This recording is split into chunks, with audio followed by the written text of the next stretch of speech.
knowledge is important even in your kingdom. And we pray that God, as this seminar, this conference starts today, to the very last presentation that will be given tomorrow, we pray that your spirit and presence shall be with us, that everything we shall hear and learn, everything we shall say and give, God, it will be you directing us at every point and making us see the relevance of your kingdom in everything we are learning. For indeed, God, the Bible says that the foolishness of God is the wisdom of men. As we share our wisdom, we know it is a very tiny dot of the full knowledge that you have. And God, it is only you who can enable us to see how the knowledge we are gathering and knowing and learning is integrated into your plan for us. We thank you for our visitors. We thank you for our presenters. We thank you for our administration and everybody else who is involved in this conference in one way or the other. We pray that God, your presence shall be with us and make us go on to the very end. We pray for peace. We pray for harmony. We pray for electricity not to go off. We pray for every presenter to be present. We pray for the timing, everything to just go well from beginning to end, and we'll be grateful. In Jesus' name we pray. Amen.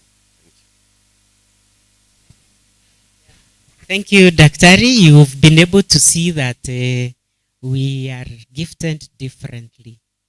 Now it's my pleasure to invite the Director, Research and Innovation, so that she can make her welcoming remarks, Professor Lizzie Mwamburi.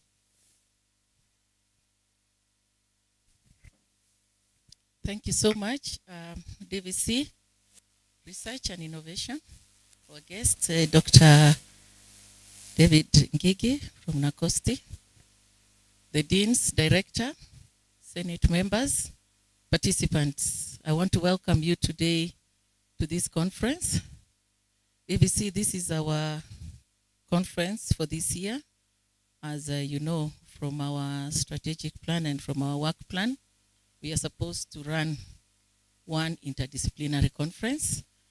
And I want to say that this conference attracted over 100 participants from all over. It's not only participants from the University of Eldoret. I would also like to say that we had a very able team that came together, the committee, conference committee, and I would like them to stand and appreciate them. They are here and I can see them here.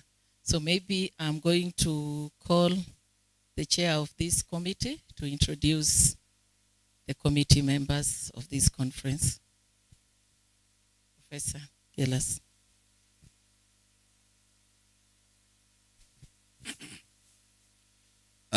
Thank you, Director. The DVC Planning, Research and Extension, the keynote speaker, our guest, colleagues, ladies and gentlemen, good morning. The pleasure to introduce the committee, and DVC, through you, we would like to appreciate management because we got a lot of support. And this team worked very hard. And we appreciate. So I don't know whether you can say your names. I can introduce each one of you, but you can say your names. Yeah, Professor Miriam Kinywa, SREC Agriculture. Thank you, Prof. Dr. Peter Uma. I was the chair of the Committee of Abstracts. Dr. John Langat from Engineering, member of the committee. Dr. Jojaria, SREC, School of Business. Secretariat. Edgar Saitoti, Secretariat. Dr. Charlotte Serem, member of the committee.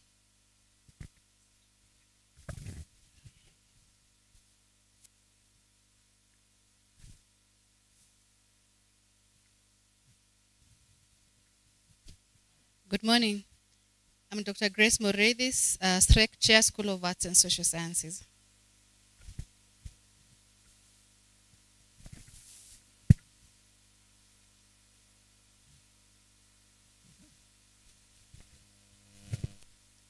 Colleagues, DVC and guests, I did that purposely because I wish to appreciate that committee.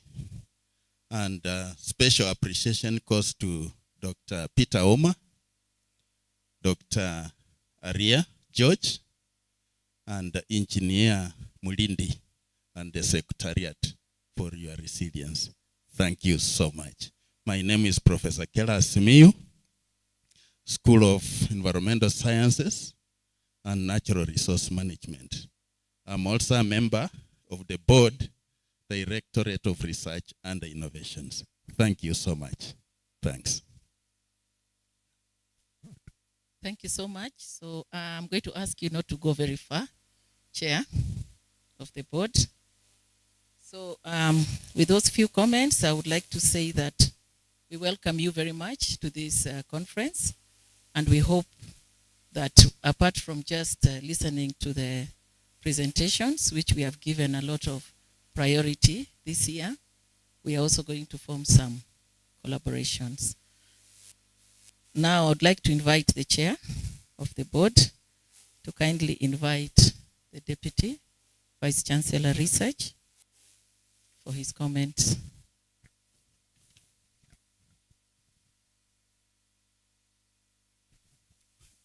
Thank you, Director. Colleagues, I would like to take this opportunity, first, as I had said, to thank the university management through the DVC, PRE, and thank each one of us.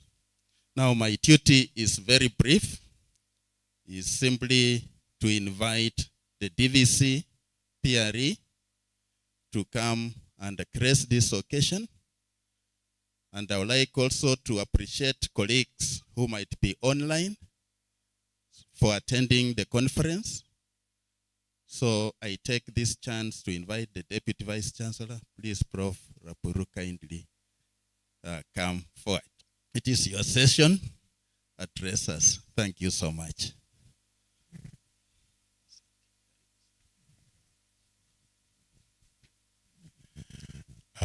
Good morning, ladies and gentlemen. I'm going to combine two. We want to have our Vice Chancellor, but there's a council meeting going on. And he is the Secretary of Council, so he can't be with us. So I will also stand in on his behalf and try to be brief, because as I can see, we are almost going to lose our next session. So ladies and gentlemen, we want to welcome you very much in this conference, the International Interdisciplinary Conference for the University of Eldoret this year. We have been having two conferences every year, one arts-based and one science-based, but this year we changed to have one conference because of the desire to hybridize information so that all people who are arts-based can also hear what the science-based people are saying. And so that is the significance, one of the significance of this conference this year, that we are together so that we can hybridize our information. And our theme is really on that, rethinking knowledge in higher education. And so that's the reason why we have it this way. And so I want to thank, first of all, the Directorate of Research and Innovation for coordinating this activity according to the standards. And we really gave a lot of time so that we give enough time for the reviews to be done. And I'm sure the papers were presented, reviews were done, and then the choices, after the reviewers' comments were taken seriously, and the papers which were accepted here are papers which have gone through that review. So I want to welcome you and to listen so that we can be able to share information. I also want to thank the organizing committee very much. Organizing a conference is not very easy, and they did a splendid job until the day that we have reached today. And with the implementation, it is just our hope that everything will go on well so that we'll be able to accomplish all the plans that have been carried all this time. Colleagues, our theme is rethinking knowledge in higher education. There is a lot that we need to rethink at this dispensation because we have so many things going on. And in the higher education sector, there's a lot and a number of things that are going on, which requires us who are in a university like this to rethink, because there are so many things that may overtake us. I remember we were in another innovation week, was it this year or last year, that a student came up with some innovation, which I remember one of the lecturers just cried that maybe our jobs may go because we may not be needed because of the generation of new innovations on how things should be done. AI is here with us. We have challenges like the funding model that continues to be with us. We have the challenges of digitization and several other challenges that are affecting us in the higher education sector. But as people who are engaged in this sector, we really need to think very, very candidly on how are we going to sustain this. CBC is coming. How is it going to fit in? Are we going to be able to do exactly what we are supposed to do? And so we really need to rethink several things about it. And as Professor Mega put it, that most people die because of lack of knowledge. If we don't have that knowledge, then we are going to have a problem. And so we really need to think in our areas of this, in our disciplines. There are even new things coming up in our areas which we need to be updated. Next, allow me to speak very briefly about the role of research in knowledge evolution. Colleagues, you know, as scientists, as lecturers, research is very, very important in shaping education and everything that we are doing, in shaping policy and also in the development of the societies. Because if we do not do research and come up with novel ways of doing things, then we will remain behind and things will overtake us. And so in all our areas of expertise, let us strive to do more research. There's a time we analyzed, I think that's 2 years ago, we analyzed the people who are participating in research at the university, and we were a bit disturbed by the number. The number was not very encouraging. But otherwise, the bulk of the people who are there are doing a good job. And sometimes from where I sit, when we want to look at the publications, we find there are few people, and I'm sure the few people are also the faces I'm seeing here, who are publishing or who are doing research. But they're doing a wonderful job because the target we have is for the whole university. But this target is being achieved by just very few people. And it is important that we achieve that target because these targets are important for us as a university in many ways. Number one, we normally have the performance contract. Like this year, we were supposed to publish about around 200 papers in this financial year. And we have done a good job. We are now we're remaining with only 49 papers. And we hope in the next 3 months, we'll be able to achieve that. Apart from that, there are so many policy areas where we need policies to be written. And once we do the research, we normally need to come up with policy briefs that informs the government and that informs also our county governments, the national and county governments. We need to redouble our efforts, ladies and gentlemen, so that our contribution can be seen. We are a young university, but we are not doing very badly. But we need to up our game, because what our council requires is that from that cohort of the universities that we were chartered with in 2012, we should be at the top. And that is what we want to strive for. And we want to encourage you that we need to generate the knowledge and we need to transfer that knowledge. As a university, we normally have different ways of transferring that knowledge. We have the outreach center, which is at the gate B. I'm sure some of you may have not even entered there. But that center is doing a very good job of transferring technologies to the communities. And I want to thank most of you who have been participating, because when they have to give knowledge to the communities, they normally get the staff from within the university. So many of them have been coming from agriculture. I know some have been coming from fisheries. Some have been coming from business. And that kind of hybridization of knowledge from within and also to our partners outside there is very encouraging, because we are reaching them out. Of course, you know about the agribusiness trade fair, where we have also been doing very well, bringing in a lot of farmers, because we are in the region of, we are in the bread basket of the country. And since you're the bread basket of the country, we really need to pass the right technologies to our farmers so that they can produce food, which is enough for our nation.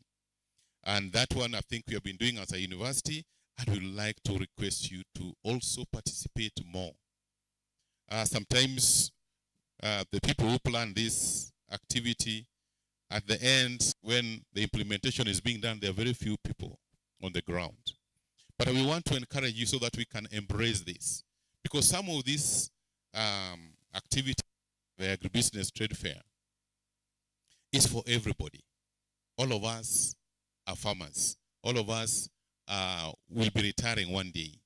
And when we come there, then you find there's a lot that is being shown, how we can be able to navigate in different ways of your interest. And so we are doing that as a university, and we would like to continue doing that.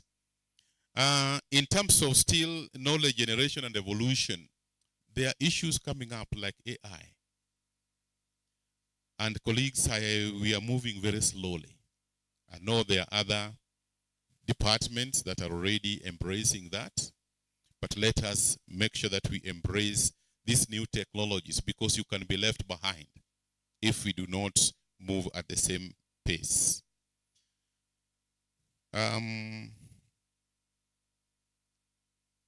Next, I want to talk about the challenges and opportunities. I've already talked about the challenges and opportunities. And allow me to add something again as we talk about this conference today. Number one, the issues of publication. Colleagues, we do a lot of research. And some of our publications end up in predatory journals for reasons that we don't know, or for reasons that cannot be justified. Because some of them you find, particularly the research that we do with our postgraduate students, there's a lot of work that has gone into it. Then for the sake of getting a publication very quickly, it is thrown in somewhere so that the publication comes immediately, be for promotion or for graduation. I want to encourage all the supervisors and the postgraduate students, please try as much as possible to publish your work in these refereed journals that have high impact. You know, when you do that, it is helping several people. You are helping yourself. Because the moment you have publications in high impact journals, and the moment, that is going to help you as an individual. The university is also going to gain when we have those publications, in high impact journals. So try as much as possible, colleagues, to make sure that we are publishing in the right place. And really this cannot be done without mentorship. And I want to call upon the lecturers and the professors here. Please let us mentor our postgraduate students and the young researchers, young lecturers, so that they can be able to achieve this level. Those who get their PhDs, don't leave it at the PhD. There's postdoc. And that postdoc also requires people who want to progress in their research and their academic influence. But unfortunately, we have very few people going for postdoc. And the opportunities are there. They do come through my office or through the office of DVC ASA. But when we ask for it, we don't find anybody coming up. And so we really need to be serious and to be able to look at how, as a university, are we going to rethink this knowledge so that our knowledge, we can be able to be found in every sphere and at that international level. Right now we have another collaboration with a university in China, and they have given us opportunity. They want at least 2 postdocs that they are going to sponsor. They're also looking for 2 young researchers who want to do more research, and they are going to sponsor. And as the case has been, we will advertise it, send it round, and once it's sent round, nothing comes back. I want to encourage so much the school research committees, those who have organized this conference, that please let us also be sensitive in those lines, so that any advert that comes which is geared towards making research better can be followed up. And we have these opportunities that are there. And when you are publishing, colleagues, we have always requested, please publish using the university email. And make sure that you are in ResearchGate, LinkedIn, or all those things. So that when you are there, you publish with that, the institutional email, will be easier, because as the directorate, nowadays the directorate normally asks you for papers most people don't bring. But if you don't bring, when we go to ResearchGate and all those, we pick them up from there. And those are the most important publications for the university, because they're the ones that will also be used for our ranking. So we want to encourage you to register with those platforms so that we can be able to get more out of it.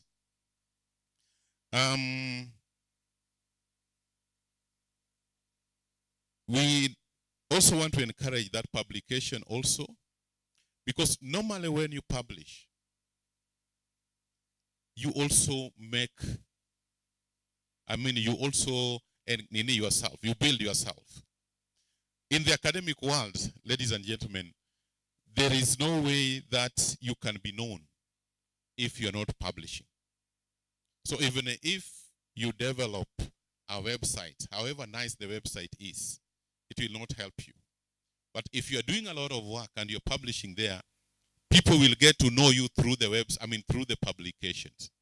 And some of our colleagues who have reached that level will tell you very well that when you are publishing, doing a lot of research, then people will look for you. Oh, there is so-and-so doing a research in such a thing. And then they'll write to you, and that's how you can promote yourself and move faster. As an institution, what are we doing to make sure that we are, what kind of strategies do we have to break some of those barriers? Colleagues, just last month, we launched another institute here, the African Institute of Interdisciplinary Studies. AIPDS was launched here. I think it was a very glamorous launch, which was international. And the purpose of that institute is to make sure that those in the arts and those in the sciences, there is that hybridization, so that most of our research can be interdisciplinary, and so that we can work together, both of us inside, collaborating inside and also collaborating outside. And so that is one thing that we have done, we normally put your researches also in the repository at the library when we get our publications or thesis. And we want to encourage you so much so that this can also be, we can be able to populate our repository. Because it is what is in the repository in the library which is communicated to the whole world. Next, I think towards the end of last financial year, we registered in Research Beeline. Now, in the Research Beeline, here is where we get adverts for research, for grants. Every week, it is posted by the director. And we are supposed to access it. We had given rights to all the school research committees. But unfortunately, when we analyze, we are finding some schools, nobody has visited the Research Beeline. It's very unfortunate because before we were crying that we don't know where funds are, but right now we have those funds being advertised every week, and the director's office always posts it every week. And so if at all there is some people who have not registered, any school, if you are a school research committee chair or member is not registered, then please make sure you register. And more so, if you get them, please circulate to all the staff. And so we do encourage that when you get that, look at it, think who can you collaborate with, and then write something. If you are lacking something, we can let us know so that we can be able to show you how you can be helped. Or you want a collaborator either in a different country in Africa, you can always be able to help you to see how you can get that. We have other platforms like the For Access, which is run by EU. We have Ruforum, and all these are able to give you some of the adverts of projects, the calls for projects that we can participate. So ladies and gentlemen, these are some of the things that, the strategies that we are having as an institution to make sure that we promote publication, research and publication. Last but not least on that area, I can say that we also are reorganizing the research office so that you could get a one-stop shop. And we are working out on how you can do all your issues of procurement, all your issues of even grant writing. Already the university has hired a grant writer so that if you have a project you want to write and you're not very sure, you just go to the directorate office, director of resource mobilization, and we have a grant writer then who can help you to do the grant writing. And if there is any other thing, you go to the director's office, director of research and innovation, you will be guided so that we can be able to make sure everything is there. We'll even have an accountant there. We even have somebody who will be liaising with the procurement, because some of the cries has been things are taking long to procure things, particularly for researchers. So those are some of the new strategies that we are coming with so that we can be able to have more research done within a good environment. Ladies and gentlemen, collaborations, I want to emphasize this. We need to collaborate a lot with industry and with governments. And there's so many MOUs that we have signed. Some of the MOUs we have signed with government, local governments, like we have a MOU with Elgeyo Marakwet, Nandi, Turkana, Trans Nzoia, even Uasin Gishu. All these MOUs, there is nobody who can do them except you. If you identify there is something that you can do in some of those counties, will be very easy to do it because already we have an understanding with them. So we want to encourage you, ladies and gentlemen, think collaboration, think linking with the industries. Even if you're just in the department and there's something you feel, there is this industry that if we partner with can help us, please come and tell us. We'll make sure that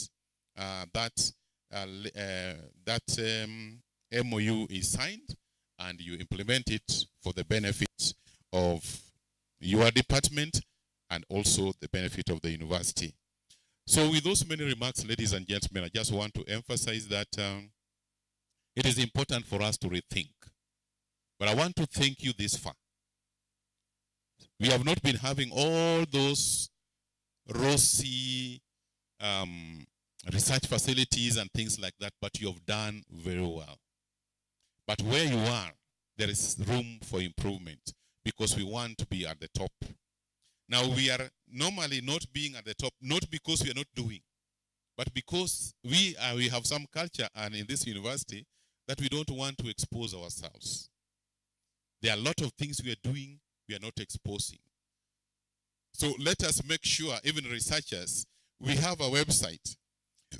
That website, each and every researcher, you are doing some work. Please write something about what you are doing. Send it to the director so that that thing can reach the website. So people knows what you are doing. Because some of the things we are doing are very unique. My brother here, you are working on some disease which I think I was taught when I was in second year university. Leishmaniasis. Very unique. And you are the only one and the only team working on it in this region. We want those things to be blown up.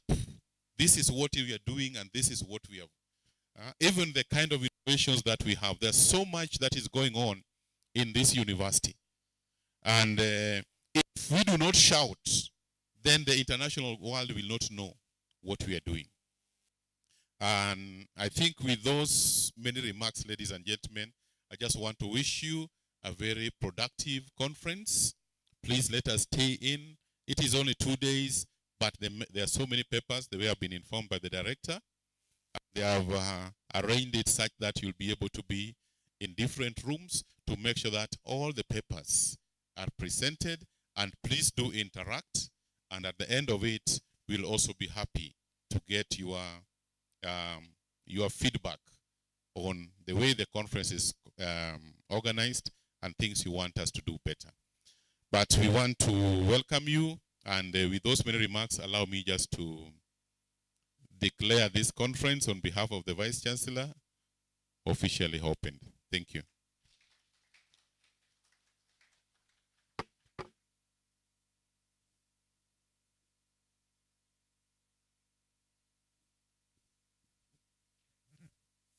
Colleagues, let us thank the Deputy Vice Chancellor with another applause. One, thank you so much, Prof. And looking at the program, I think we can save time by proceeding to the next stage. And I would like to recognize the presence of the Deputy Vice Chancellor, Academic and Student Affairs. Prof, most welcome. Thank you so much for coming. This opportunity is for our keynote speaker. And the program I'm being guided is on the EIU scan. We have posted them at various points, and this is the development we have, the AI. You scan and you have the program. We are saving the trees. We are not wasting paper. So kindly scan and let each one of us have a program. Our keynote speaker officially on the program is Professor Apio Okwiri, but is ably represented by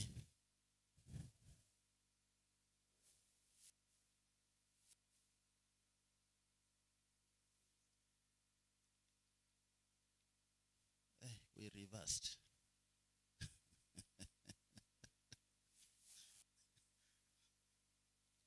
Sorry for that.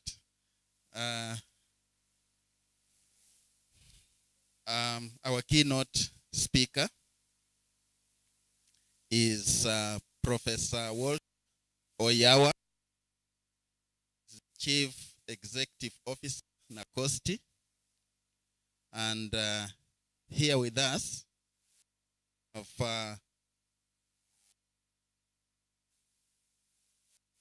David. So kindly, I would like our keynote speaker, we welcome him, and I would like him to introduce himself officially properly. And most welcome. Let us applaud him as he comes up. Thank you so much. Let us listen to him for the next 1 hour. Thank you so much. Is it 1 hour? It is 25 minutes. Yes, 25 minutes.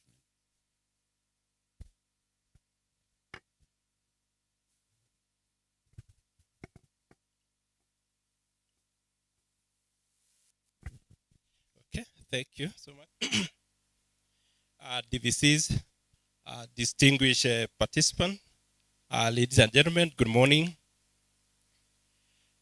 As indicated, the keynote speaker this morning would have been Professor Walter Oyawa. As it comes, Professor Walter Oyawa is the Director General and NACOSTI. NACOSTI is the National Commission for Science, Technology and Innovation. I know most of you have interacted with this institution. He requested I stand in for him. I'm the Director Advisory, Standard and Licensing, one of the technical directorates at NACOSTI. And let me say also, I'm glad to be back home. I'm proud to be back where I was nurtured. So thank you so much as a university for giving NACOSTI the opportunity to have this conversation. And Professor chose this topic, and I think it is in line with the theme of the conference. And he wanted to share his thoughts around the role of research, science, technology, and innovation as a game changer for configuring the university education. And I think that's the space we are in. And Professor, you've really canvassed the issues that what the universities they really need to do going in the future. And that's the understanding that we really need to take our niche and reconfigure that. And as you have indicated very well, and I know in the university, this mantra is either you publish or perish. But of course, we want you to go further. Is either you innovate or perish at institutional level. And I'm very glad that you have a dedicated office for grant making. Because you know in the government, the resources are going downwards. So universities, research institutions, they really need to think outside the box. And that's what we are saying, institutions need to innovate or perish. And thank you for taking the AI and saving the tree, as you say, Prof. So we want to have this discussion, and mainly perhaps is also inspired by what is happening in the higher education sector. Probably you're already aware of the draft bill that is going to somehow radicalize the education university and TVET programs and the likes, and we'll have that discussion around there. Let's take the shortest time, because I know in the interest of time, I've been told I be very brief as much as possible. But of course, this is just our thoughts, just for discussion and not really telling you what to do. But of course, we just want to appreciate, even globally, the role of science, technology, and innovation is critical for us to attain even those set agenda. At the country level, again, we really want to also to appreciate the role. The president has been very keen, particularly in the using the science, technology, and innovation to deepen trust and strengthening the public confidence. He's seeing that's the way to go. How do we get to use this science, technology, and innovation? And we also want to believe, as you have indicated, some of the things that are changing very rapidly. The universities, you're finding yourself at that crossroads. Which way do you want to go? And we are saying research, science, technology, and innovation is a game changer insofar as some of the things that you may be to do. So quickly, so that I'm able to get to the point, we are saying that the platform that the research, science, technology, and innovation is providing for a higher education institution is enormous. For example, how you're able to use technology. We are now going open university and all those distance learning, how you can be able to develop your curriculum, delivery, and assessment. Just for example, these are just highlights of what you're already doing. I know this is one of these that is heavy or a giant insofar as matters science, technology, and innovation. There are a number of various technology tools that are used for resources to enhance learning, creating that conducive environment for learning. Technology, again, as we've been told, we need to use evidence-based. We are giving an opportunity to be able to address some of these things. But the main point, what I want us to have a conversation is some of the things that the new changes in the University Act that I want the university education to be reconfigured. The curricula, they need to be aligned with the global trends. That's why we are saying we need to be careful. We are not left behind. The DVC has alluded to that. How strong are our linkages with our industry demands? We are saying the curriculum needs to be aligned. And of course, perhaps you are already in there. We are talking about graduate employability. Are we responding to the demand in the market? And I think this is a thinking when we are saying that we want to use science, technology, and innovation to shape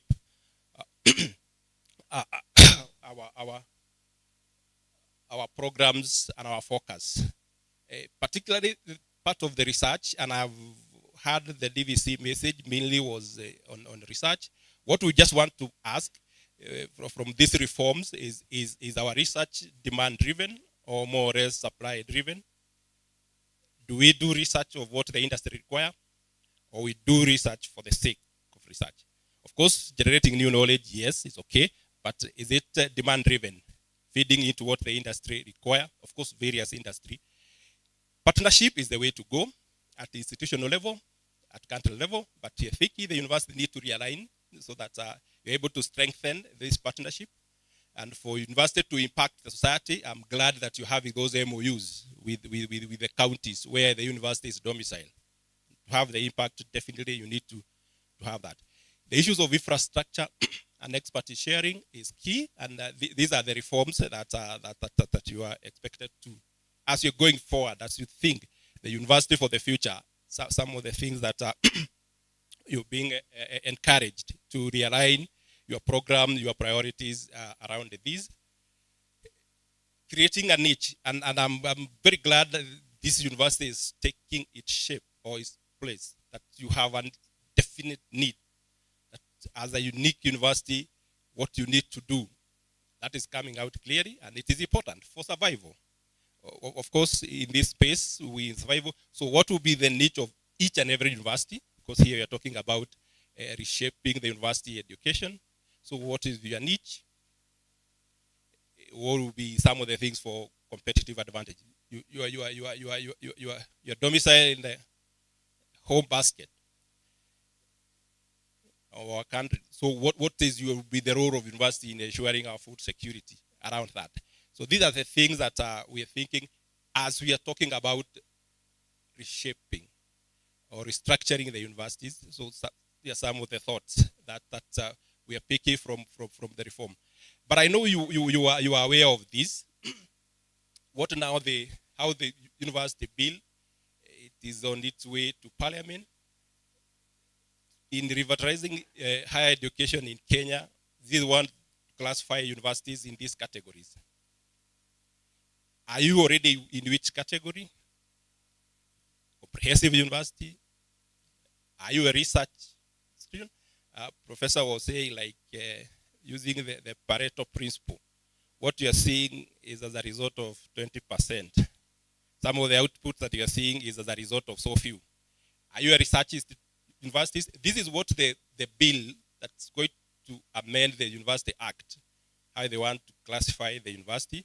And I think it's a good opportunity with our theme that we're able to find our space in there. Technology universities. technical and vocational universities, University of Applied Sciences, or specialized and graduate universities. This is important for us, because the idea, as we are rethinking knowledge in higher education, is also need that where is your niche.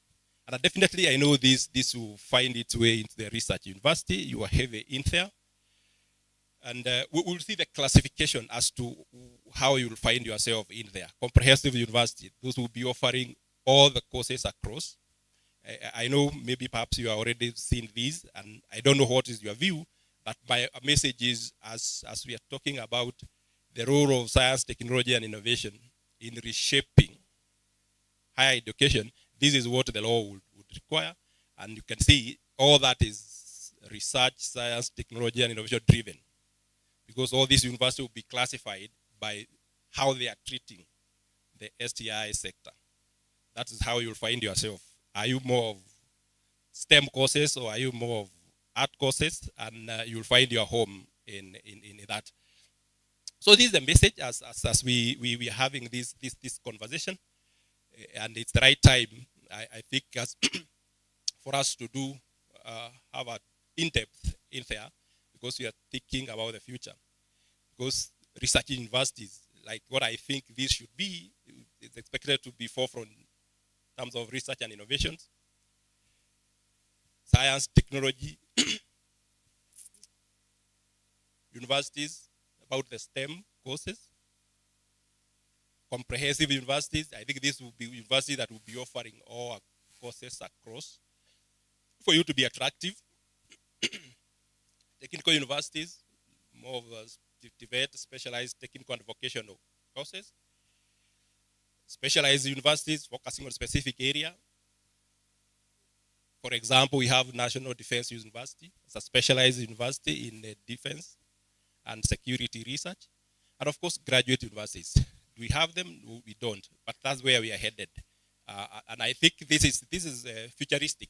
In fact, the law is want to the country to be headed in that direction for us to have impact. Because we are saying, end of the day, we want to impact the society. We want to have an impact where we do exist. So this is a model that is being used, but overriding criterion here will be the ratios of science-based and art-based courses. For a comprehensive university, those will be willing to offer 50% of art science courses and 50% of art or humanities or social sciences courses. Science and technology, you're willing to take 60% of your science-based courses. Again, this is a conversation. I know universities, you were able to also to drive this, and I don't know whether you already have an input in drafting this, but this is a proposal that they are very important for you to have a say in this. But this is what, if enacted, this is where they want to push. And of course, specialized and graduate universities, 90% of them, they want them STEM-based courses. So when we are saying reshaping, rethinking knowledge in higher education sector, these are some of the thinking that you need to align yourselves with the legal framework that is coming into this place. This is your opportunity, again, to also have a say in this. But having said this is what the legal framework will provide. Our message, again, is some of the other things. I will pick just two examples. Some of other technological aspects, because our focus is the science, technology, and innovation, assisting universities to reconfigure.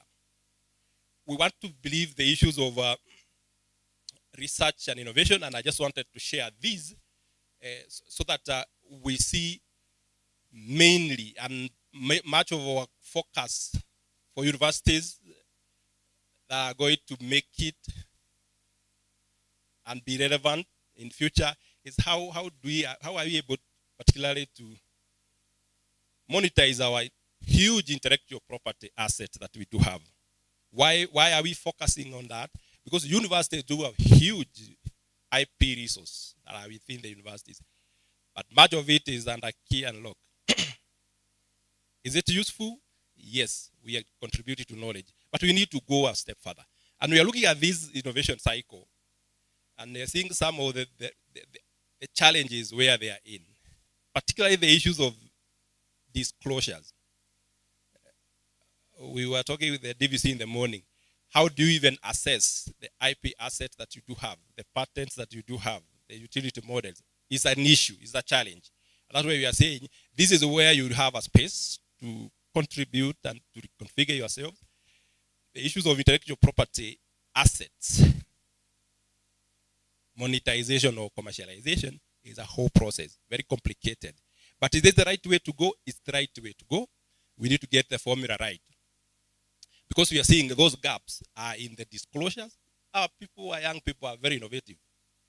Our researchers are doing great things in there. But some of them, do you have an IP policy to enhance all these kind of things? This is some of the things we are saying. As NACOST, we are insisting. But I know the university you have. You do have even the intellectual management office, or in whichever terms they call it. But those are the things you are saying. As you reconfigure yourself for future, is to have a rethinking around there for impact. Because we are saying the resources are dwindling. But these IP assets that are within your universities, within our students that are churning throughout here, what are we doing with this? How well are we positioning ourselves? How well are structured? How are offices? Because of course the structures follow functions. So what are your structures insofar as commercializing this aspect? We know that has been the challenge. Innovating is not a problem. The problem has been pushing them to the market. And of course we have a number of actors, the NACOSTs, the Kenyas of this world, all those players comes in there from a different perspective.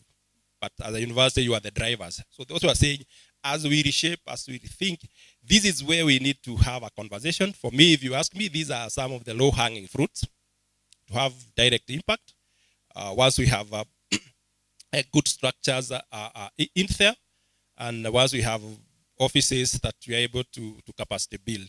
I'm glad you do have that already. I'm glad you're also coming with an incubation center. And because the vehicle to take this to the market has been the problem. In the university, probably you are not in the business of doing business. Somebody else should be doing that for you. And what we are saying in terms of exploitation of IP assets, we're looking at the structures that you do have and the mechanisms. And this is what we're going to differentiate the different universities. If you go research university or technology university, then you need to have this right in terms of the IP asset administration. I understand yours is IP management office, well and good. Could be technology transfer office.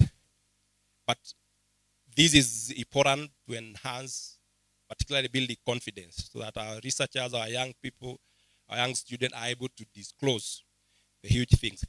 But the challenge has always been commercialization of the IP, but there are a number of models, there are a number of aspects that we are putting forward. As you discuss the next 2 days, these are some of the things that you may wish to take on board, particularly to deal and commercialize what you do have. The licensing, because most innovators, they always get stuck there. They have their IP asset protected, but how do they commercialize? Licensing is an option, joint ventures, or you can even offer it for free on humanitarian ground. Should you have a discovery that you think will impact humanities, we also think these are various options. So what is the message as we are saying? That you have a number of ways to impact the society. And remember, these IP rights that are particularly that are generated from research, funded from public resources.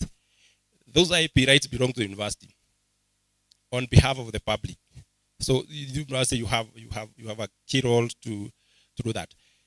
Of course, what we are saying is for us is to create the environment, and this is very important because you need to work and operate in a very conducive environment. That's where we are saying the your policy around, or what is your policy issues around these issues. But the main thing is to ensure, are we able to enhance, to build confidence for our innovators to disclose their innovation, creating that culture of innovativeness. That one I know it is there. Of course, within the right environment, we are able to enhance commercialization and so forth and so forth, even including minimizing the conflict. And it is very, very, very, very important. The other day we were just sharing with what had happened with our national treasury, with their student, not interns. Those guys who normally come for a year. They developed as a system for them, for internal clearance of their processes. But they were not employees. So after a year they left. They left all those access code or source code. So now you have innovation that you have already put into your system, but you don't have ownership. So that we are saying minimizing conflict. It is important so that the environment is conducive as much as possible and prevent those kind of conflict. I just wanted to project this. You've seen this is somehow old data, but it is important for us to appreciate and some of our areas of concern. But I know this will not be the ultimate goal, to register patents and do this. The ultimate goal is what we do with them. But we're just seeing these small numbers. We got this data from KIPI. I just wanted to ask this your congregation here, because I know you are the owners. Is this right? Does the University of Eldoret has only one patent that is active? I know Dr. Becky will contest this, but it is important. We're just projecting this. These are only patent. I know Prof will talk of breeders' right. They are not here. They're just picking patent. And this kind of numbers showing, what are they showing? They're showing is something dangerous for us. Either our knowledge is being shipped out, or either we are just reckless, because we do serious research. Because you could see other countries, terms of application, they are in millions. And these are the partners that we are working with. But when you see the picture home, we just want to have a discussion. Is this real? We only wish and hope it is not. So that KP is underestimating that we are not these. But this is important because you cannot commercialize what you don't own. And if you are saying IP asset exploitation, you need to own it first. So those are some of the message. One of the things that we just wanted to put forward to yourself as you configure, and as you think these coming types of university, is how do you deal with the intellectual property assets that are generated each and every year. If you are publishing more than 200 papers every year, that's so huge new knowledge. There's so much IP asset in there. That is one of the things we are talking about. The other thing that we want to alert you so that you also in the right place, and this you have already stated, Prof, is the issues of the emerging technologies. Emerging technologies is a thing, even as we configure our processes, our program, we need to rethink. We need to be ready, policy-wise, capacity-wise, and even in our reforms, we need to pay attention to this. Of course, the United Nations is alerting countries of some of the innovation. We don't want to lose out some of these emerging technologies and revolutions that are coming, because we have been left behind. Like the AI, this artificial intelligence, all these products that are coming through, they are using data and algorithm from elsewhere. Is our data in there? Is our African data in there? Probably yes or no. So this is our opportunity so that we are able to contribute. Some of these models that are coming through, we have a say in it. So that we are saying, in the wake of all these new technologies, that we should be able to position ourselves as we reconfigure, as we take new positions, as we take new opportunities. Let's be much aware about this, and program-wise, are we preparing capacity for this? Policy-wise, as a country, as universities, are we ready for this? So this is the message, because these are things that are coming. new technologies, they are not bad, but there is always the other side of the technology. The dual use of technology could be good, could be misused, and all these. Just highlighting that IP is one of the issues we are saying. Emerging technology is another aspect that science, technology, and innovation need to really revolutionize what our universities need to focus. So all these other things that we are being alerted is that we're going into a space where technology, climate-wise, we are living in a rapidly changing world. And with that reality, science, technology, and innovation play a key role. That's why policy-wise, there is some reforms so that we put universities the best position for them to contribute where they are strong or where they would wish to be placed. Why? Because these changes are inevitable to come. But how ready are we?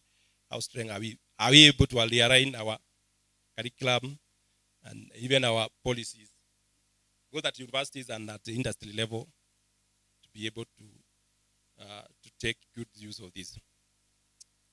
I've mentioned the issues of dual use of technology. This is our biggest concern currently. And that's why we have been able to integrate even the security agencies in what the research space is doing. Much of what science can be used to change humanities, much can also be used to harm, because some of these programs and projects that we do can be weaponized against humanities. So we are saying, even as you're in that space, be fully aware about the dual use of research and technology. We've just concluded another case recently where a doctor was found guilty. They were working with a student to use anthrax. You know, anthrax that can be weaponized. They're doing that in lab, and it is very dangerous. In your neighborhood, we have a serious case that is ongoing in court without discussing the detail. Some of the foreigners that were found collecting blood samples for athletes. And then they are comparing with the non-athletes in the neighboring county, Elgeyo Marakwet, without a license. So you wonder, why would a foreigner come all the way to our highlands to collect blood samples? What are they looking? Is that research not an issue of national security? It is. That's why they are avoiding licensing issues. So it's a live court case because our Kenyans who are participating, they denied. But the Mzungu pleaded guilty. He was fined and he disappeared quietly. But our Kenyans are still in court. So that's why I'm saying the issues of the dual use, the issues of national security, are we able to be aware? As we do all this program, this is an awakening call that science can also be badly used to harm our people. But more importantly, what we are saying is that we're also saying these new technologies are coming up with huge opportunities for the universities to take their position around this. And just for example, that of course, also on our old data, they just try to project the kind of worth, net worth, in terms of the growth and the projection by 2030, what will be the net worth for some of these new frontiers in technologies. These are opportunities. In as much as we also have challenges, there are huge opportunities around what are coming with these new technologies and the emerging trends.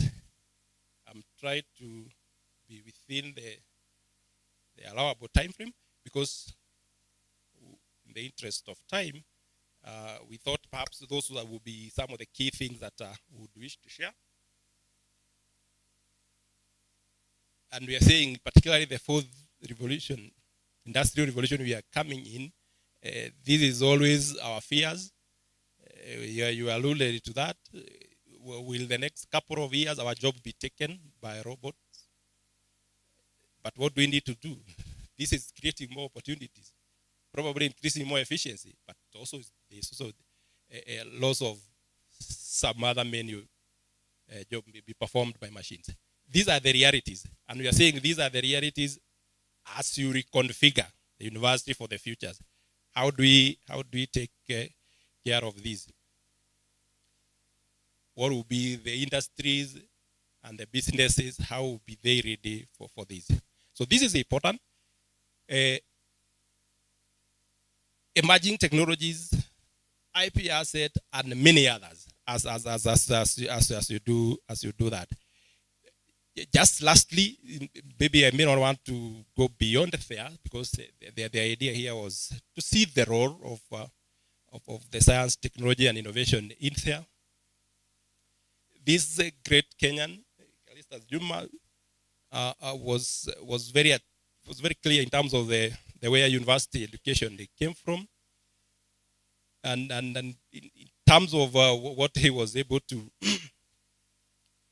to contextualize is that the universities were created to train with a clear focus that you're producing people to work in white-collar jobs, the private sector, the public sector. That was a thinking then, but things are changing very fast for African higher education.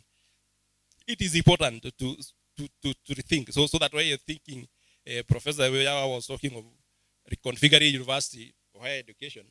It's because this is the kind of the background that we are coming, where we have more of teaching universities than research universities. It's the high time that we get this right. And the Calista Juma was very clear that perhaps this is where we are coming from. And of course, he was right because of historical background and what we were doing. But the things, the challenges today and the opportunities are different. And that's why we are emphasizing and saying the issues of going forward from the traditional teaching universities to technology and specialized universities and the like. So, ladies and gentlemen, we thought perhaps this is important because you are the wearer of the shoes. You know what is happening. You are the drivers. Take this reform, but just to highlight, it is important that we find our niche, we find our space into what will be relevant for future. It has served us for long enough. That's where we are here. That's where we are a leader in the region. But we can even be better, more efficient, moving into the future. If we take what's right for us, reconfigure what suits us, take our niche as a university, and as a great university as this one, what will be your role? What will be your priority line? Teaching or these other technologies or art-based courses. So this is the message we just wanted to share in brief, so that as we are rethinking all these aspects, so that you're able to pick some of the highlights in here that can assist in the course of your discussion for the next couple of days. So thank you so much. Let me end it there in the interest of time, and say again, thank you so much for your time and for the patience. Asanteni sana.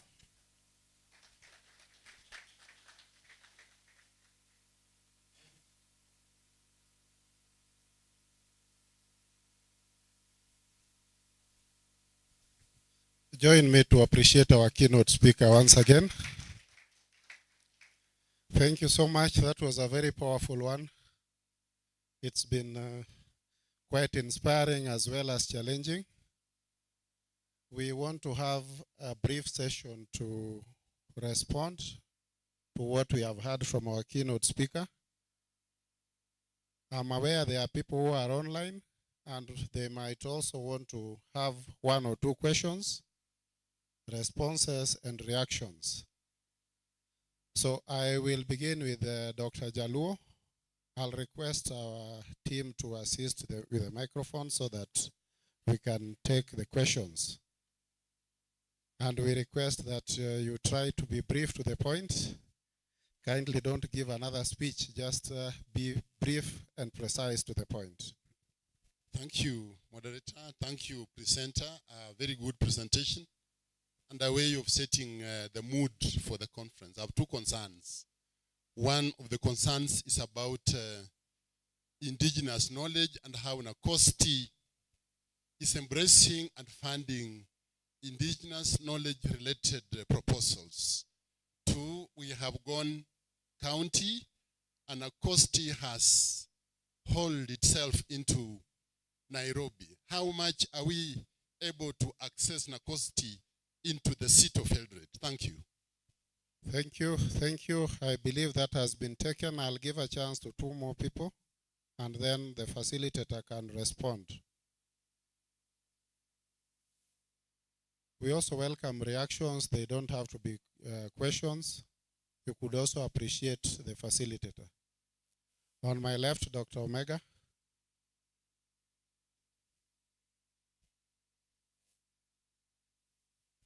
Thank you very much. Let me start by appreciating Dr. Ngigi. I got an NACOSTI loan of 1.2 million when I was doing my PhD in Chuka University. I used to visit you in your office. You are very courteous and kind. And thank you very much. I am here because of you. This bill that you said, I don't know why I've not seen it. Is it publicly found? Because I must read it today. Thank you. If you have the link, please send. I think that is a hot potato, and I will request the facilitator to respond to those ones first. Actually, from where I was sitting, I also got quite surprised. Let's allow him to respond to those three first as we take in more reactions. Thank you so much for your comment and observation. Let me start with the first one. Huh? My brother, the issues of indigenous knowledge is very important. In fact, one of the functions for the NACOSTI in the law is to safeguard the issues of indigenous knowledge and intellectual property right for communities. So when we say researchers need to apply for licenses, is to ensure we don't infringe on intellectual property for the communities and indigenous knowledge.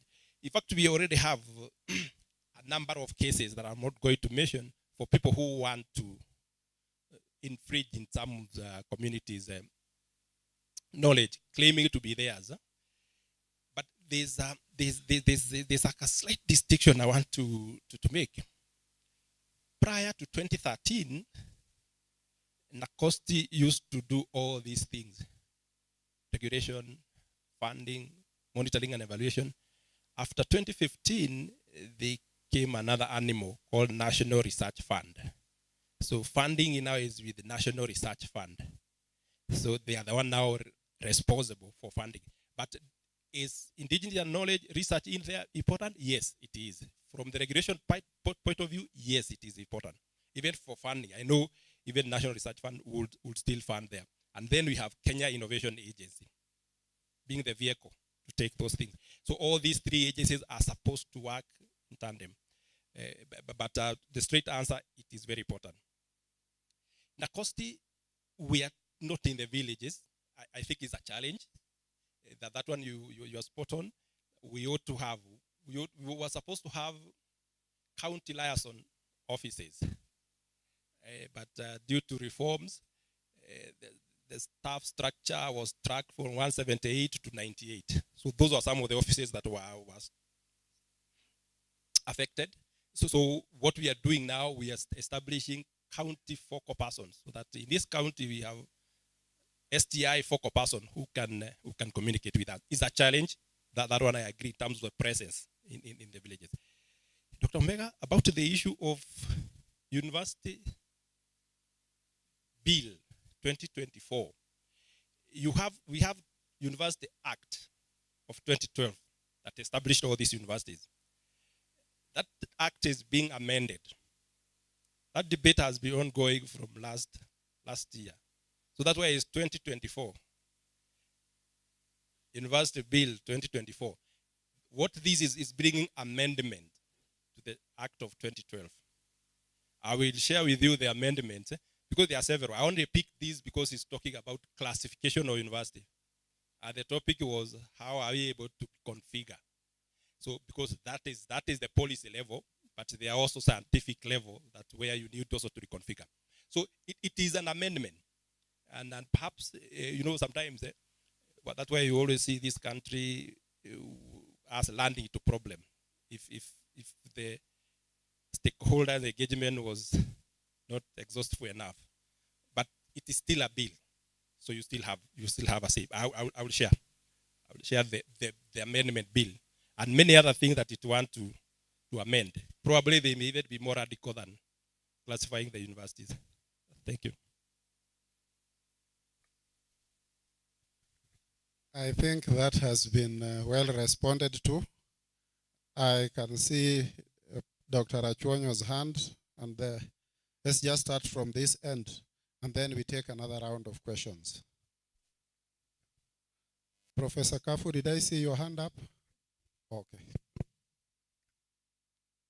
Dr. Thank you very much for a good presentation covering a wide range of matters education. I want to term this question or maybe comment as CBC a threat to formal education. CBC a threat to formal education. With the dynamics that are taking place, AI and things that are evolving, might formal education be facing a real threat? Thank you, thank you. I think that is taken. Just behind. Thank you so much, Dr. Giki. Mine is just an issue with ethical clearance. We have NACOST. We have several universities.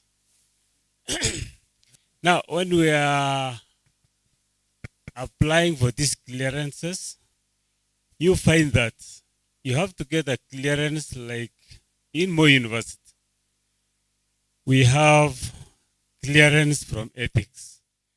Why should one have clearance from Moi University, then NACOST?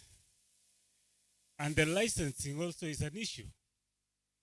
When you're talking about what happened in the neighborhood, that there is conflict in licensing. Because one, the issue was University of Nairobi, Seru, and they were not clear. So which one are we able to accept? Which one is unified? Actually, you are the umbrella of all these ethical consideration bodies. Thank you.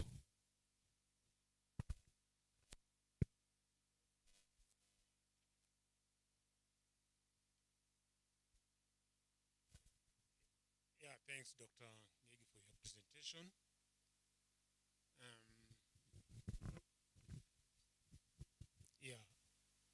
Can you hear me? Yes. Mine is just to get an explanation. What is an innovation according to NACOST?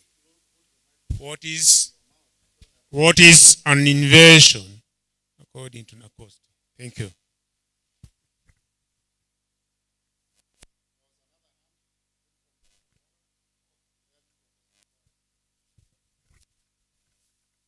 Okay, thank you very much. I'm Francis Moura. And my big concern is we are talking about this bill. And I would just want to raise a concern about how we develop aspect in this country. And by the end of the day, they have had issues. I don't know whether we have a policy on education. And when you change this, the university bill, how will you bring the policy?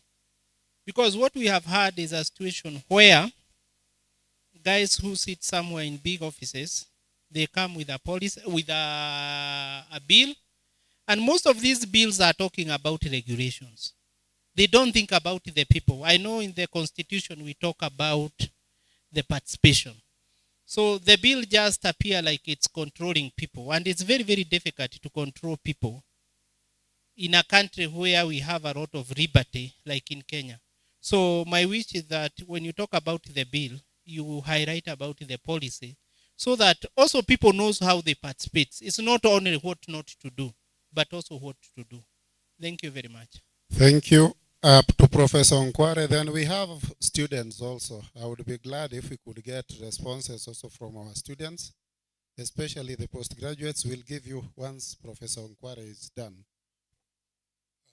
Thank you, Dr. for the presentation and the organizers of this conference. Two concerns. One, in the older days, universities were research institutions, and if they got licensed to carry out the research, then the researchers in the universities don't have to run to, it used to be then NCST. But now, like you have heard, even when the universities have agreed that a proposal is good, NACOST still comes in, even if all the researchers are local.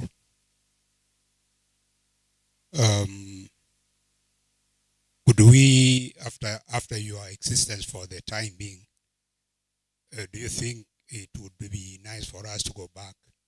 You deal with the universities and research institutions, and then the research institutions will deal with the researchers within their control. That's one. Two, as you may have rightly noted, we are a comprehensive university as of now, and we have people from education who most probably are going to, their innovations are going to inform policy rather than be commercialized. We would want you to indicate how then that can be done. There are areas where you can't commercialize, but they inform policy, like the CBC that we have had being mentioned. So those two areas for the time being. Others will be mano mano between you and myself. Thank you. Thank you. Maybe one more, Nimrod, from the front here. I think that is quite a mouthful, so once he gets that, we would request him to respond to those ones first. Welcome. Thank you. My name is Dr. Mteshi, and thanks, Dr. for your presentation. My question is on the proposed classification of universities. How are you going to demarcate between research universities and science and technology universities? Because to me, you cannot undertake science and technology without doing research. So how do you have universities categorized as science and technology while others research universities? Thank you. I think we will allow the facilitator to respond to that. You can see the categorization of universities is re-emerging again. I knew it was a hot potato. Kindly respond. Okay, thank you. Thank you so much for this. Again, I may not have answers to some of the things that you are asking, but they are very pertinent issues going forward. For me, it's just to appreciate that it's alluding this kind of debate so that you can have your voice in some of these things. But let me make an attempt. CBC versus the formal education. I think the thinking behind the CBC was to align with the challenges and the needs that were there. Whether we are getting it right or no, that is it. There is no threat in terms of formal education, because the CBC is also just creating those opportunities and the niche for different people who are talented differently. probably what we could be having is issues of teething problem of implementation and all what we are thinking. So that could be it. But I wouldn't see it as a threat to the formal education. The issues of ethical clearance and licensing. There is NACOSTI, and then the institutional, scientific, and ethic review committees. And I think that is what you are alluding to, like, for example, the Moi University and the University of Nairobi. These committees are creation of NACOSTI. They are not supposed to, in fact, what they do, they're just supposed to recommend. They recommend to NACOSTI, this is worthwhile. Their role is just to check ethics and scientific soundness. There are so many other things they don't even capacity to check. National security. Is this research a threat to national security? Is this research infringing to traditional knowledge for communities? So for them, those committees only check scientific soundness and ethics. Is this research ethical? They only give a recommendation to NACOSTI to issue a license. So the license is one, NACOSTI. But ethical committee is just a recommendation. So there are 48 to date in almost all universities and research institutions. Those are creation of NACOSTI. Delegated function. Just check. You are the front soldiers. Check. Tell us. But they also have right to say, this is not ethical. What you want to do, you cannot use human as guinea pigs. So they stop it. So I just wanted to make that distinction so that there will be no problem. Any ethical approval, anybody purporting or walking around with an ethical letter from ethical committees, that study is supposed to be stopped like yesterday. It's not approved. For them, it's just to recommend to NACOSTI to issue a license. And as I've said, they are just doing delegated because, of course, NACOSTI wouldn't have this capacity to do all this. There's the issues of invention. What is invention? These are discoveries. You know, there's a difference between an innovation and invention. Innovation, these are things that are discoveries. What you are discovering, they are new, but they will always remain as invention, discoveries, unless they find their way to market to be innovations.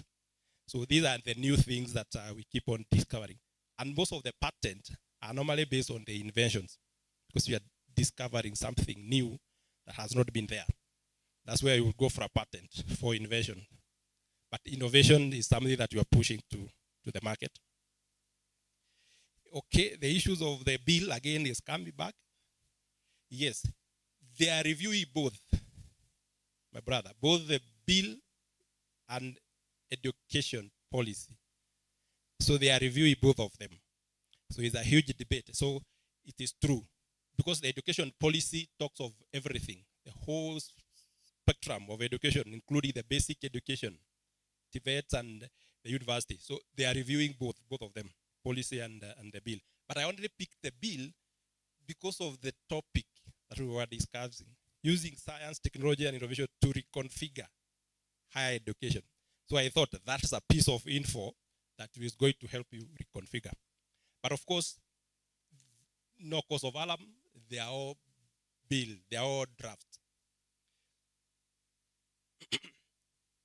So Professor Onkwara, you had your own concern with you wanted the universities to deal with NACOSTI, research institutions to deal with their own researchers.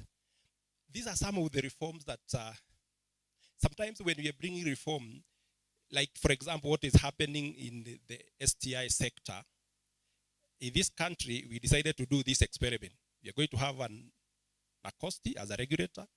We are going to have a National Research Fund as a funding agency. And you're going to have Kenya as a vehicle. That other countries are telling us is an experiment we are doing.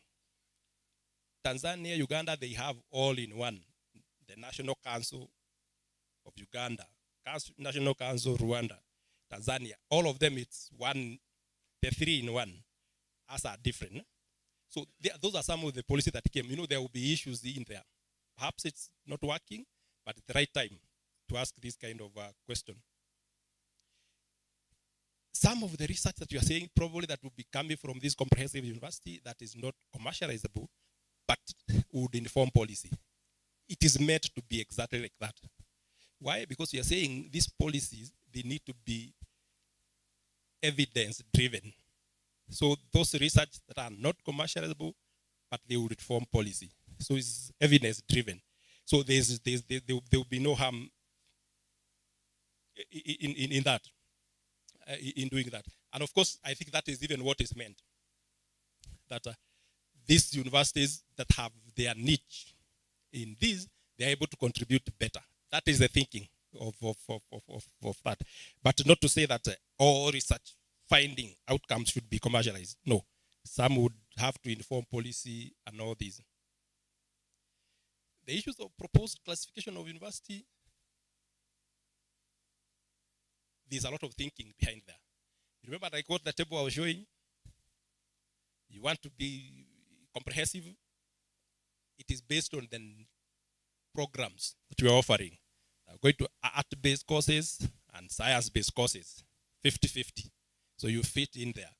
You want to be research-based, the programs that you're offering, so many of these, but there's none of those formula that there's a university offering only science-based courses. It is a percentage. So if you want to be comprehensive, 50-50. Art courses, humanities, 50-50. Most of the universities are comprehensive. And they are doing well, they're informing, but going forward, would we wish to have specialized university? That's an opportunity. But there's none that would be purely, this is STEM alone. Lazima there will be that balances. The issue will be the percentages.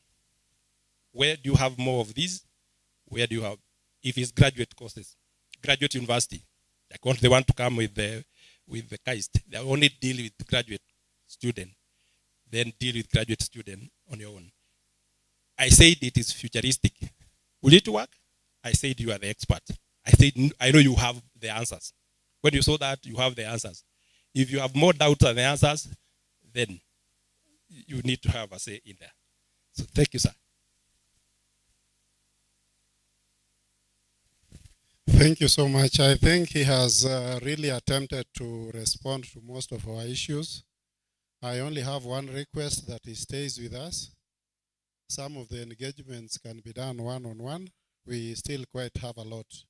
But I want to really appreciate the responses that we have received from you. I want to welcome Professor Kinyua for a brief session, and thereafter give us guidance on what to do next. Professor Karibu. Thank you, Daktari. Today I'm really being trained as an MC. I'm learning. I'll do it well. So thank you very much, Daktari, for the presentation on behalf of Prof. And you are welcome again to UOE. Maybe before we do the ceremony, since DVC ASA, you came when we had already started, and since as much as research is the one that is handling the conference, you know, unless we do academics well, we won't be able to do research. So you can come and say hi, then I do the ceremony.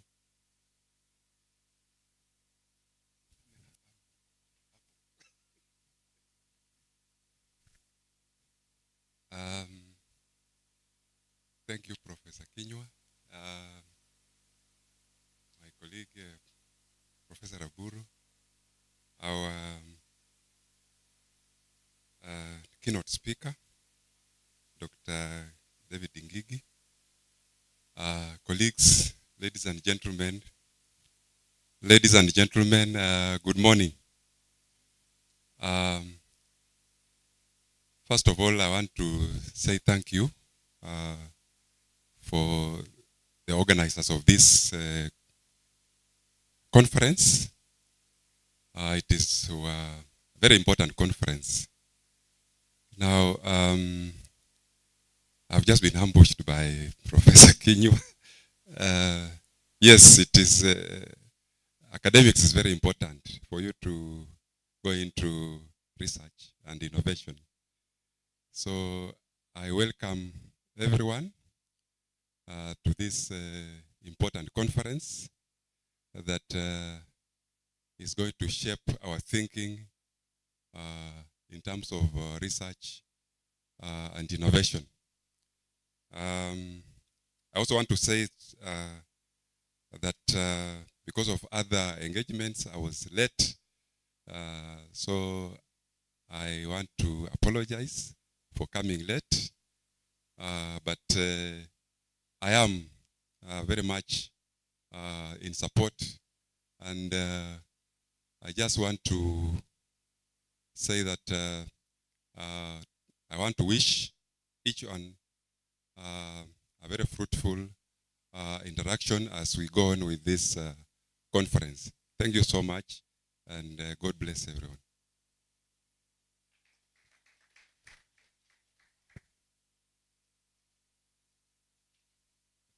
Okay, thank you, Prof.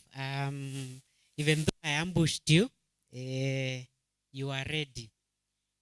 So, Dr. Ngigi, our tradition at the university is that when we get a guest, we need to acknowledge them and also give them a memorial, something that they will be able to remember the university with, and that to know that they were appreciated. So I will ask DVC Pri as the host of the conference to come over and make the presentation, and I will ask you also to come so that you can receive the presentation.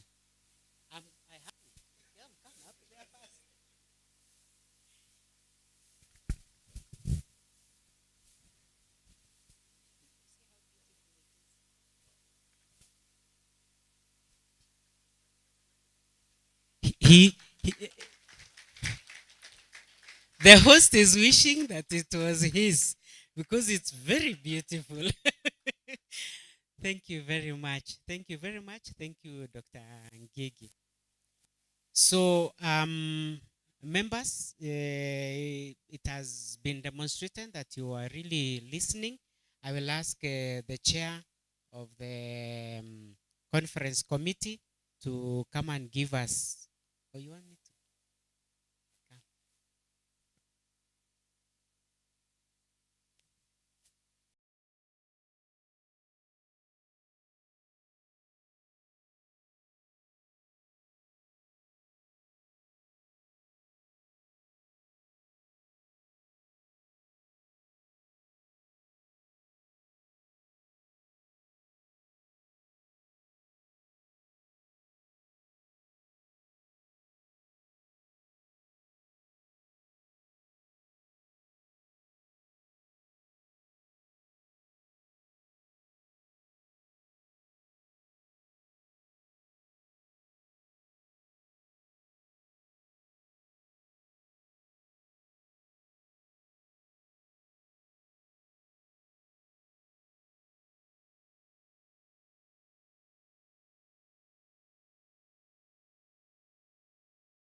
Welcome back.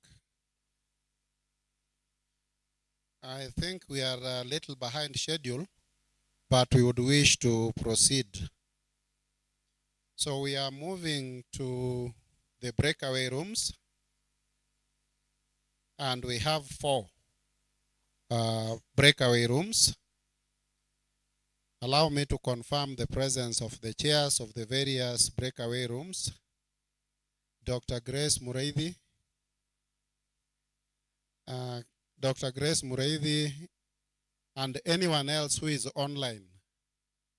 Your venue will be NS3 where we are, and therefore you will take charge.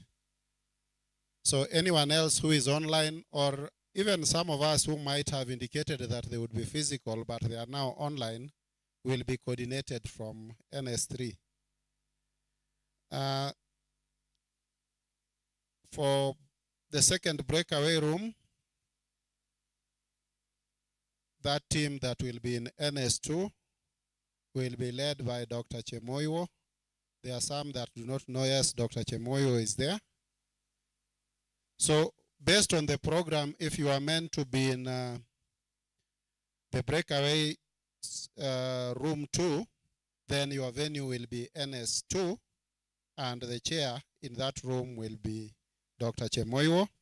Of course, there is a rapporteur that you will find in the bigger program. Then the third breakaway room,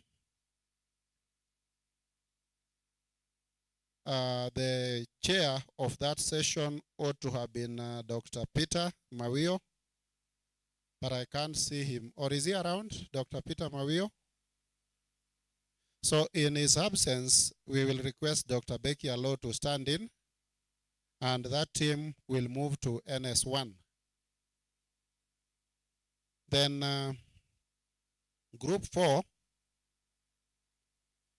will proceed to business complex conference room, and the chair of that session will be Dr. Lagat. Dr. Lagat, engineer, is right on my left. So we will request that you proceed to your various rooms so that the rest of the logistics can follow. We will move around and ensure that you are comfortable. There will also be computers and projectors in all those rooms to assist and to facilitate your work. I don't know, Director, do you have any other announcements?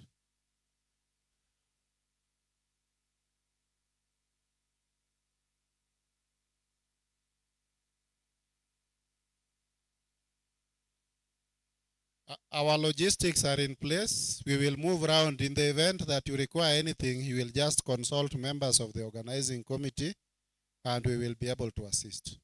Thank you.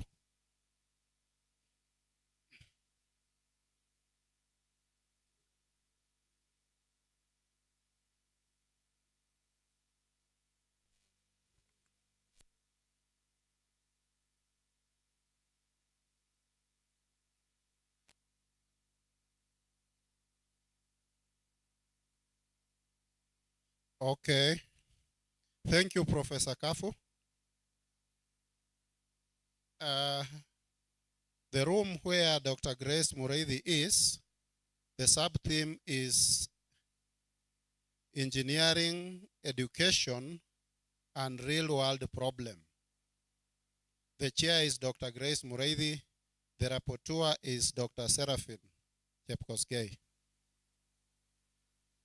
Then in room 2, where Dr. Chemoiwo will be, the sub-theme is gender, governance, and education. And the rapporteur in that room is Dr. Lucy Wanjoy. The other room, where Dr. Becky Allo will be the chair, the sub-theme is climate change, food systems, and livelihoods.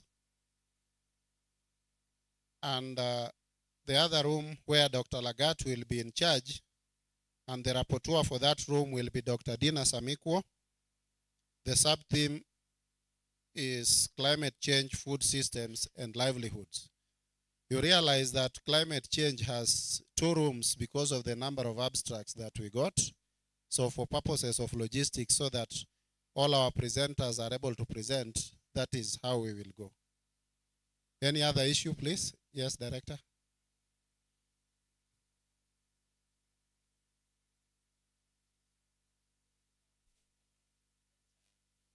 If you have any online presenters, they have the link. You send them, tell them to use the link. We are going to see them right here, and they are going to present their presentations here. So that is for the chairs. If you have any online presenters, they are going to be in this room. And Dr. Grace Mureithi, we can send some of your other presenters to other rooms in case there are too many. Yes.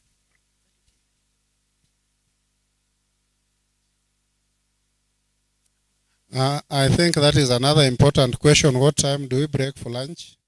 Allow us to coordinate with those who are in catering. We will inform you in the respective rooms.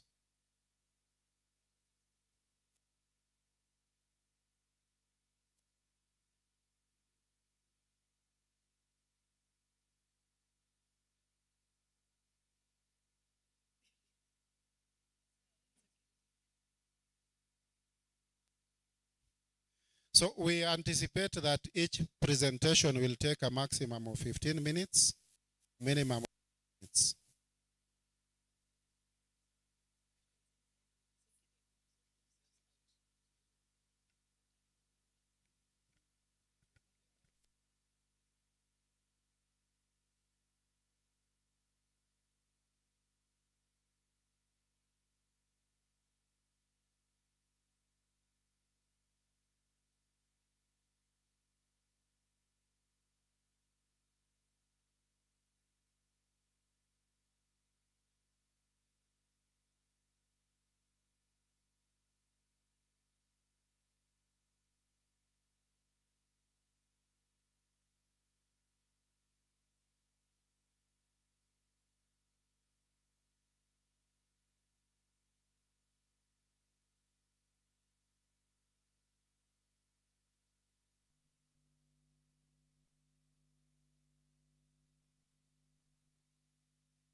afternoon.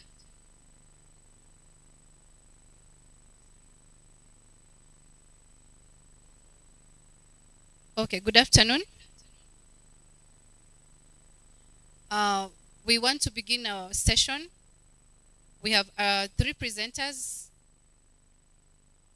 presenting from the room here at University of Eldoret, and we have about 8 presenters who are presenting virtually but outside the University of Eldoret. So kindly, for those of you who are presenting and are not with us here virtually, kindly register your name and on the chat so that you are able to capture your name and your presentation. My name is Dr. Grace Moredi. I'll be chairing this session, and I'll be assisted by Dr. Christine Gare, who is the rapporteur. To start us off, we have Nicodemus,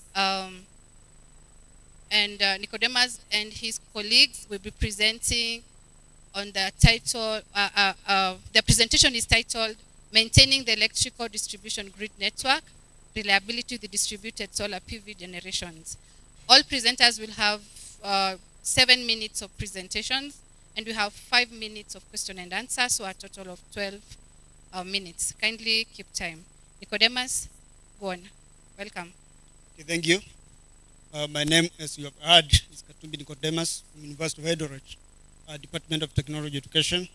My co-authors are Christopher Maina Muredi, an engineer in the Muranga University of Technology, and Shadrach Maina Mambo is an engineer in Walter Susulu University. So we are making a presentation on maintaining the electrical distribution grid network reliability with the distributed solar PV generations. As you can see, maybe on the introduction, the configuration, this research is all about the power supply system, and therefore we are looking at the entire system of power supply chain, and normally it has sections. And what happens normally, we have the generation systems are controlled by whoever or those who man them, and basically when it comes to the conventional system that we know, somebody seated at the control center is able to control the generation. But with the incoming of renewable sources, which are intermediate, they come on and off at will, depending on the weather, like the solar and wind, then it becomes a challenge. And that is the basis of this particular research. So their output projects as fast as possible, depending on the condition, if it's aspect of the system. And therefore, we were looking at what is the capacity and at what point should this particular solar PV generating system be placed within the distribution system. And to do so, for those who are knowledgeable about these particular systems, we have different distribution systems in terms of bus, and we are looking at the one which is IEEE, that 3-bus bus bar radio system. Then maybe next page. There has been a lot of research on these intermediate renewable energy sources, and when I say intermediate, meaning they are not available all the time. And I have given a classical example like the solar. We all know solar is there during the day, and at night is not available. And and even during the day, there are some times when it is not available.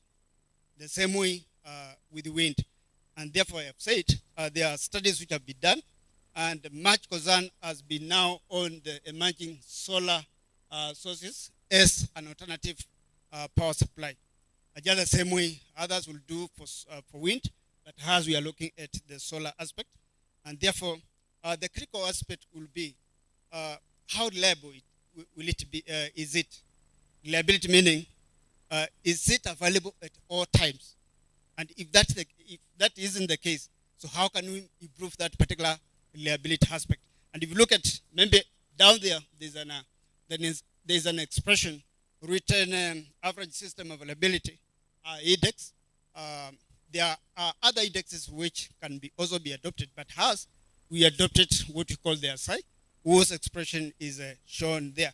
But as you work on any particular research related to distribution networks, for that reliability to be acceptable, then it has to be within 0.99983.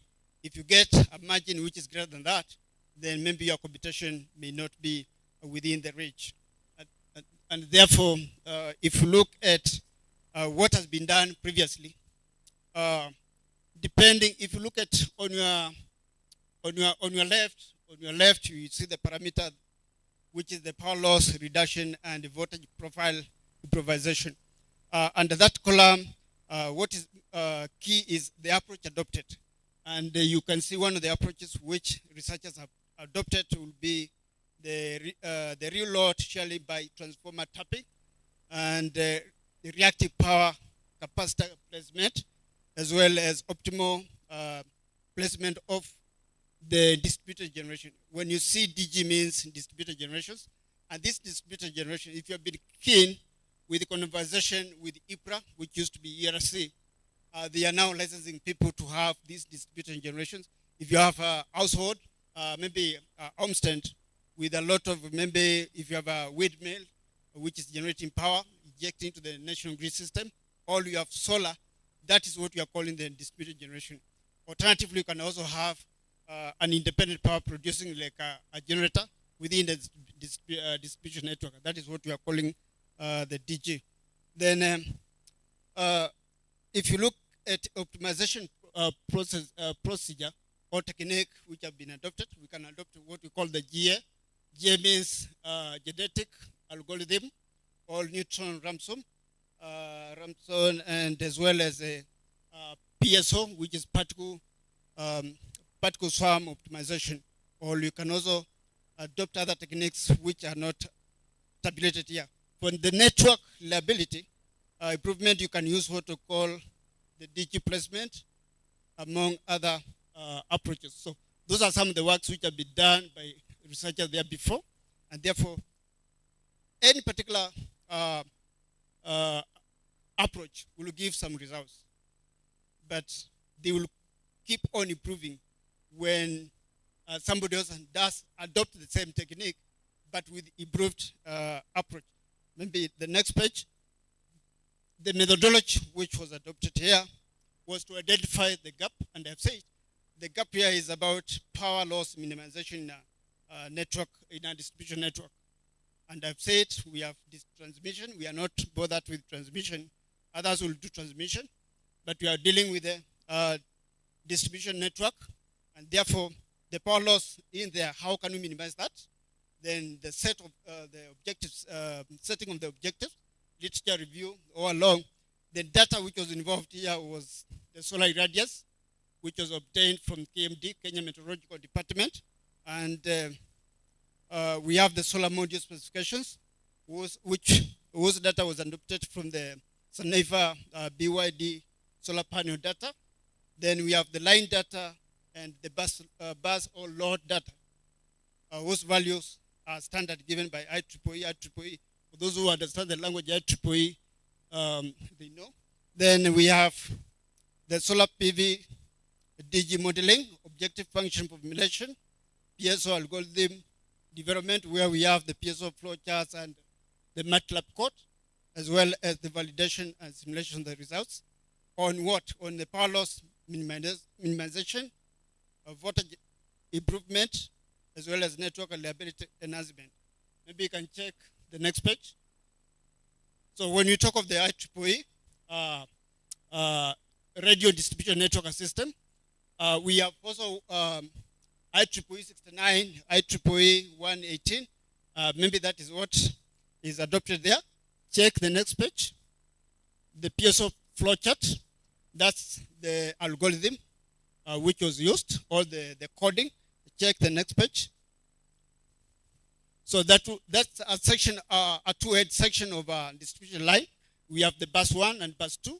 Then in between, we have what now we are dealing with, the power losses, the active and the reactive power losses, the expression over there. Maybe you check the next page. there was an error when I was typing.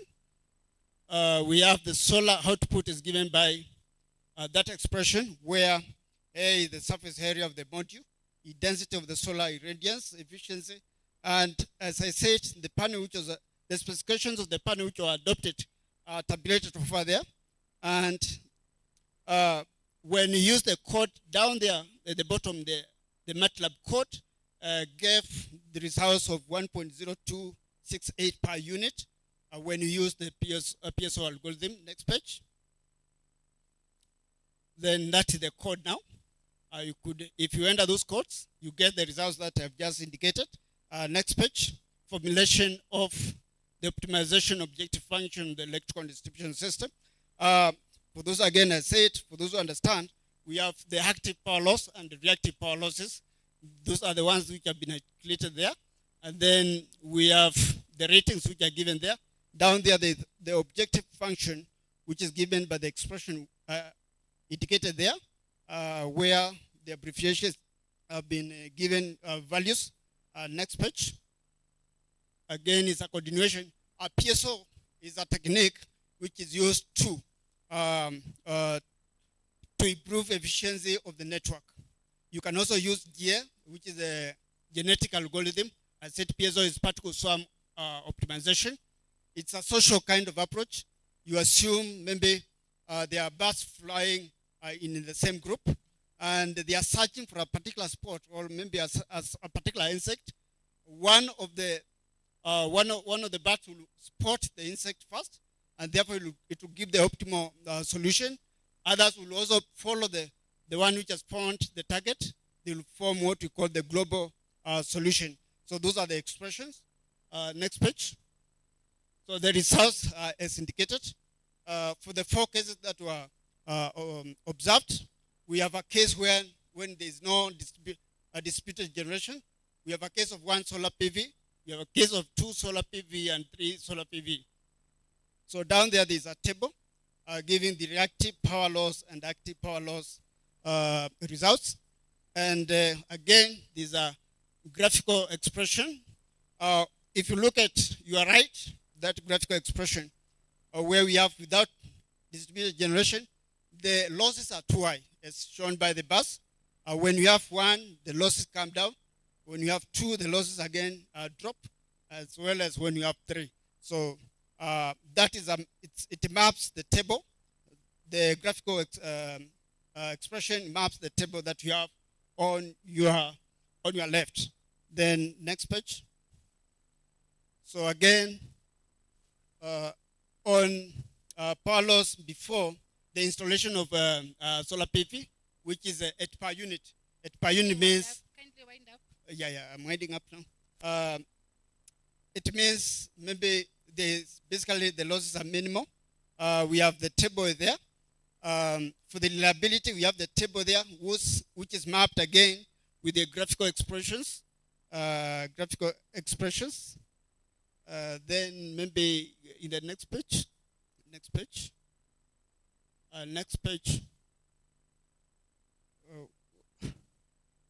Yeah. Okay, well, under conclusions and recommendation, this study provides an approach in enhancing distribution network reliability, improvement of bus voltage profile, and minimization of network power loss through optimal sizing and placement of solar distributed generations in an electrical distribution system using PSO technique. As I've said, there are other techniques. Then the power loss minimization did yield the values which you can see over there. Then the voltage profile improvement, again, you can see the values over there. Then the network reliability enhancement, which was within the acceptable range, you can see it over there. Then under recommendation, implementation of the proposed algorithm is easy and possesses the strength of being capable to find optimal or near optimal visible solutions with few iterations. So with a few trials, you can get an optimal solution for that particular case. Then installation of DG reduces power loss in an electrical distribution network, and therefore it also improves the network reliability. And finally, Similar research study can be undertaken in future on large radio distribution network system, that is IEEE 118 bus or 69 bus on related cases of carbon emission and network reconfiguration to evaluate the system's reliability. And then those are the references which are used. And finally, thank you so much for listening. Thank you, Nicodemus, and your colleagues for the presentation. That's a very good presentation. That is well informed and well researched. So we have time for about 2 or 3 questions from the audience. Any questions? Any questions from those of you who are here physically? Okay. Do you have any questions from those, or any comment from those who are listening online? Any question?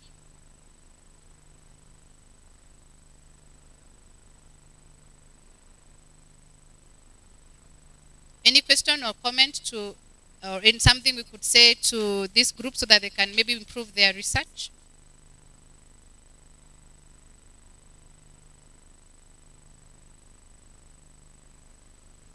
Okay, Nicodemus, I think I'll throw in a question. It's probably not directed to your research per se, but to just the solar system aspect.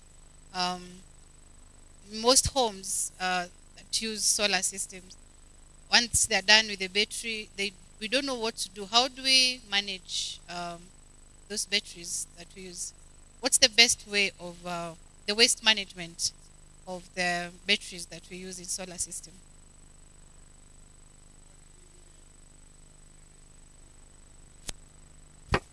I said to answer you, I'll make reference to IPRA regulations and policy. So they have articulated well on how to dispose those solar PV systems, right from the module itself to the charge controller to the battery and other accessories. So there are policies and regulations governing how to dispose the solar PV system accessories. And probably, maybe as a household, because I know you could be having some units with you and you don't know where to take them, like the old radios which became dead. There are collection centers for those batteries. So maybe it's an issue of public education to people to get to know where to take those particular units. Yeah. And thank you to you and your colleagues. Now we go to the second presentation by Ketel Joshua and his colleagues. This presentation is on comprehensive learning environment on students' academic achievements in public secondary schools in Elgeyo Marakwet County. Welcome. Please keep time. 7 minutes of presentations, and we have 5 minutes of question and answer. Thank you. Good afternoon, everybody. The presentation that we have before us here was done by me, Dr. Ketel Joshua. We have Dr. Emily Kibrop, Dr. Limo, Alice Limo, and Dr. Pornes. So, as indicated in the title, it's about learning environment or comprehensive learning environment on students' academic achievement in public secondary school in Elgeyo Marakwet County. Let me, for the interest of time, let me straight away go to the background. And I want to say, we can move to the background. Conducive learning environment aims at promoting active, authentic, and flexible scenario based on learning, incorporating the principles of work place. Basically, what we are saying is that for any quality learning to take place, we need that conducive environment. And when we talk of conducive environment, we are talking about different things that makes this conducive environment that include physical, psychological, and also human. I'll be dwelling much on two of these items, that is the human and the physical. So, as I have said, the learning environment is made up of different elements, which include psychological, physical, and human. So, human elements is actually made of the teacher and the students. That is the human element in class that we have. And then the physical element, we are talking about the facilities that we have in class. We are talking about the kind of class that we have. We are talking about the space that we have in class.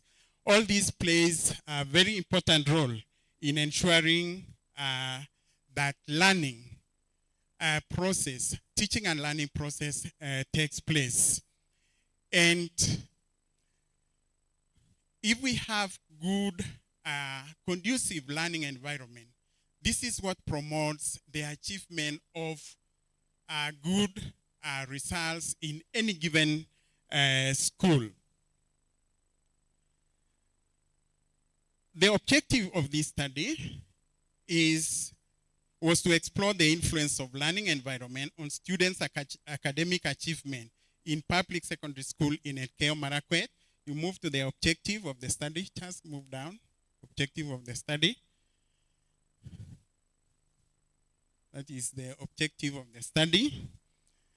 And from the objective, we have also the hypothesis that we generated that there is no statistical significant relationship between learning environment and students' academic achievement in public secondary school in Elgeyo Marakwet County. On literature review, we reviewed some literature, and among this literature, we saw literature on the methods of presentation by the teacher. What kind of, or what method do teachers use in presenting their information to the learners in class, be it even in high school, in primary school, and even at this level, where we mostly use the lecture method.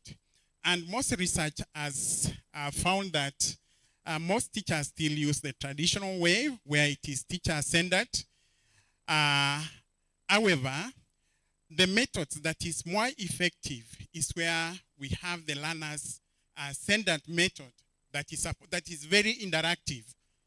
And I think when you look at this is the direction where we are going in CBC, where we are supposed to have an interactive session with the learners so that the learners can internalize and even become more creative in generating information. So when we involve the learners, this is where we get the learners learning more, and we shall experience more achievement. So that is basically on literature that we researched on. Among the other literatures is about the spaces in class, the kind of materials that we have in class that we use in teaching. We also have the arrangement of the class and so on. So these are some of the literature reviews that we did.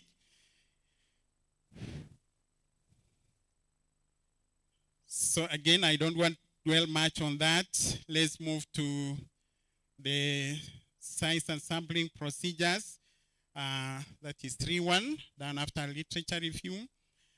Size and sampling procedures, we had 127 public secondary school, which are in Elgeyo Marakwet, 90 of which are sub-county, 19 are county, 16 are extra county, and 2 national schools.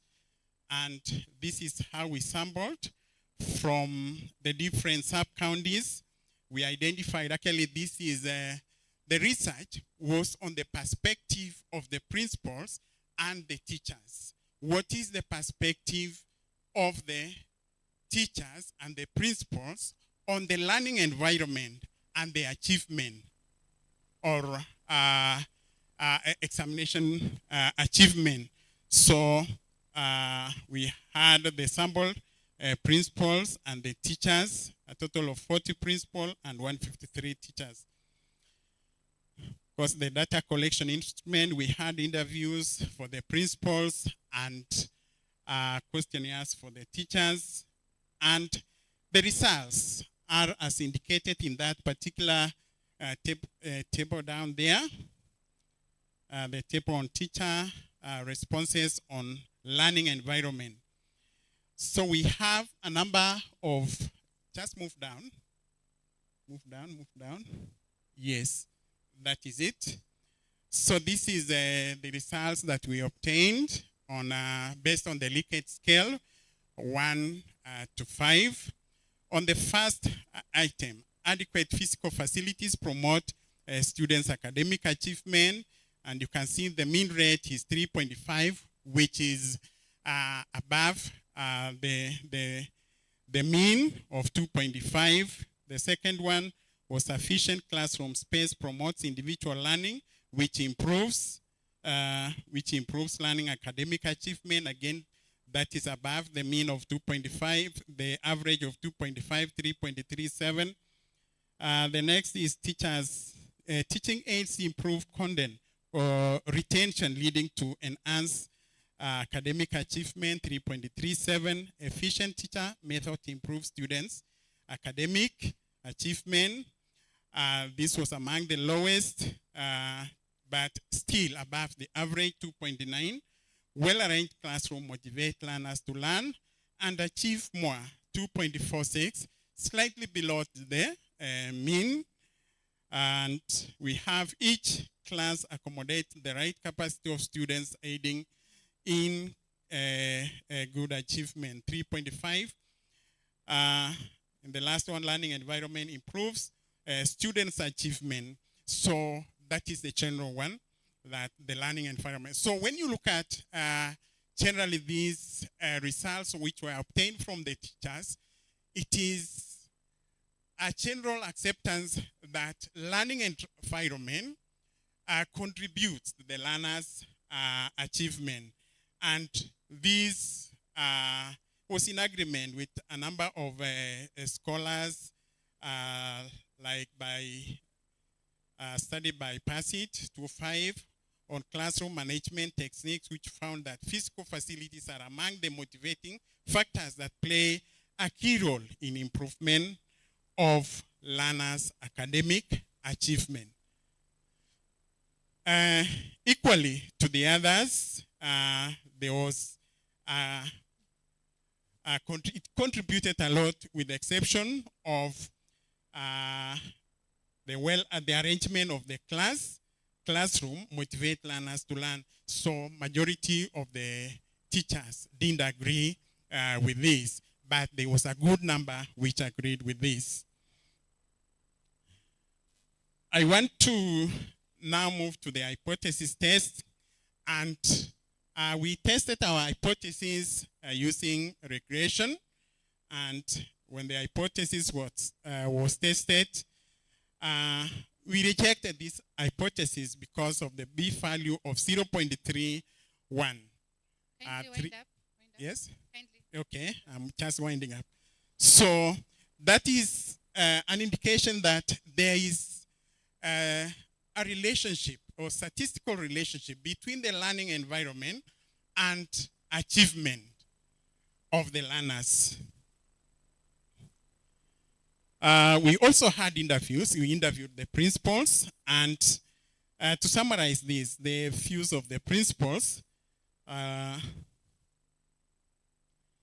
is that generally concerning learning environment, the principal unanimously agreed that the learning environment encompasses many things which are required for the enhancement of students' academic achievement.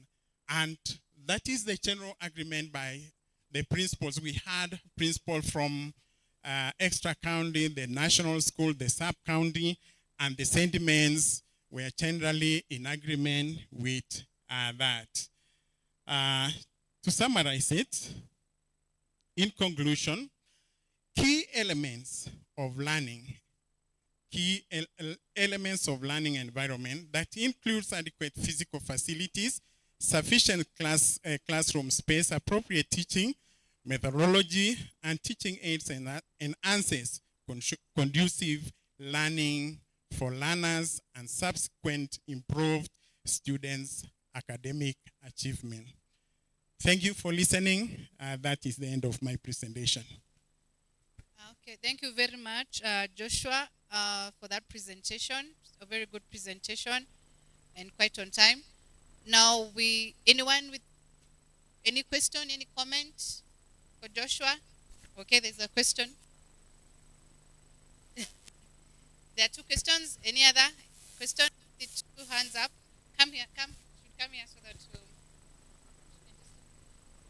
Okay, fine. Joshua, that was a good presentation. Thank you. I would like to make two observations. One, your study is supposed to be longitudinal, because when you go to class for 1 or 2 minutes, and then you conclude that the environment is having an effect on this, I think it does not make a very serious educational value. So you need to take time to observe what is going on. Number two, you have pointed out to us at the end, there is variation. Like now, even cheating in exams, schools which are well equipped, there are others which don't. So you'll find that when we talk of an environmental effect, this could also be the cause. But the one I want you to respond to is, how do you relate what you have done with technology-aided instruction today, where you are teaching students at a distance, like what we have been doing here, online? How do you organize the environment to facilitate the learning of the children? Okay, I think you pick all the questions and then you answer them.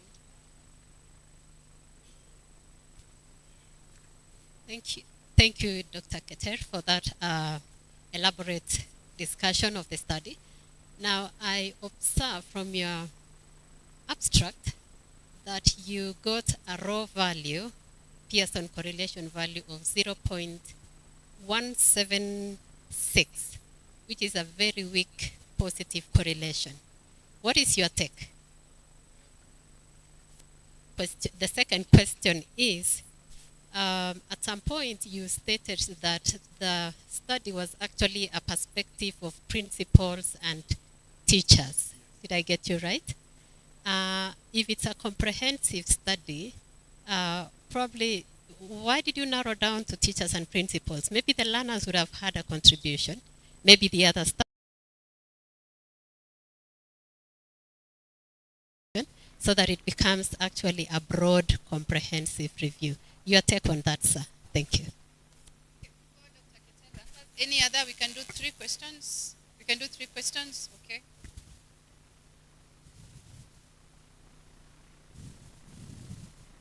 Thank you so much. It is a good presentation.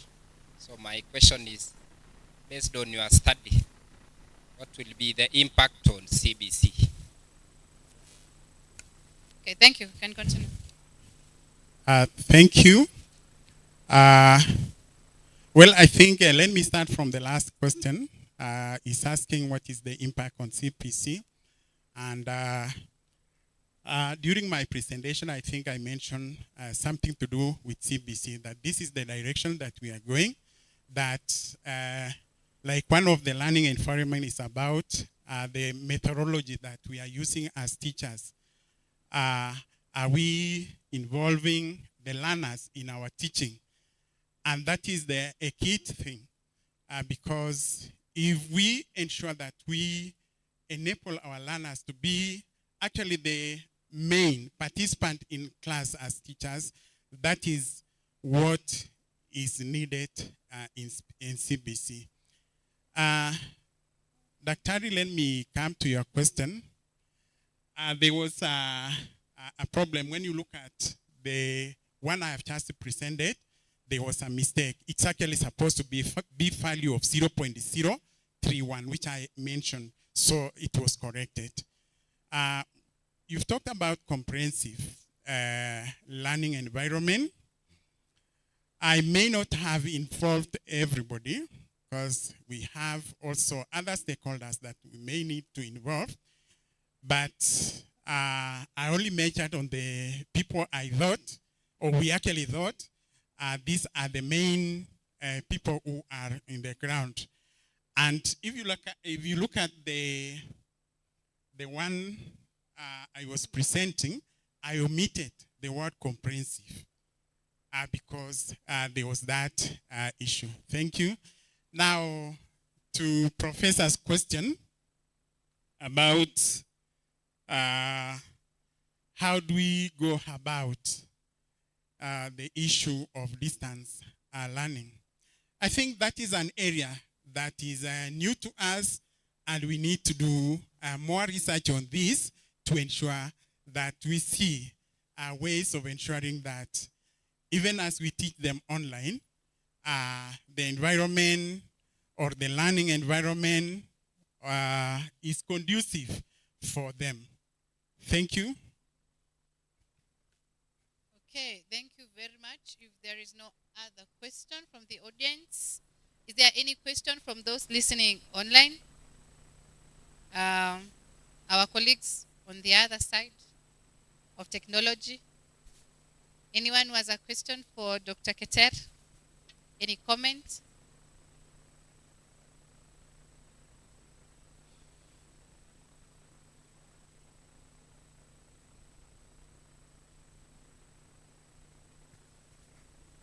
Okay, so there's a question on how you settle on how you selected the 127 schools.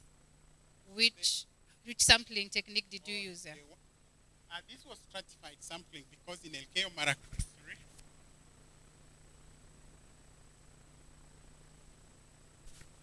we have 4 sub-counties. And out of these 4 sub-counties, as indicated in that table, we have a number of schools. And they were picked, we stratified, and then we picked them proportionately, depending on the number of schools that are in those sub-counties. Okay, thank you. So if there's no other question, thank you very much. I think Professor said something about doing a longitudinal study. Probably that could be further research. Oh, yeah. Someone else could pick that and continue. So thank you very much. Now we want to welcome Dominic Mutesh and Kipkirui Chepkwony so that they can give us their presentation that is on intergovernmental relations, higher education, and constitutional applications on devolution in Kenya. Welcome. 7 minutes of presentation so that you give us 5 minutes to ask you questions. Karibu sana.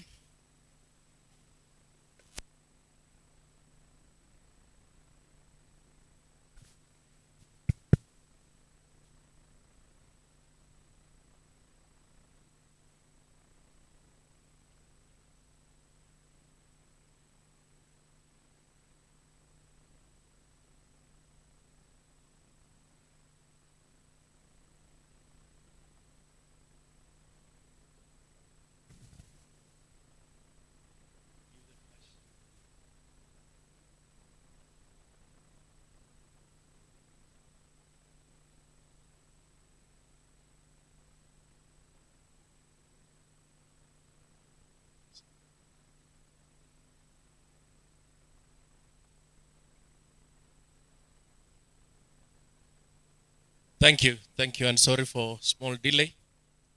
So our topic is on intergovernmental relations, higher education, and constitutional applications on devolution in Kenya.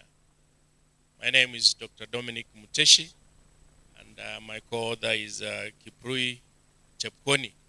We are all from the Intergovernmental Relations Technical Committee. So the impact of higher education on the relationship between intergovernmental relations and constitutional applications on devolution is very critical if we are to realize an effective and efficiency in governance for the devolved units. The necessity of higher education in promoting intergovernmental relations and implementation of these constitutional applications is very critical, and a motivation to all the scholars and practitioners in corporate governance. So the objective of our study was to examine the correlation between higher education, intergovernmental relations, and constitutional application on devolution. The anchoring theory was social learning and integration theory. The analysis, we used content analysis of secondary data that was collected from previous empirical studies. For the sake of time, let me move straight to the introduction. And I say devolution is, of course, decentralization of power, policy-making process and authority to lower segments of the society. So here the segments, we are talking about the county government. The Constitution of Kenya came up with 47 county governments and the national government. Then the intergovernmental relations is the interaction expected between these two tier levels of government. The Constitution envisages that there should be harmonious relations between the national and the county governments. The higher education, on the other hand, is the training after the secondary education. It is to play a critical role in terms of training, research, advisory, policy development, and implementation of the same policy by the players. So is it national government or the county government, we rely on the higher education to make sure that they build their competencies in terms of service delivery to the citizenry. So the problem statement is that whereas we appreciate or acknowledge that there have been a variety of research that have been conducted in this area, there is little or limited literature which links the relationship between higher education, intergovernmental relations, and constitutional application on devolution. The context also, whereas it has been in foreign countries, that is like Seberu 2019 studied it in Nigeria, Kansai 2020 studied in USA. The current study looks at the Kenyan context. The methodology the current study applies is, of course, content analysis. The objective I had already indicated was to examine the moderating effect of higher education on the association between intergovernmental relations and constitutional applications on devolution in Kenya. The literature review, we had the theoretical foundation, which I had already explained about, that the paper was anchored on social learning and integration theory. The paper also reviewed several literature, and we looked at the pairwise review of the variables. The first one was looking at the intergovernmental relations and the constitutional applications on devolution. And the second one, the intergovernmental relation, higher education, and constitutional applications on devolution. Several studies were reviewed. The research hypotheses which were extracted from the review of literature were that there is no significant relationship between intergovernmental relations and constitutional application on devolution in Kenya. And the second one, there is no significant effect of higher education on the relationship between intergovernmental relations and constitutional application of devolution in Kenya. The study recommends that a further research to be conducted with a cross-sectional survey, applying, using education directors as the respondents, and then applying both descriptive and inferential statistics in terms of data analysis. In conclusion, we say that the impact of higher education on constitutional application on devolution success has been broadly researched in the area of corporate governance with diverse results. Nevertheless, treasured as a factor of organizational performance, there is scanty information on how higher education affects the linkage of intergovernmental relations and constitutional provision on devolution. Tertiary education, according to literature review, is a critical element that determines success of the decentralized units.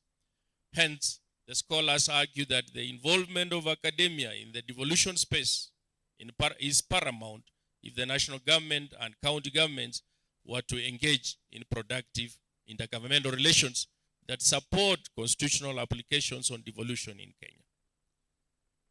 So this concept paper gave a conceptual framework to be adopted by future scholars to look at in depth on how the three variables relate.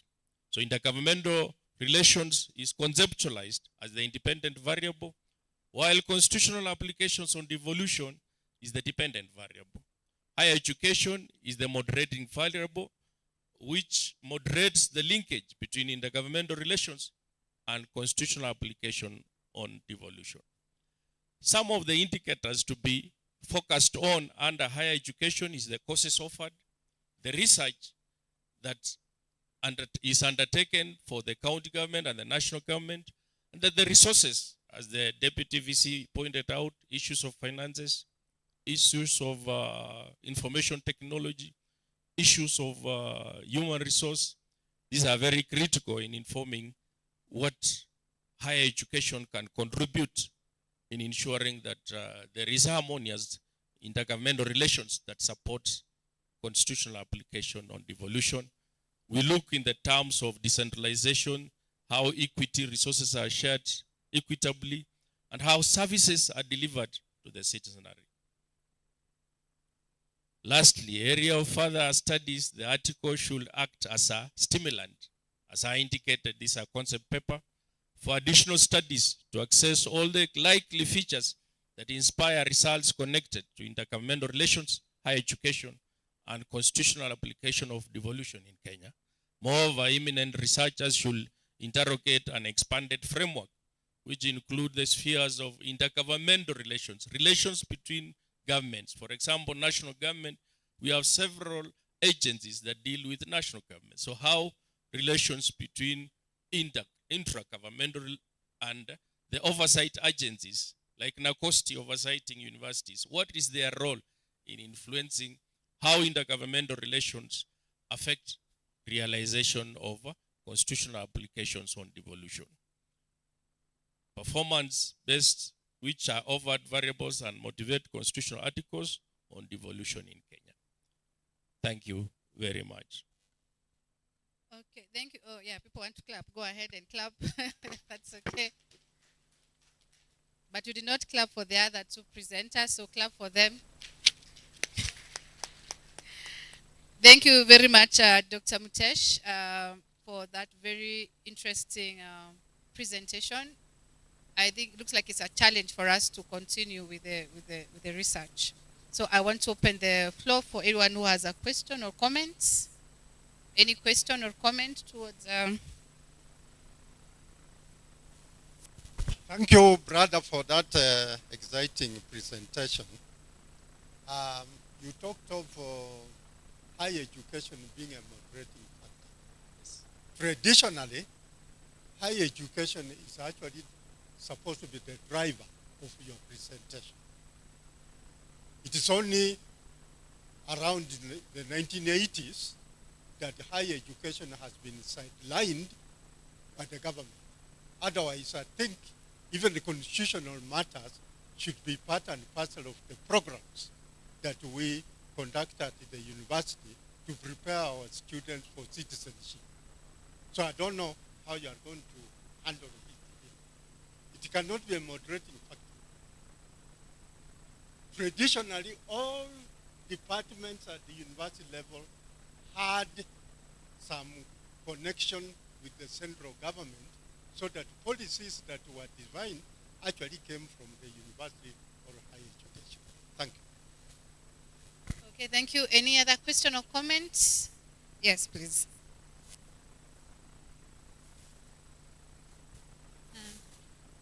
Thank you, Dr. A quick comment. Why all the industrial unrest if we have a harmonious intergovernmental and higher education relationship. Thank you. Okay, another one question and then. Thank you. I also have a concern when you expressed that higher education should actually do the moderation.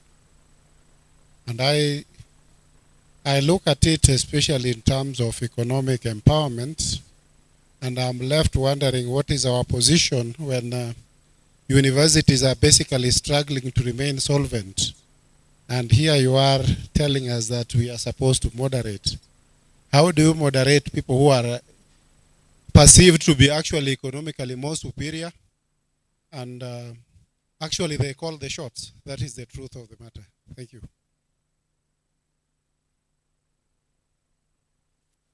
Okay, go ahead. You can respond to those questions. Thank you very much for your questions. Let me start with the last one.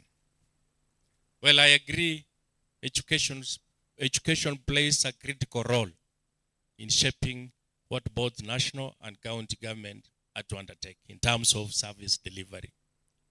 The capacity of staff that are in both institutions in terms of knowledge, skills, and abilities are shaped by the higher education.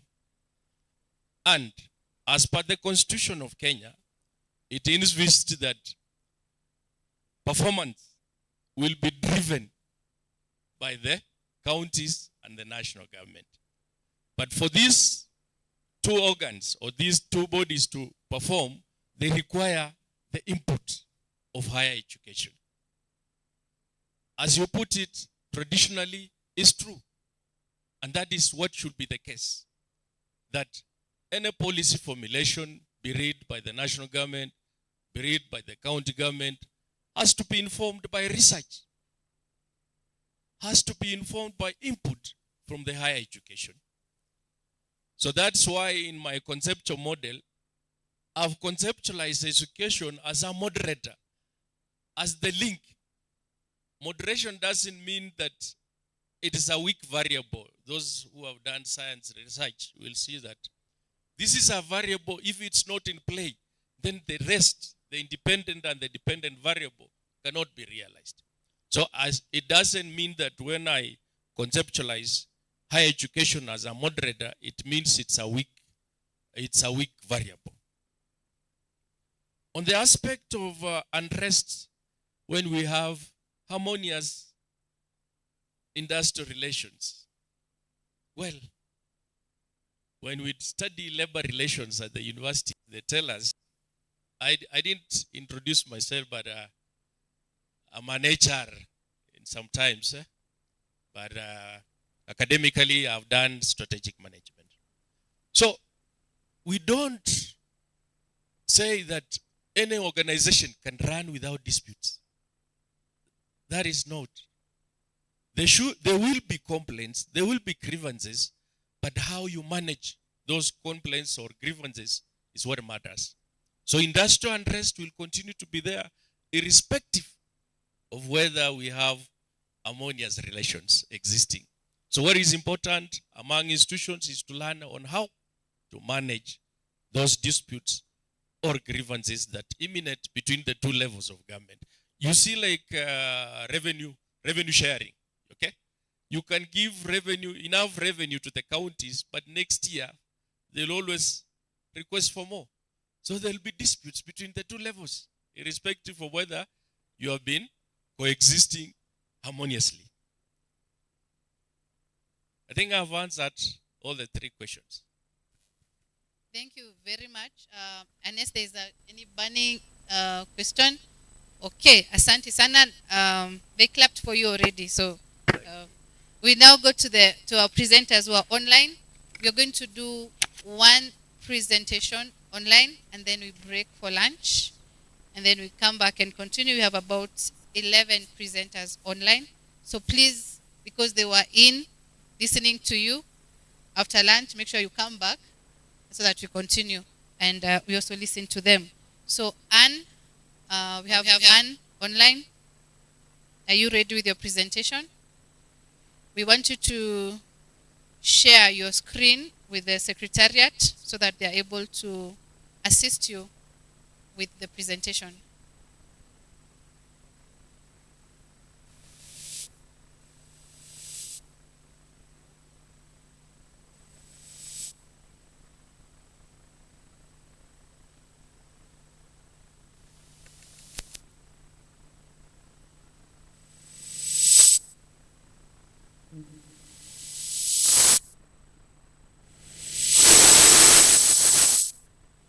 How do I share my screen? Because you're saying the sharing option is not on.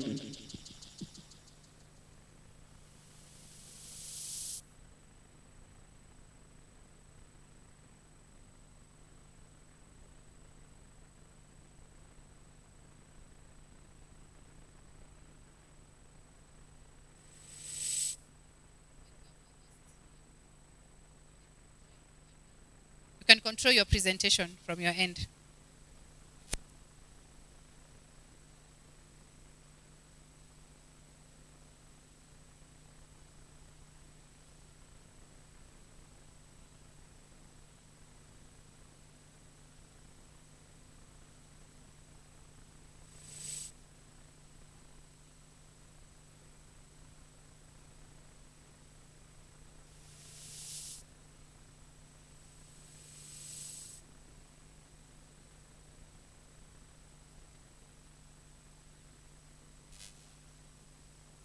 Okay, and share your presentation.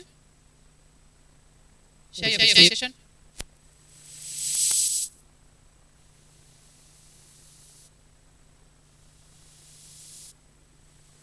Share my screen.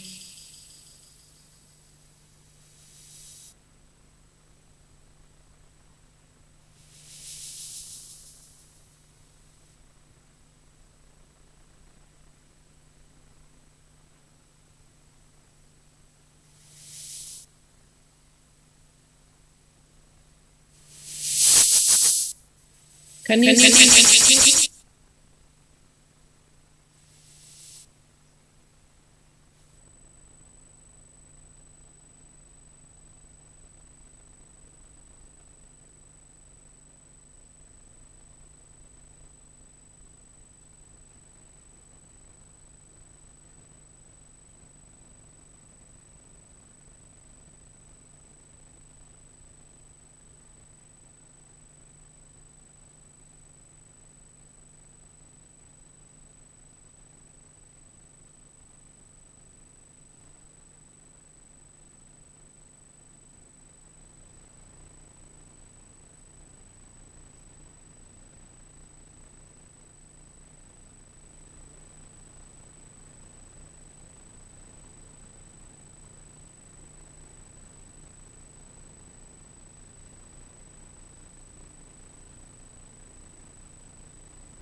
For feed industry.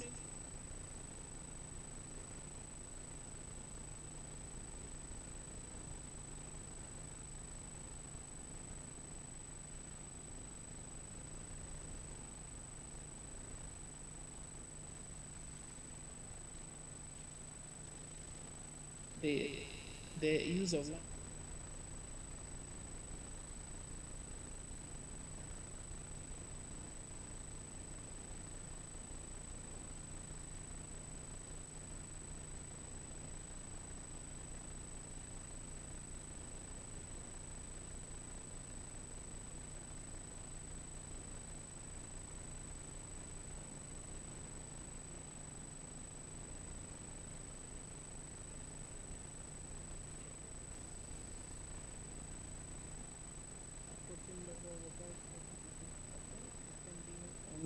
The substance.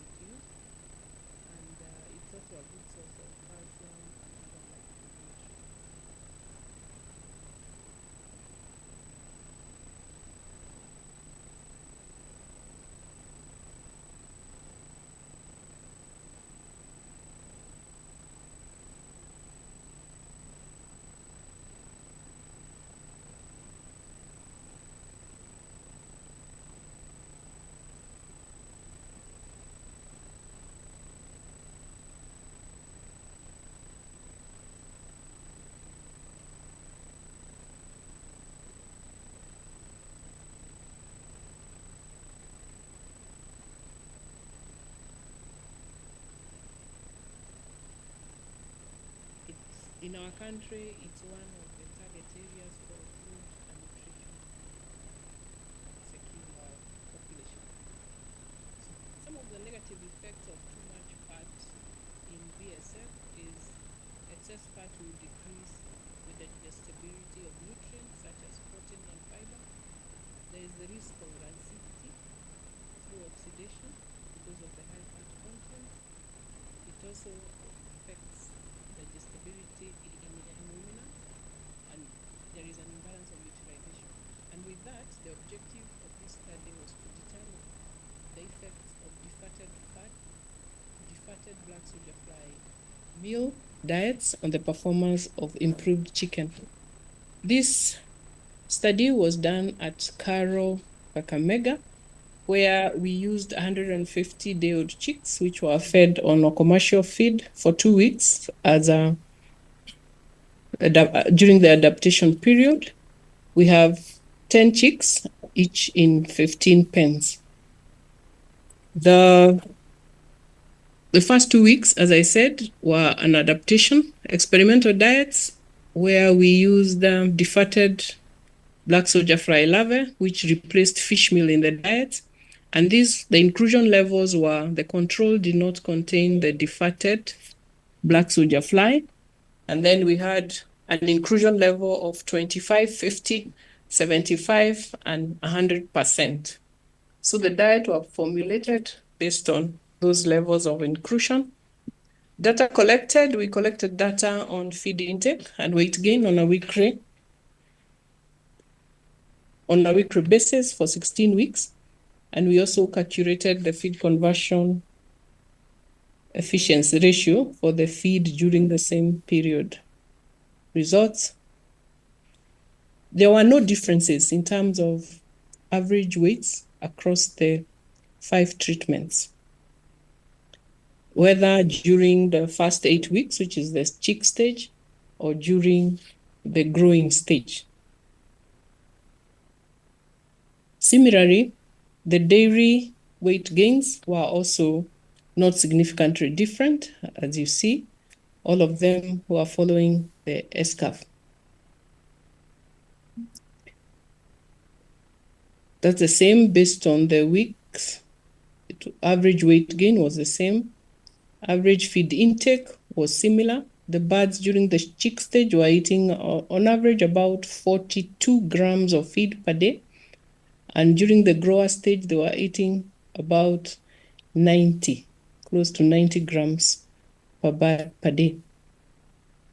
So we concluded that there was a general increase in the bird's weight gain and feed intake over time, but there were no significant differences observed in all the parameters that were measured, be it the dairy weight gain or the chick feed intake, and neither during the FCR that was calculated, there was no significant difference. FCR decreased over time as both chicks and growers matured. You see, young birds have a more efficient feed conversion ratio than mature birds during the growing stage. So the main recommendation we have for this study is, since there are no significant differences in improved chicken performance across treatments while using defatted BSF, then farmers can use the defatted BSF levels based on price availability. And as I said initially, BSF can be produced at a small scale in the rural areas. So, end of my presentation. Thank you. Okay, thank you very much. Let's clap for Anne. Thank you, Anne, for that very significant presentation. I want to believe that we have some farmers in the house. Okay, I cannot hear. You cannot hear? Okay. Thank you. I believe now you can hear me. So we were clapping for you. Let's clap again so that Anne can hear. Thank you, Anne, for your very significant research and your very good presentation that was on time. And the farmers in the house want to ask you 1 or 2 questions. Any question for Anne from the floor? Any question from our presenters online? Well, I have a question for you, Anne. You told us something about disadvantages of BSF. You said because of the fat, it affects digestibility. And then your study, the findings of your study were that there is no significant difference, in, the weight. But then how do we handle the disadvantage that comes with the BSF? I believe that the level of inclusion for the defatted black soldier fly in the diets of the chicks was low because of the higher protein. You see, once you defat, you concentrate the protein levels. That is why there were no differences. In another objective, the student was looking at the oxidative lancidity of the feeds made using full fat and the ones using defatted. And those results will be presented later. So I believe the lack of significant differences was because the protein levels were concentrated when we removed the fat from the black soldier fly. Okay, so from your study, you Can I comment, please? Okay, yes, please go This ahead. is Dr. Mewa. The disadvantages or the disadvantages she was talking about were if you do not defat. So she was talking about the challenges of not defatting. So therefore, that is why the defatting was done. It was not about black soldier fly. It was about full fat black soldier fly. Okay, so thank you. Thank you, Eunice. Let me ask the second question related to that. So how does a small scale farmer do the defatting? Or are there services to assist small scale farmers? Yes, there are small scale methods of defatting black soldier fly.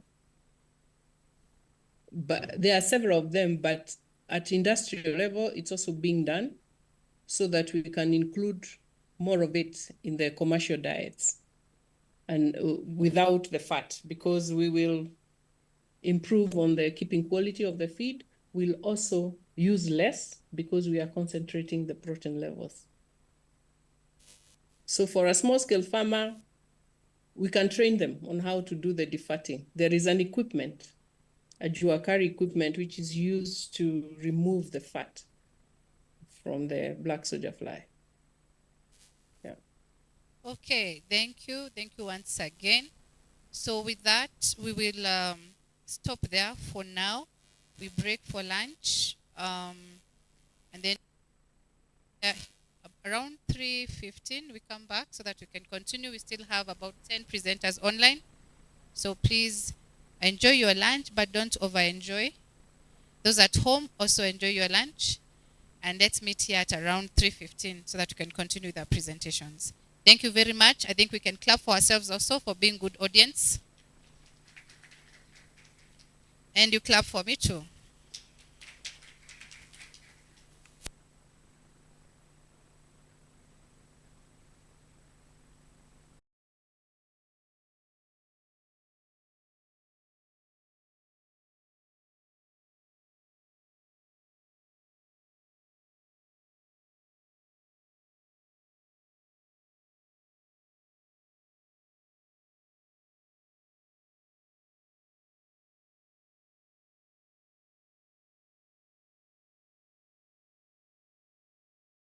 Uh, 25 minutes past 3.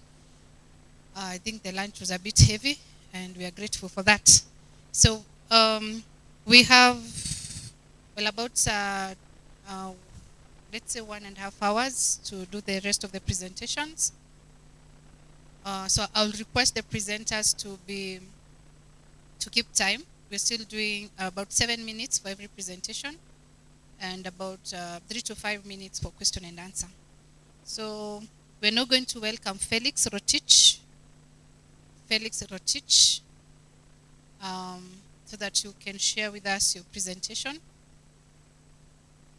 Felix, are you ready? share your presentation. The Secretariat is going to make you a co-host so that you can control your presentation.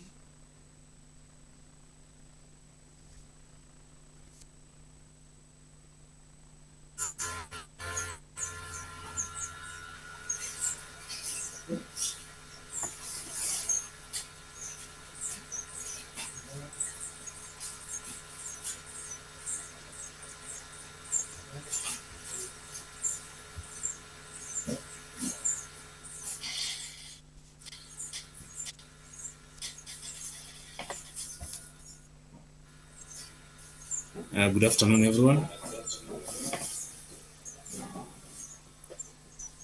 Good afternoon. Go on, Felix. Okay, thank you. I'm going to present my presentation briefly. And the topic of my discussion is the effect of electromagnetic waves on the human brain activity. The authors, that is myself, Rotich Kibet Felix. We have Dr. Titus Rotich from Moi University. Then Dr. Albert B. from University of Eldoret. So allow me to briefly take you through the discussion. And I'm going to begin by looking at the background information on the study.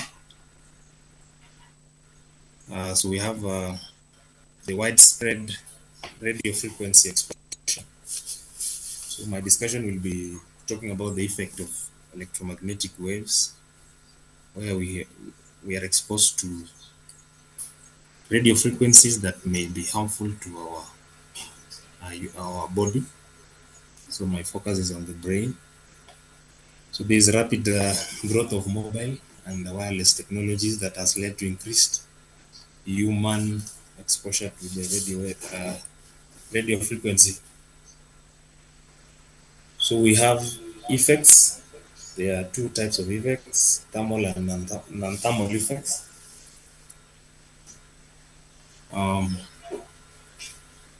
So radio frequency causes thermal effects on the tissues, that is heat. There is some heat that is being generated from the body. And then there are others, non-thermal effects, which include change in the brain, cognitive functions. There is the impact on the brain activities. So a lot of studies have suggested that radio frequency may cause some exposure, and they may affect memory, learning, attention span, and emotional regulation. So with the introduction of 5G, that is a high frequency radio waves that is being introduced in the market, this has raised some concern. So it is important that as we are doing our research, then we consider these 5th generation and the 4G frequencies that are used by our modern phones. We have limited research that has not been covered in Africa. So despite the high number of mobile phones penetration, there is minimal research on the exposure of the human health, particularly our study in Kenya. So I'll proceed.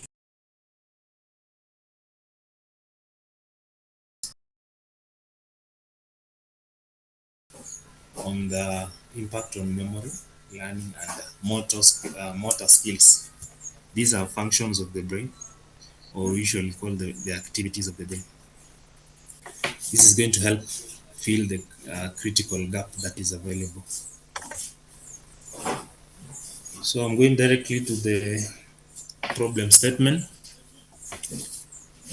The widespread use of radio frequency devices that produce radio frequency has significantly increased the human exposure to electromagnetic waves.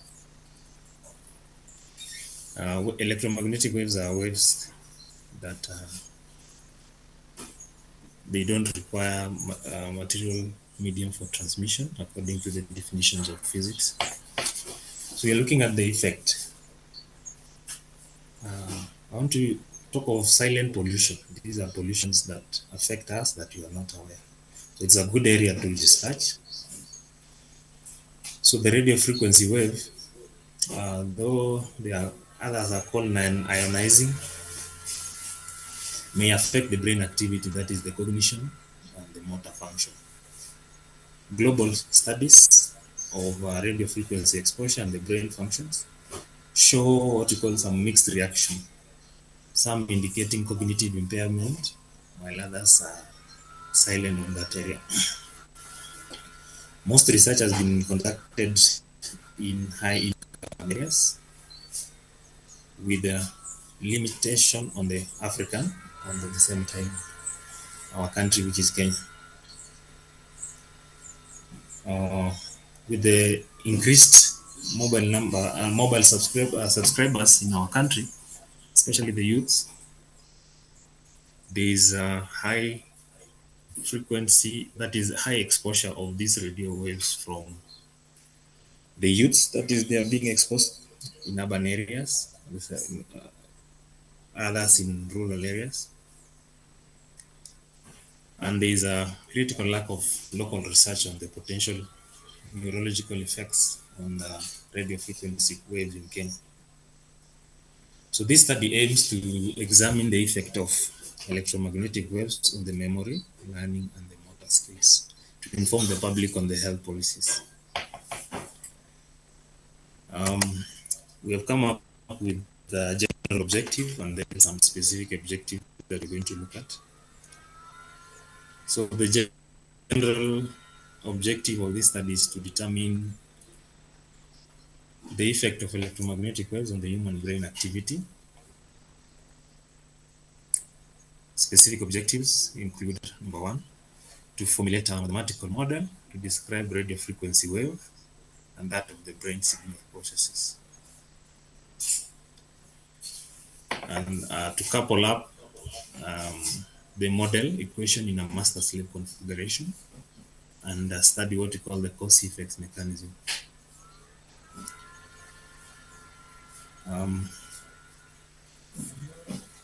Number three, we will have to carry out a model simulation to determine the effect of radio frequency on memory and learning. Felix, Then lastly, we request you to increase your speed and your volume, please. Increase your speed and your volume in the interest of time. Okay. Thank you. And number four, I'll talk of to investigate the possibility of controlling motor skills, that is emotions and automatic response system. Okay. I will go to the justification of the study. Now, the rise in radio frequency emitting devices in Kenya has increased the concern about the potential health risk of the effects on the brain activity. Most studies on the radio frequency exposure has been conducted in high-income countries, making localized research essential. So Kenya lacks the comprehensive safety guidelines on the electromagnetic exposure, despite widespread device uses.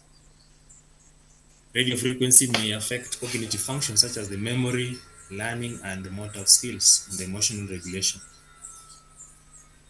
So this study provides Kenya-specific data to inform safety standards and the public health policies. So findings will help to protect vulnerable groups such as children from potential long-term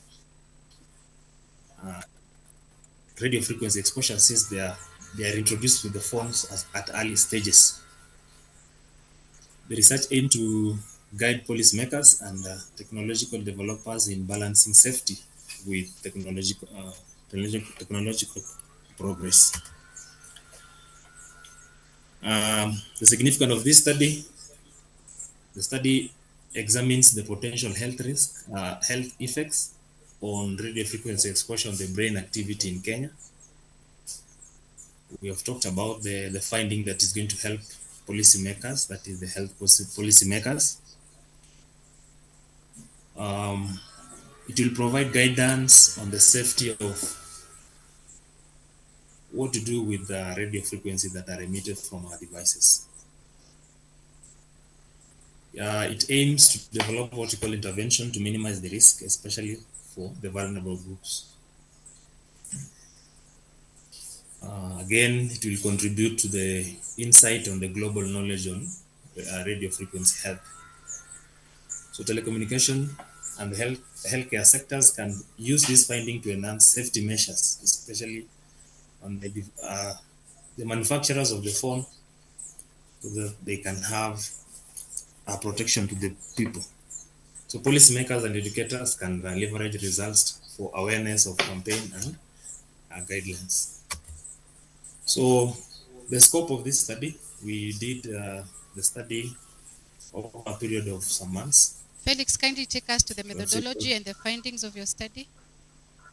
Take us to the methodology and findings. Okay. So the study develops a mathematical model to describe what we call the radio frequency wave interaction with the brain signal. And then we have a master slave configuration is used to analyze the cause-effect mechanism on.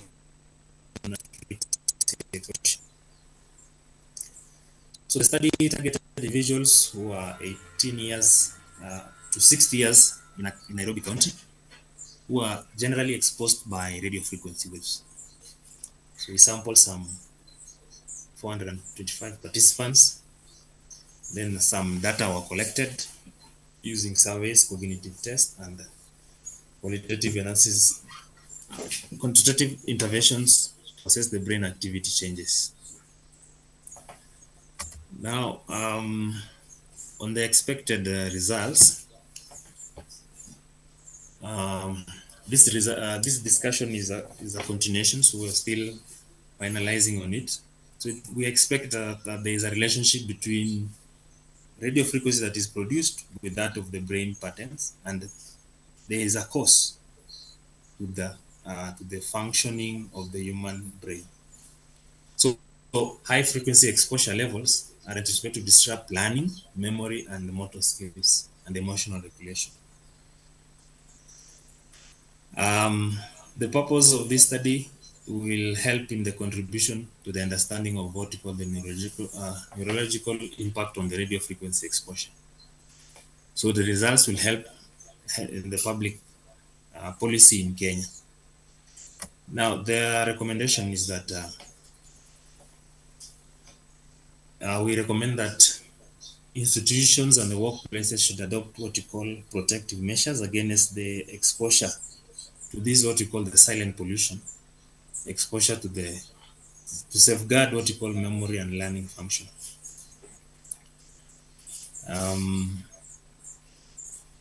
Public health campaigns should advocate for the reduced use of radio frequency emitting devices, particularly in the high risk environments, and promotes safer communication technology that minimize the radio frequency emission. Further studies should be focused on what we call refining the mathematical model by incorporating what we call real-time experimental data and advanced simulation to validate the interaction between radio frequency and the brain signal. So a lot of the discussion we have left out because of time, but I want to thank every one of you for listening to the presentation, and I want to thank you so much. Okay, thank you, Felix. You were clapping. The audience was clapping in the morning. I don't know. I think they have written too much now. Do you want to clap for Felix? Okay, thank you, Felix. Any question or comment? Any question? Yes, Prof. Thank you to the presenter for a lucid presentation. Question number one. radio frequency waves are broad. I mean, there's a whole range of radio frequency waves. So I don't really know which range was being used. Two, if similar studies have been carried out elsewhere and there are findings, why do we think that the Kenyan brain is going to respond differently?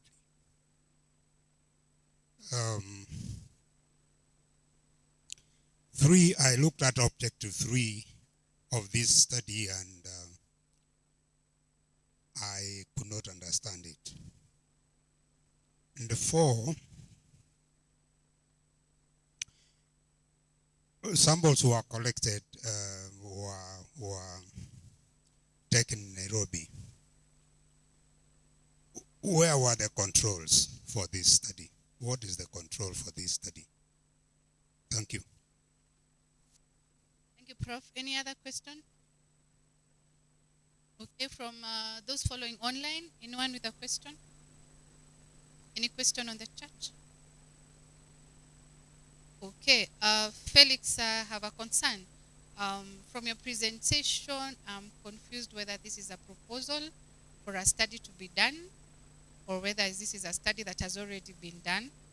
If it's a proposal for a study to be done, I see you have recommendations.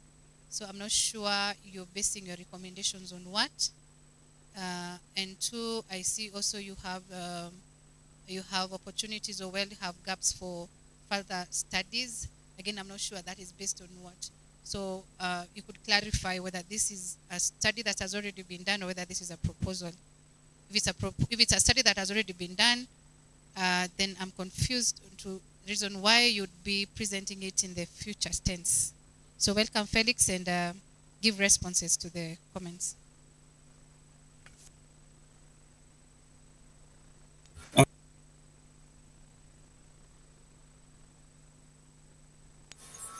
Okay, thank you so much for the range of questions that I've received. Number 1, I want to start with the question on number 2 about the research. This is a continuous research. We have just done our proposal. So these are what you call, I've done what you call additional information on what we have just presented at proposal level. So we are doing it as a research in the sense that it is a continuous thing. So there are some expected results that is coming out, but the research finding will be out soon. So the reason we have come for this presentation was just to get some insight. Some people can add and can clarify on some issues. I want to go to the question on why the results has been done.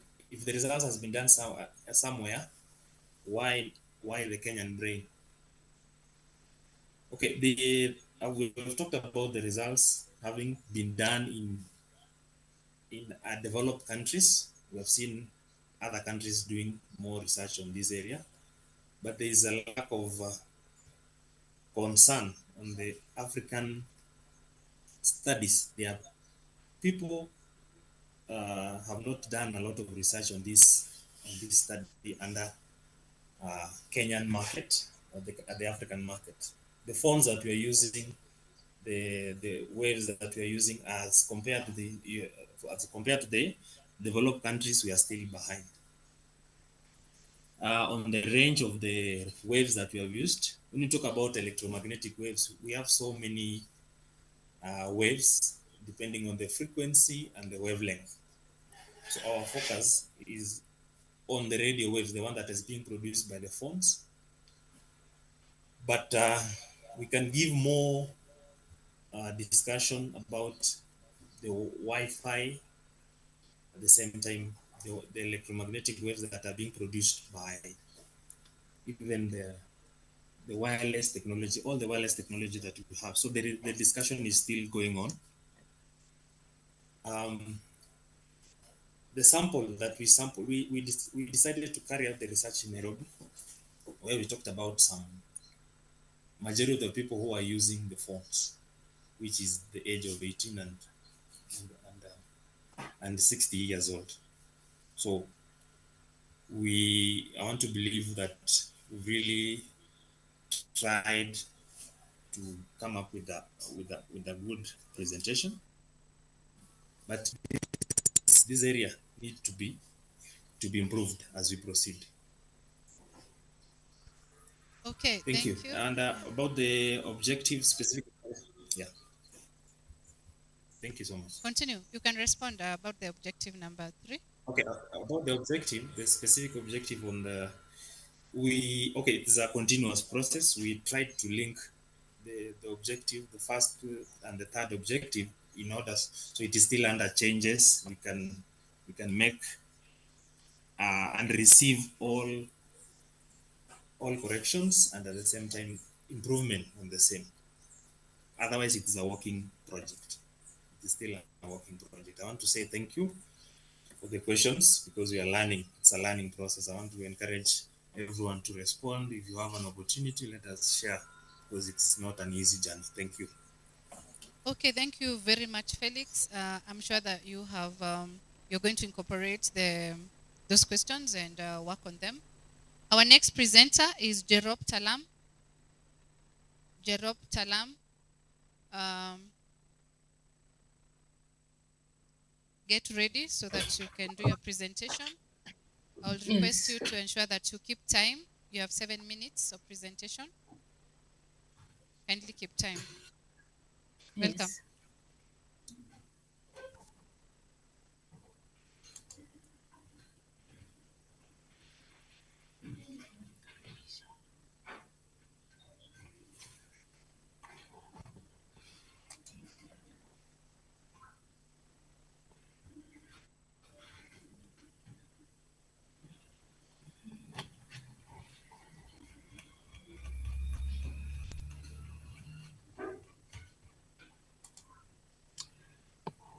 Yeah, my name is Ruth Cherop Talam. Can you hear me? Hello, good morning, everyone. Good afternoon. Good afternoon. Welcome. Oh, thank you. Yeah, so my name is Ruth Cherop Talam, and my title is Taxonomic Study of the Cyperus diverse Delile Complex in East Africa. So we are working together with Professor Donald Otieno and Dr. Paul Mutuku Musili and Dr. Were. So this complex is about 4 closely related and often confused taxa, that is Cyperus allophocoroides, Rotubu, Cyperus diverse Delile, Cyperus exaltatus Reds, and Cyperus sorry, Ruth, we need you to share your presentation so that we can follow. Kindly share your presentation before you continue. I've shared.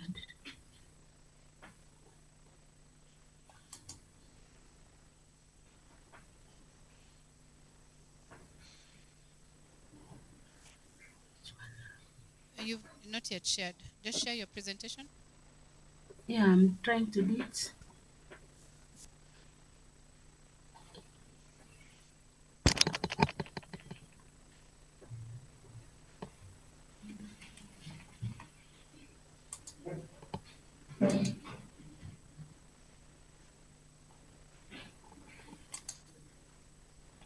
Yeah, have you seen my screen? Yeah, that's better. Okay. Wow, so that is it. So I was saying that my name is Ruth, and we are working together with Professor Donald Otieno, Dr. Paul Mutuku Musili from National Museums of Kenya, and Dr. Were. So this title is about Cyperus diverse Delile complex in East Africa. Cyperus diverse comprises of 4 closely related and confused taxa. So these are Cyperus allopocorides rotund, Cyperus dives delile, Cyperus exaltatus reds, and Cyperus imbricatus reds. So the distribution of these 4 taxa is pananthropic, and the problem statement that is there about these 4 taxa is that it is about taxonomy and nomenclature of these 4 members. So different authors are trying to give different interpretation. Then another issue is about distribution. The members of this complex are not well documented in East Africa.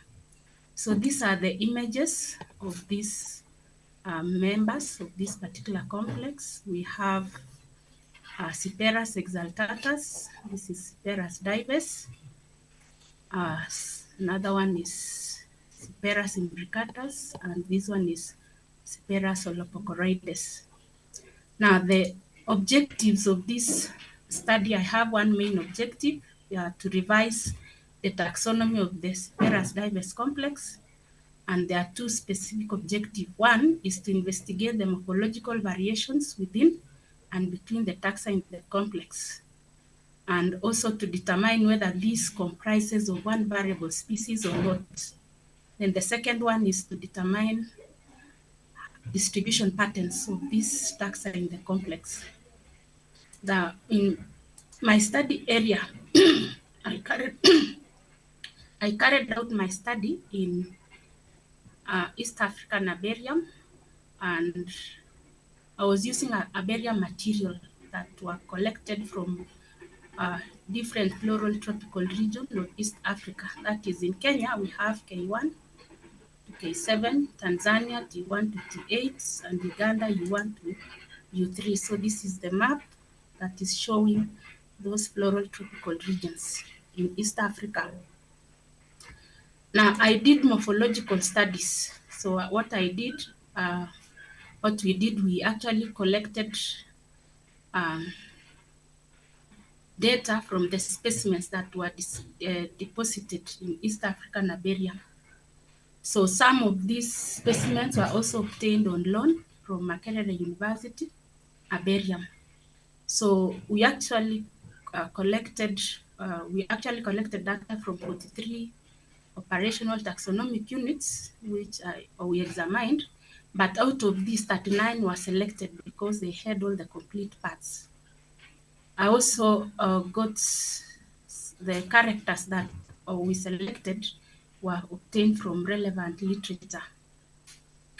Then we also did micromorphological studies where we used scanning electron microscope.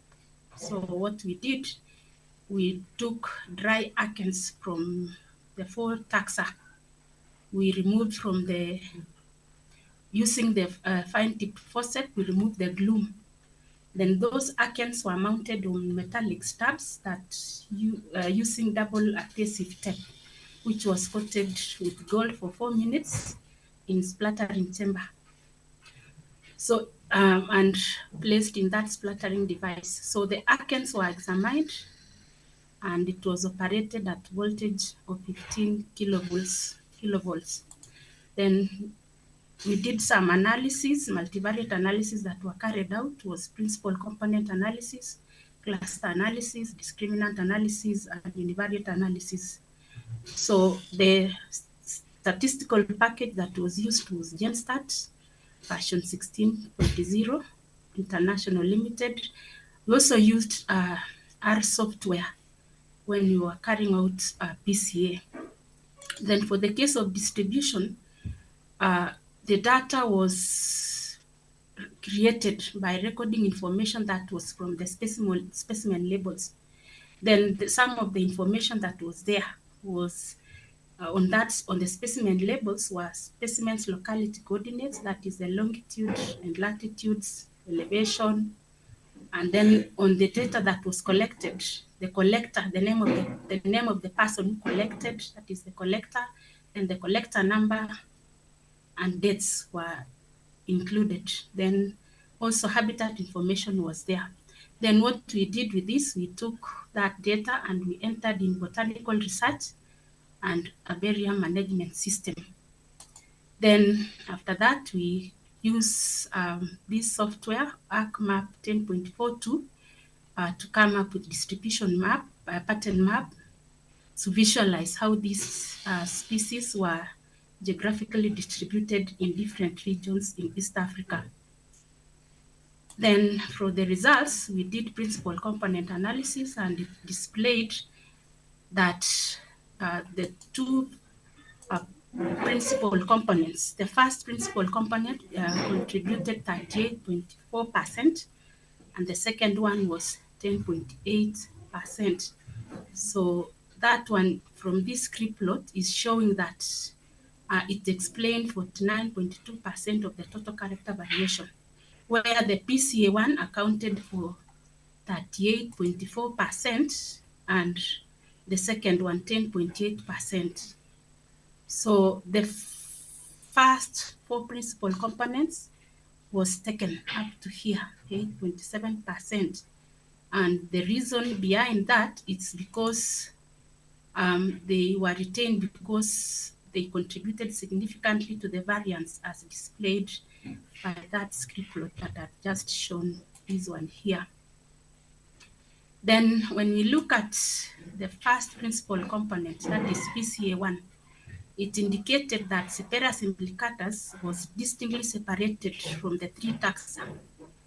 And the ellipse around it's marginally overlapping with Cyperus exaltatus. So when I take you through this, it is clearly indicating that this principal component one, this one here, is marginally separated. This is Cyperus implicatus, is marginally separated from Cyperus exaltatus, as you can see. But when you look at principal component 2, this dimension here, these ones are not clearly separated. That is Cyperus imbricatus, no, Cyperus divus, Cyperus allopocoroides, and Cyperus exaltatus. So there is no actually clear separations on principal component 2 when all are compared together. So it is very clear that PCA2, there is no clear separation between all taxa of the complex. But in PCA1, Cyperus imbricatus is clearly separated, as you can see from this. If I can still repeat it so that you get what I'm talking about. Then the question is, what separated these distinct species or taxa?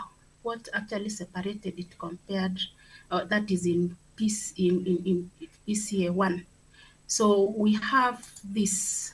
So the variables with high loadings that clearly are separated Cyperus imbricatus are these ones. We have, this one is called, this is anther length, this is stigma length, this is gloom length, leaf blade width, we have plant heights, and this is culm length.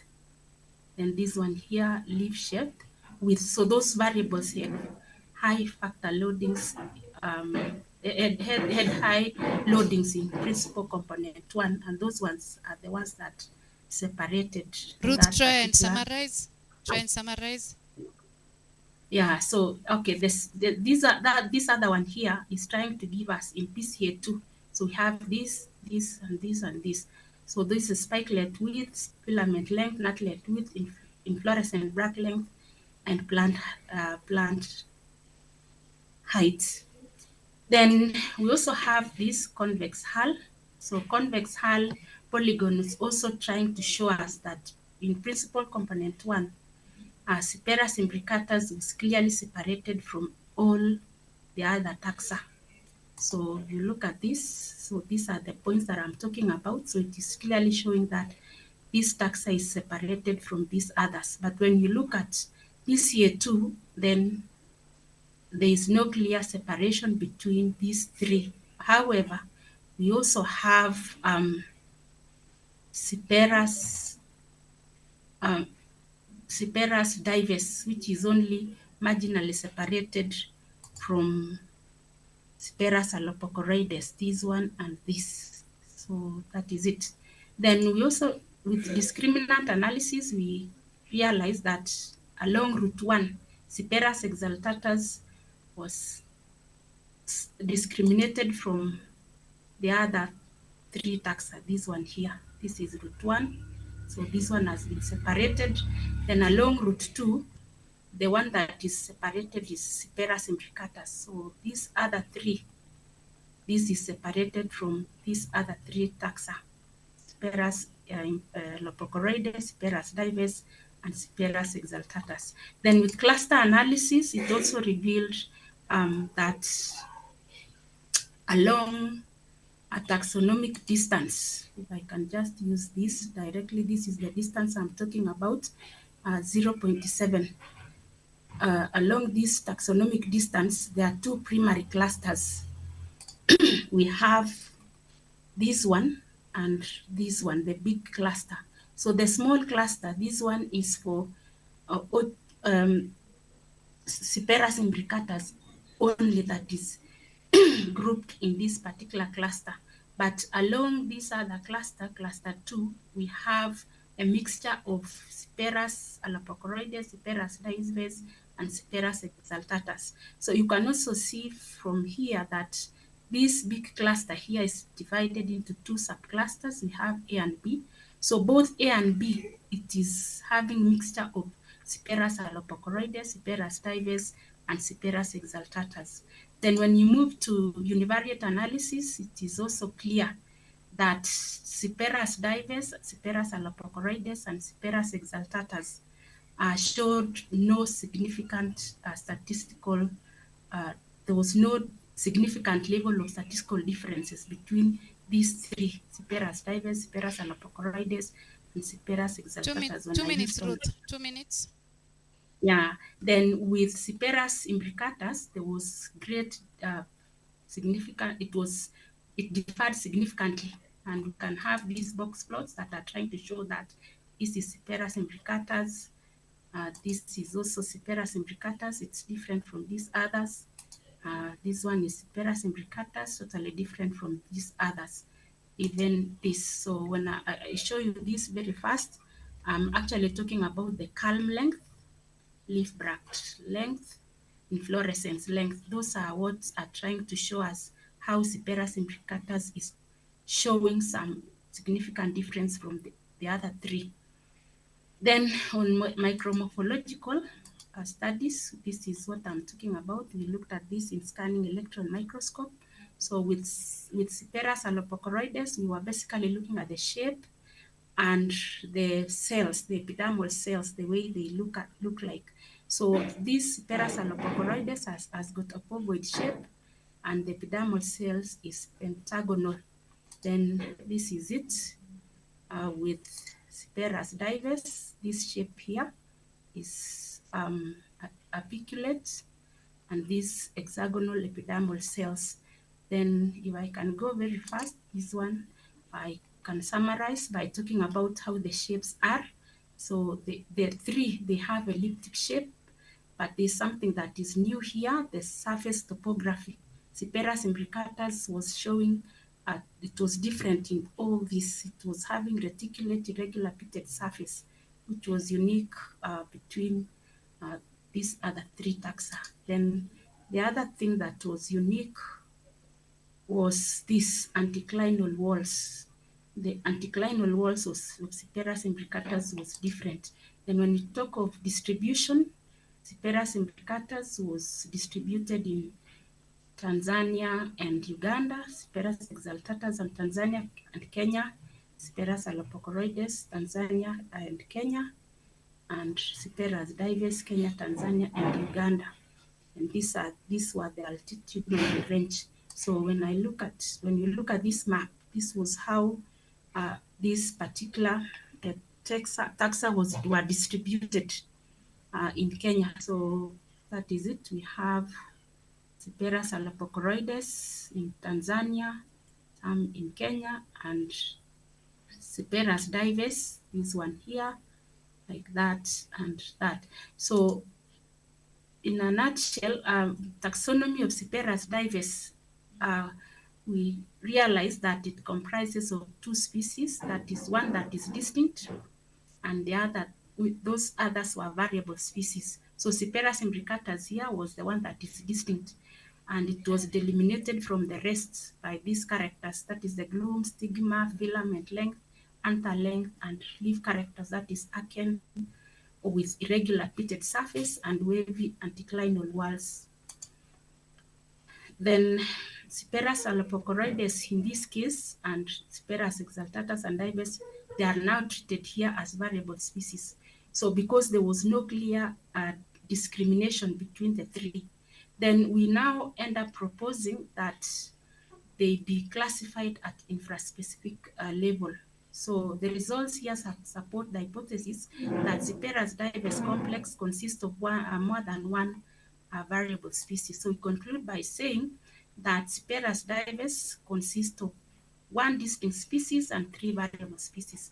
So we propose that Cyperus imbricatus is Cyperus imbricatus ret as the nomenclature, Cyperus diverse variety diverse, Cyperus diverse variety alpocoroides, Cyperus diverse variety exaltatus. Then for the case of distribution patterns of the species in the complex, they were based on ecological preference, and it showed that the species overlapped in their distribution. So we had some recommendation that this study should be conducted to encompass entire distribution range of species in the complex. Then more collections should be made to target regions within Uganda where collections were few. Then both morphology and molecular tools should be employed to gain a deeper understanding of relationship in this complex. Thank you.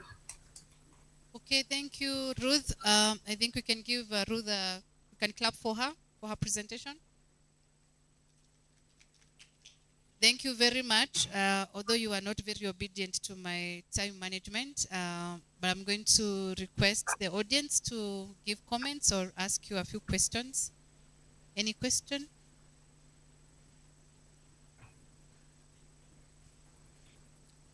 Thank you, Madam and colleagues. Thanks for the presentation.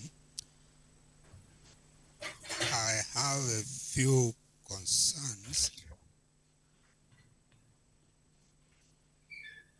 One is the map you showed is based on the collections that are already in the herbaria. We don't really know if there are other locations in East Africa where what you have there is on the basis of what was in the herbaria. So you may have to qualify that map in that manner. The second concern I have is, when do you determine that plants that are fairly similar are of two different taxa? For geneticists, they will insist on breeding. But for you, you have just used morphological data. If you look at your dendrogram, all you needed was to use it to lower your criteria for separation, and most probably you would end up with three different groups. You have to convince people other than yourself and the supervisors why you used the level of separation that you used.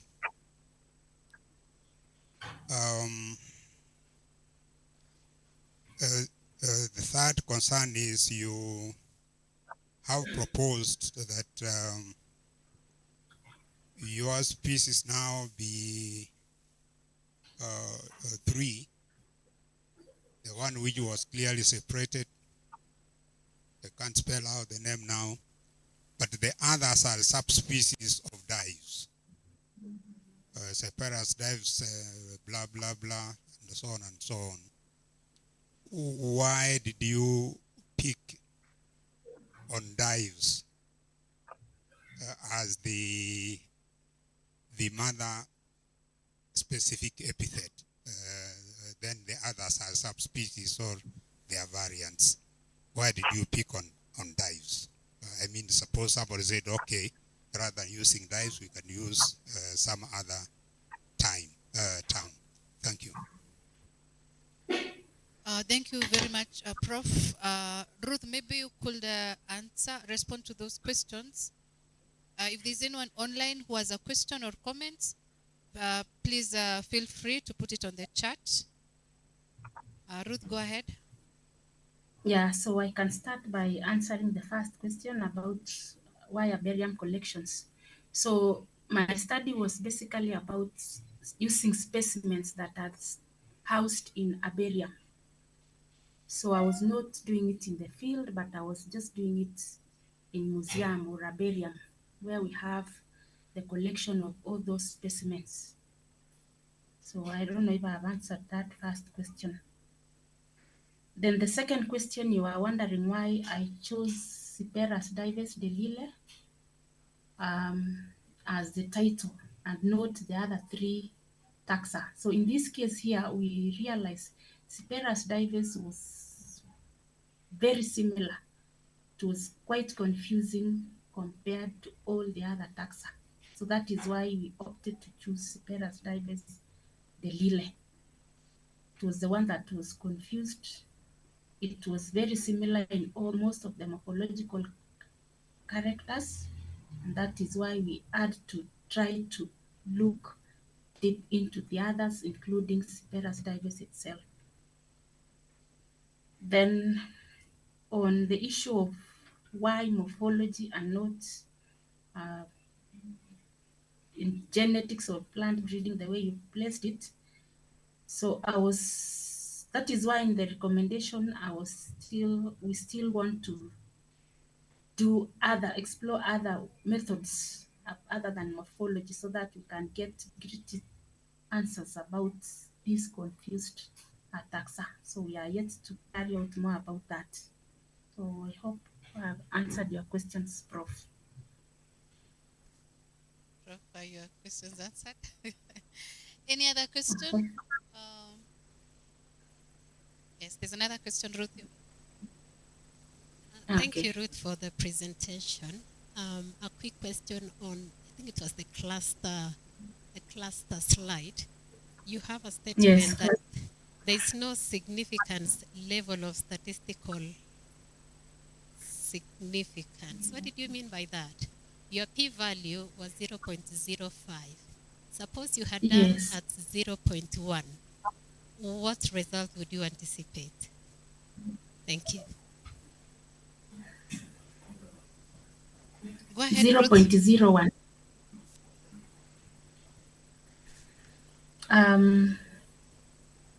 So I realized that basing on what we carried out, there was no differences that were being shown by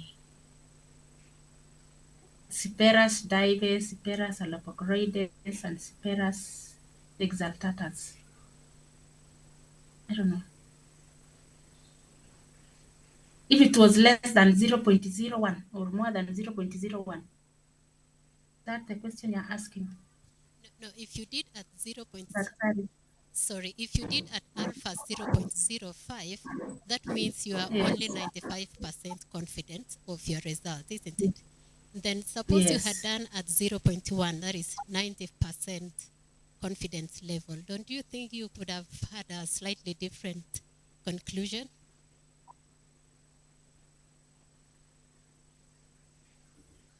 At 90%, I think it is still the same.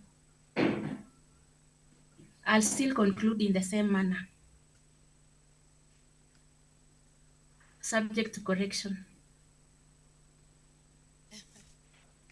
Well, you may want to just run the test, because when you make a strong statistical statement that there is no significant difference completely, and you're doing at 0.05, you may actually get that there is some difference either at 0.1 or 0.001, depending on the size of your sample. Thank you. So you may just look up with your supervisor, but it's not really necessary.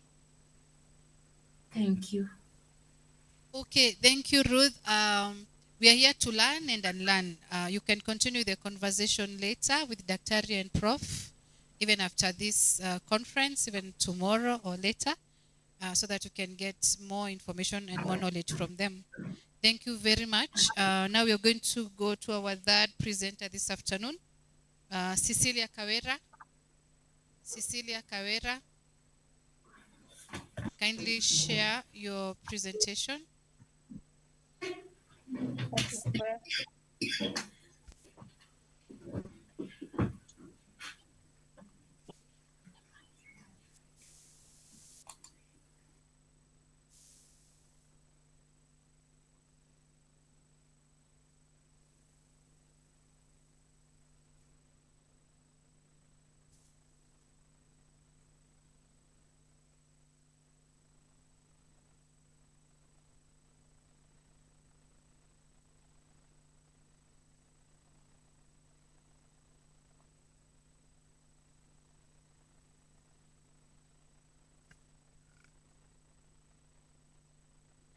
Cecilia, go ahead. Everyone. Good evening. Good afternoon, everyone. Good afternoon, good evening, welcome. Okay, my name is Cecilia Kawera, and I'm here to present on field performance of Kenyan green amaranth sessions collected from North Rift, Kenya. And the other co-authors of this publication is Dr. Emery Tao, Dr. Jade Binot, Dr. Emery Chemoiwa, and Dr. Pixie Kepsumbai, all of them from University of Eldoret. So, on to my introduction. Green amaranth is a nutrient-rich pseudo-cereal, which is superior in terms of essential amino acids as compared to other cereals that are relied on, that is maize and wheat. And the amount of amino acids that is present in this green amaranth is double that of wheat grain.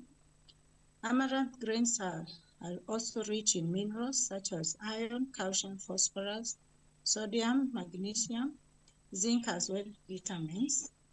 So green amaranth is classified into 4 species, that is Amaranthus hypocrodicus, Amaranthus cruentus, Amaranthus condytitus, and Amaranthus enduris.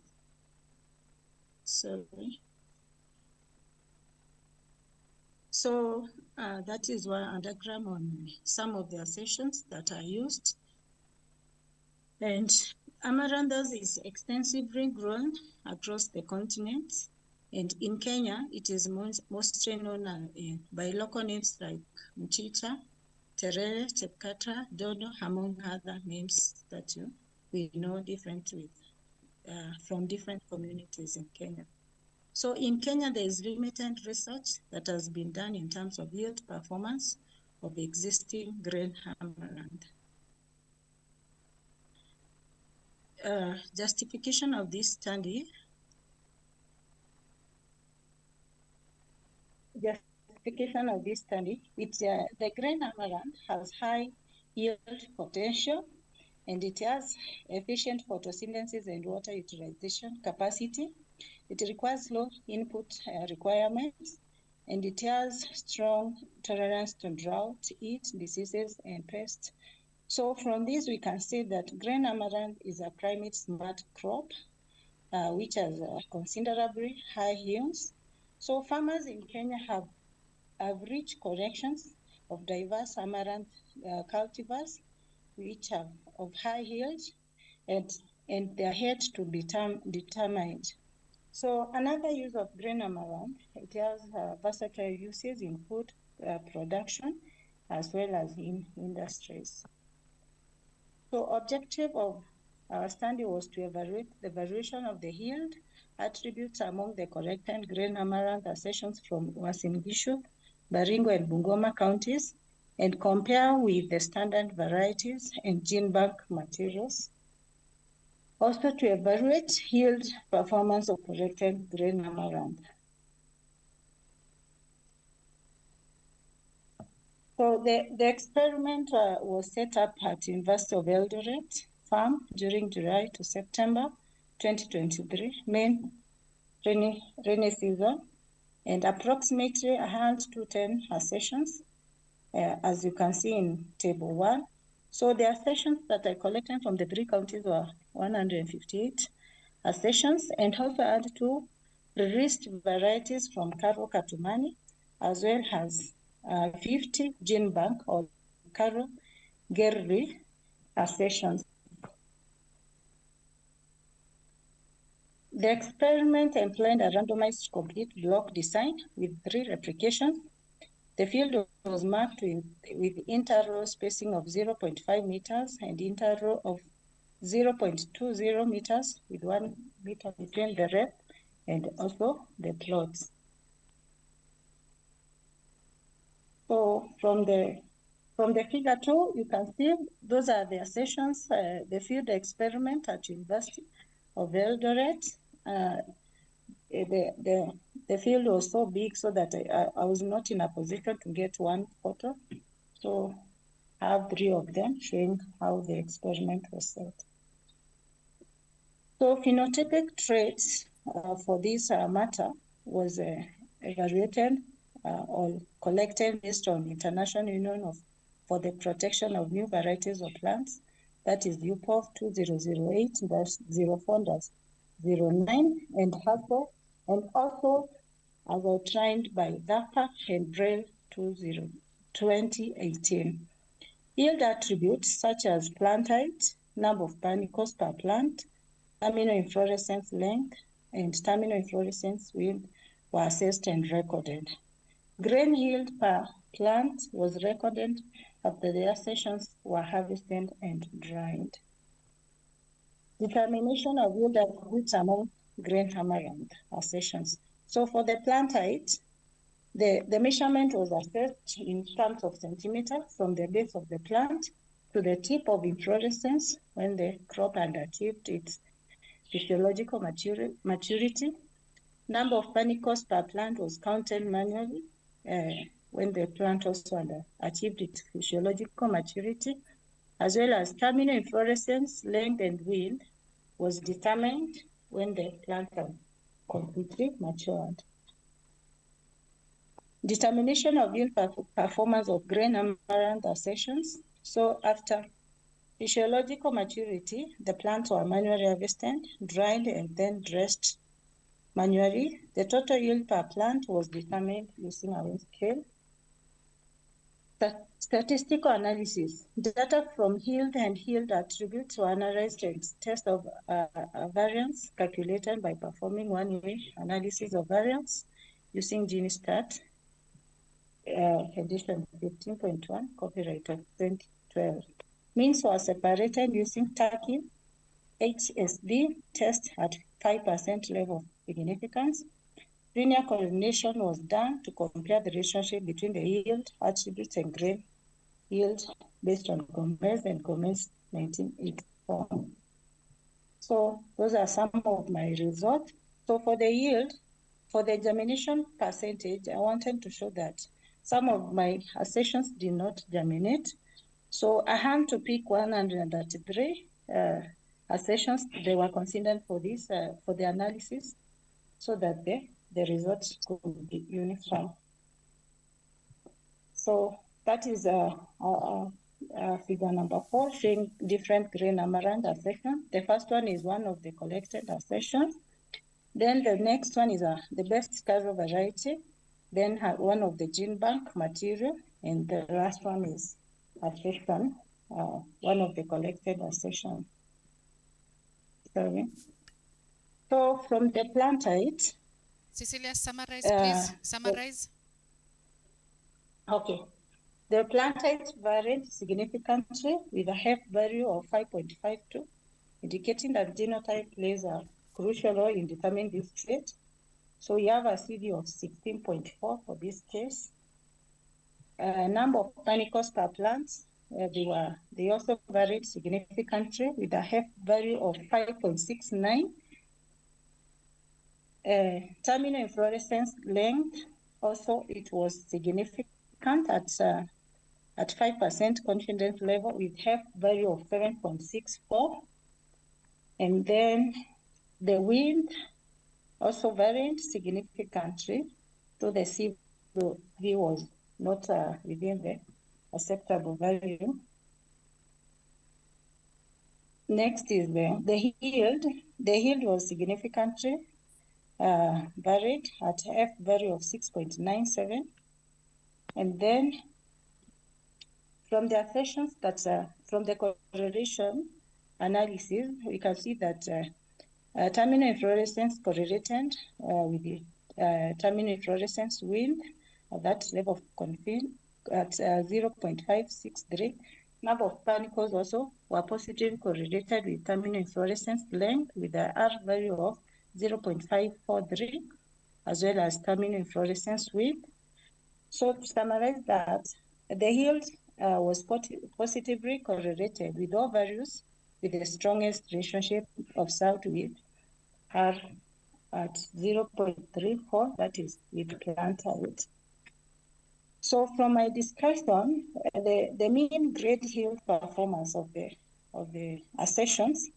So I've outlined the best 26 assertions and the last 26 assertions. So the highest assertions and 89 grams, 0.87 grams per plant, followed by assertion 17.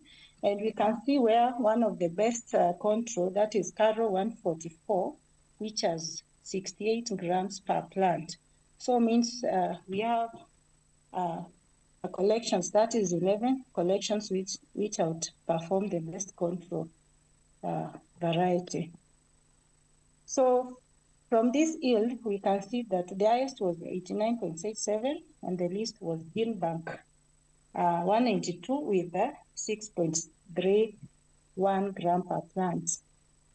So these yields are comparable to what has been done earlier, and they were much higher since some of the studies showed that the highest yield was observed at 25 grams per plant.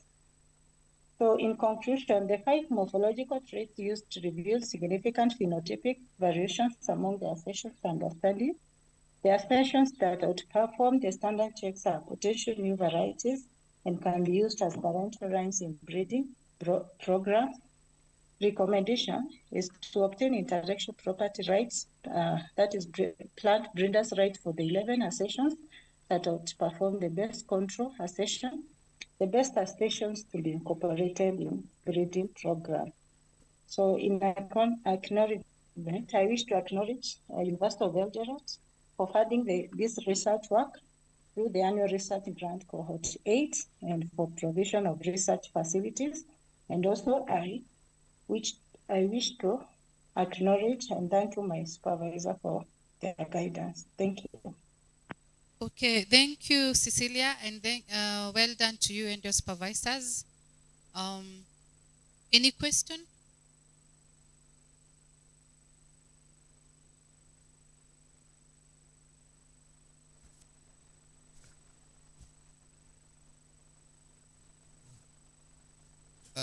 Thank you very much for your presentation and for the good study. First, I see that this is an experimental study that requires an experimental design.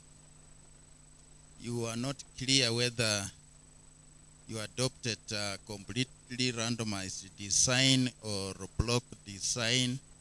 Why I'm asking that, the extraneous variables, for example, you mentioned pH, sometimes moisture, that can bring in varying results that you did not intend to test. Secondly, you used one-way ANOVA, but I see there are various factors. The accessions, there is cultural one something, there is also pH contributing to the output. Why one-way ANOVA analysis? Thanks. Thank you. Before you respond to that, there's a question on the chat. There's a question from Mary. Just a minute, we read it out for you.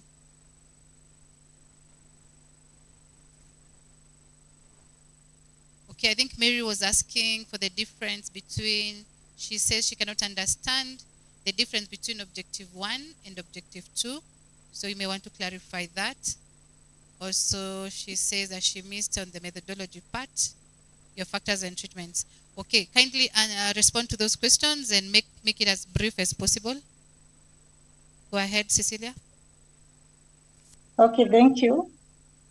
Maybe for the experimental design, we used a completely randomized complete block design.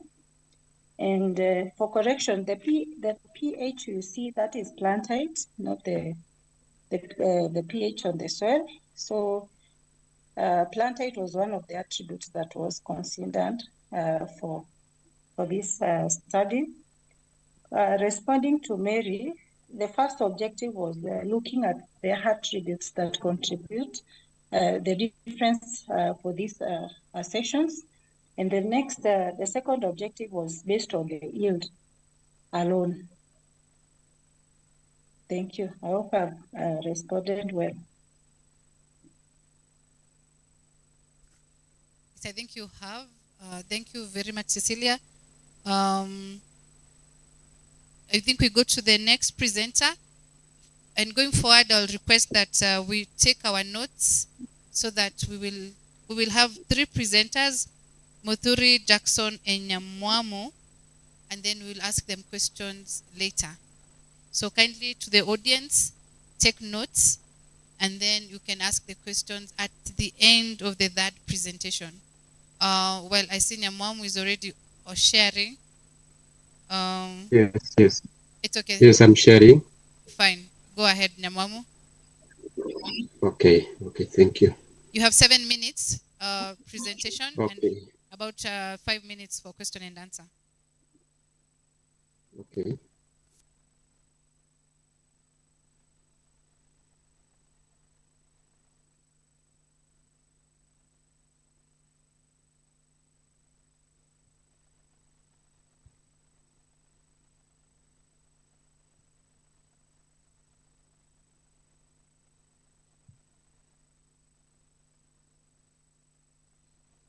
Yes.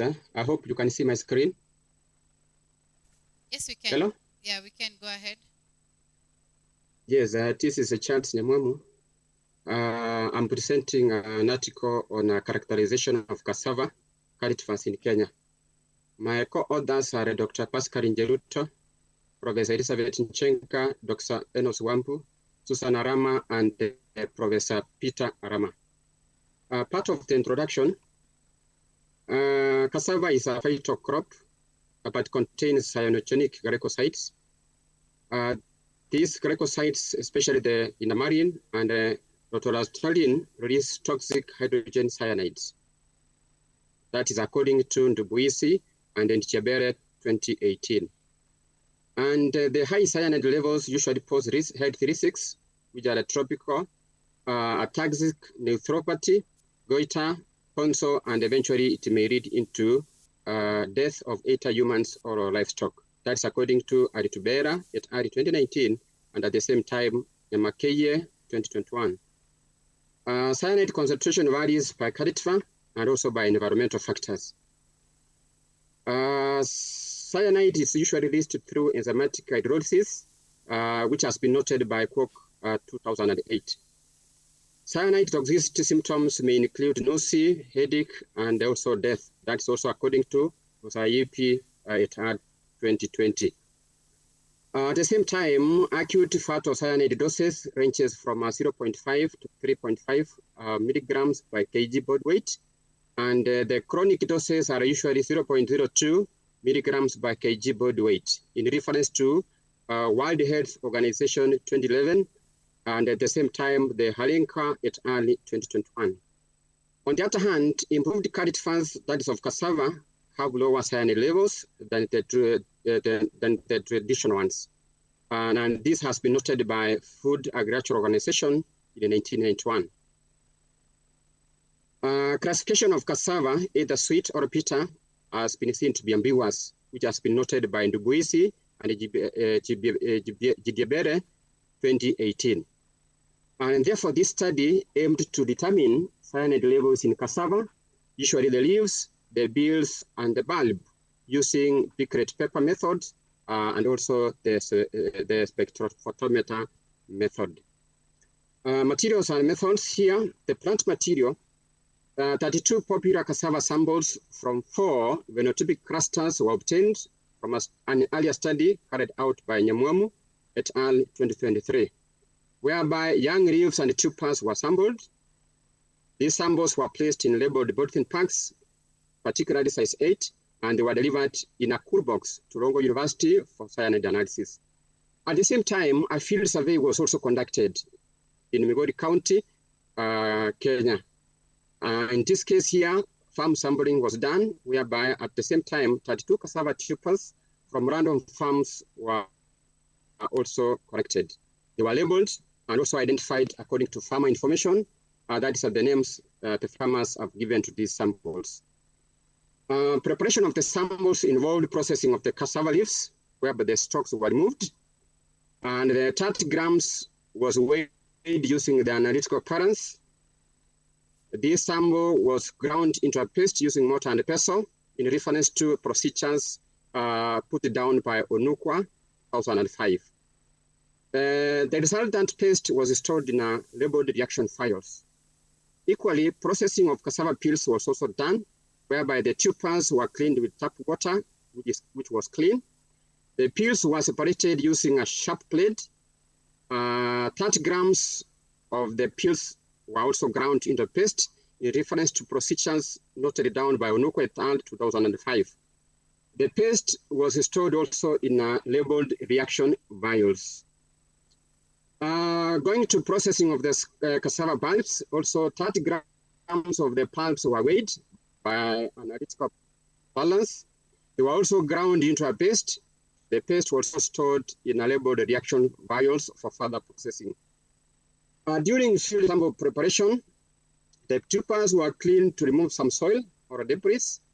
And here it followed slicing thin sections approximately 2 millimeters using a steroid knife. Cyanide concentration was determined through a picret paper method, and the cyanide levels were also recorded in milligrams per liter cyanide. In terms of sample analysis, going to qualitative determination of the cyanide in the leaves, bills, and the bulb using the picret paper method. A cyanide test kit was procured from Germany through South Africa, which was made use of throughout the entire process. 5 mils of distilled water was added to each sample. Those samples I've already mentioned, which were in vials. CN1 buffer was added to stabilize the pH and also release the cyanide gas.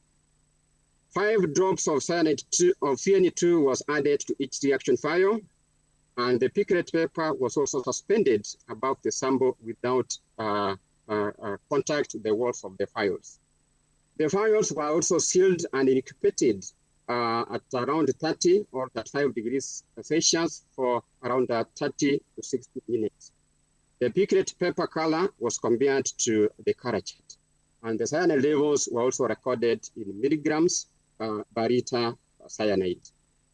In terms of the semi-quantitative determination of cyanide using the spectrophotometer method, the removal of the picret paper strips was done from the vials using the forceps. Soaking in 5 minutes distilled water for 3 minutes was also done, and swallowing gently. Transferring the color extract solution to the cavities was also done carefully, and measurement of absorbance at 510 nanometers using the UV visible spectrophotometer machine was also made use of. Going to sample preparation of the cassava sections, which were also collected from the field through that survey from Migori County, the farmers provided the local names. The cassava sections were of 9 to 15 months old, which were sampled from the field. In this case here, one plant was uprooted by accession. The tubers were washed to remove the soil, and thereafter, very thin, approximately 2 millimeters slices were cut using a sterilized knife. The bulbs were ground using a mortar and also a pestle. The pickled paper method was used for cyanide content analysis. Here, the peels were unriced in case the pulp cyanide levels were high. Going to data analysis, total cyanide calculation was done according to Plattbally et al. 1999 formula, and the total cyanide of parts per million is equal to the absorbance, which was read from the spectrophotometer, times 396. In this case here, 306 relates to the absorbance, the cyanide concentration in terms of parts per million. A correlation analysis was also done, which assessed the relationship between the pickled paper, that's the cultured readings, and the spectrophotometer methods. A significant test was conducted at a p-value which is less than 0.01 using SPSS version 27. Nyamamo, you may need to summarize. Kindly summarize. Yes, the results. In terms of the spectrophotometer analysis, an average cyanide levels from the leaves are recorded 5.89 milligrams per liter by cyanide. The beers 7.42, the bulbs 8.2, and the highest in leaves was seen in Nyarikadera, which had 26.93 milligrams per liter cyanide. Then going to the pickled paper method, in terms of the cyanide content, in terms of average here, the leaves recorded 3.13 milligrams per liter of cyanide, the beans 5.44 milligrams per liter by cyanide, and also the bulbs 7.97 milligrams per liter cyanide. In terms of the correlation analysis between the findings from the pickled paper method, that's the cultured readings, and the content from the spectrophotometer analysis, leaves produced a correlation of 0.548. The beans 0.570. The bulbs had the highest, which was 0.936.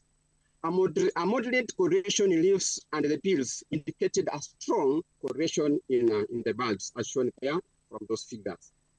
The cyanide concentration levels in the cassava samples are collected from the farms from Eldoret County. Out of the 32 samples collected, 13 had 30 milligrams per liter of the cyanide. 2 accessions had only 10 milligrams per liter by cyanide, and 6 accessions had only 3 milligrams, and only 11 accessions had 1 milligrams per liter per cyanide. Going to the discussions, cassava varieties have varied cyanide levels. These variations may be due to genetic or environmental factors, as affirmed by Egan et al. 1998. The leaves had a lowest cyanide content, that is 5.89 milligrams per liter per cyanide, while the peels had 7.2, and the bulb had the highest, which was 8.20. Higher cyanide in bulbs aligns with the Selma 1994 and Napsam 2011, but contrasts with Morias et al. Who conducted almost the same study in 2017 and found the highest in that context, which are the beads. Variations in cyanide content among cassava varieties, in this case here, necessitates us to carry out screening before utilization, as affirmed by Akiyama had 2006. Different analysis methods can yield varying results, which has been confirmed by Plattbally et al. 1999. Pickled paper is useful for screening, but it is less precise than spectrophotometer method, as noted by Azuzena, Topol et al. 2008. The cassava accessions collected from the field, that's from Eldoret County. Cyanide levels vary across cassava genotypes and environmental conditions, and at the same time through processing method, as affirmed by McMahon et al. in 1995. High cyanide content was observed in Waide Nyabasi. Low cyanide accessions was also recorded in Rateng Black, and the hair and the Kanyama, which was accession 222. The beads contained higher cyanide glycosides than the tubers, which has been also noted by Amirwak et al. In 2021. The piglet paper method is very effective on farm screening as compared to the spectrophotometer method, which is done usually in the lab. The detoxification of the detoxification methods for reduction of this cyanide in our cassava accession include sunny drying, fermentation, and also cooking in order to reduce the cyanide as confirmed by Agintoma et al. 1994. Fermentation has been known to detoxify, which enhances texture and taste of the tubers. And improved cassava varieties are usually with the low cyanide content as compared to others, and here they are preferred by the farmers. The cassava leaves were seen to be vital in terms of utilization as vegetables. Therefore, wild cassava can be recommended for use as vegetables in order to take care of food security. From this figure here, that is from the left to the right, you can see wild cassava, which is very broad in terms of the leaf size, the kasukali relatively small, and the smallest, which is a serere, in terms of the size of the leaves. You have 1 minute. When we go to the cassava keepers, traders in Migori and also traders in Kisii preferred the unpeeled cassava chips due to their high biomass. Peeling reduces weight, but affects market value and farmers' revenue. So consumers can benefit from higher fiber content in unpeeled cassava flour.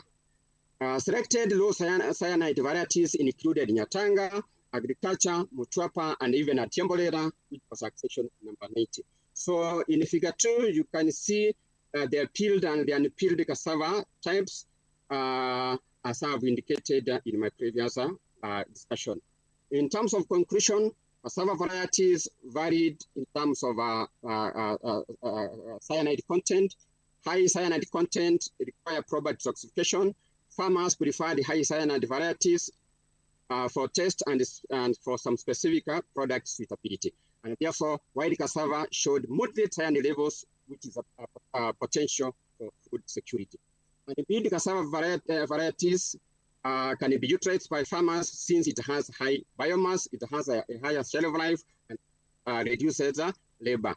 There was a strong correlation in the bulbs, that's a 0.936, which supports the Karajat as a reliable test method of computing cyanide content in our cassava. Recommendations: there is need to develop cassava varieties with lower cyanide. There is need to optimize processing of our cassava in order to reduce cyanide levels. There is a need to carry out further studies on wild cassava, which has a low cyanide alternatives, and also there is need to set and enforce cyanide level regulations. There is also need to use piglet paper method for cyanide measurement, especially in the field. Acknowledgement: the authors would wish to acknowledge the input and support given by the University of Eldoret, Seed Grant Cohort 8, the Biological Sciences Department, University of Eldoret, Longo University Department of Agriculture and Environmental Studies, and all the farmers of the surveyed farms and the survey biometricians.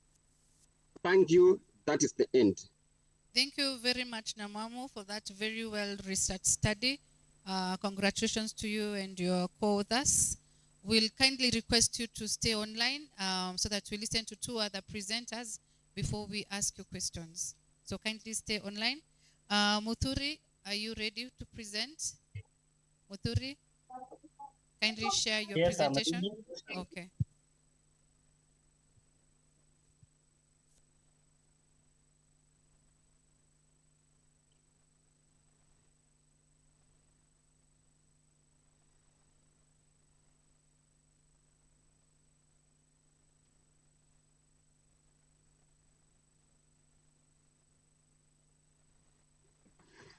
Thank you very much. Are you able to see my work? Yes, we are able to see your work. You have 7 minutes to do your presentation. Kindly keep time. Thank you. This is Moduri Ambrose. I'm presenting on the influence of institutional factors on implementation of competency-based education and training in Meru County, Kenya. And my co-authors are Dr. Hosea Kiplagat and Dr. Naomi Kuto, both from the University of Eldoret. I'll dive in with a brief description of my study. with the background and highlighting that the research has been conducted on institutional factors together with the teacher efficacy that suggests that a relationship exists between self-assessments and the preparedness behaviors affecting students' learning, which includes trying new instructional techniques, persistence in problem solving, and effective planning and organization, according to Darling Ahmad et al. 2020. If we harness the global perspective, Australia has been able to implement the competency-based education as a response to the workforce skill deficiencies that they had by focusing on addressing shortcomings existing in the education systems. Also in Africa, competency-based curriculum reforms have been undertaken or initiated to strengthen students or trainees for this matter, skills acquisition, and also to be able to address developmental challenges with economic and human commitment meant to support effective implementation. And in East Africa, we have Tanzania, Muturi, whereby kindly go challenges. to your problem statement. Kindly, just move to the problem statement and the objectives. Just move to the Yes, problem statement. They are aligned. I'm just about to state it with having recognizing that Kenya has recognized the potential for competency-based education and training as a tool to enhance workforce skills and employability in line with the labor market mobility. And however, there are challenges in implementations which include resource constraints and alignment with industry needs that persist at the institutional level in Kenya.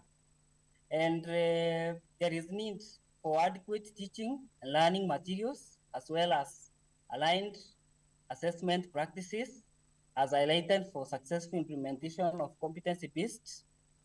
Although there is existing literature which is providing variable insights into the implementation of CBET for this matter, there are gaps in understanding the determinants that influence its implementation, and specifically in terms of school-related factors and the broader social and the economic context, which now prompts the reason for such a research, which is intending to explore these factors and their impact on the effectiveness of CBET programs in various educational contexts. This is according to UNESCO 2015, and therefore it is against this backdrop that this study is seeking to examine the influence of institutional factors on the implementation of competency-based education and training.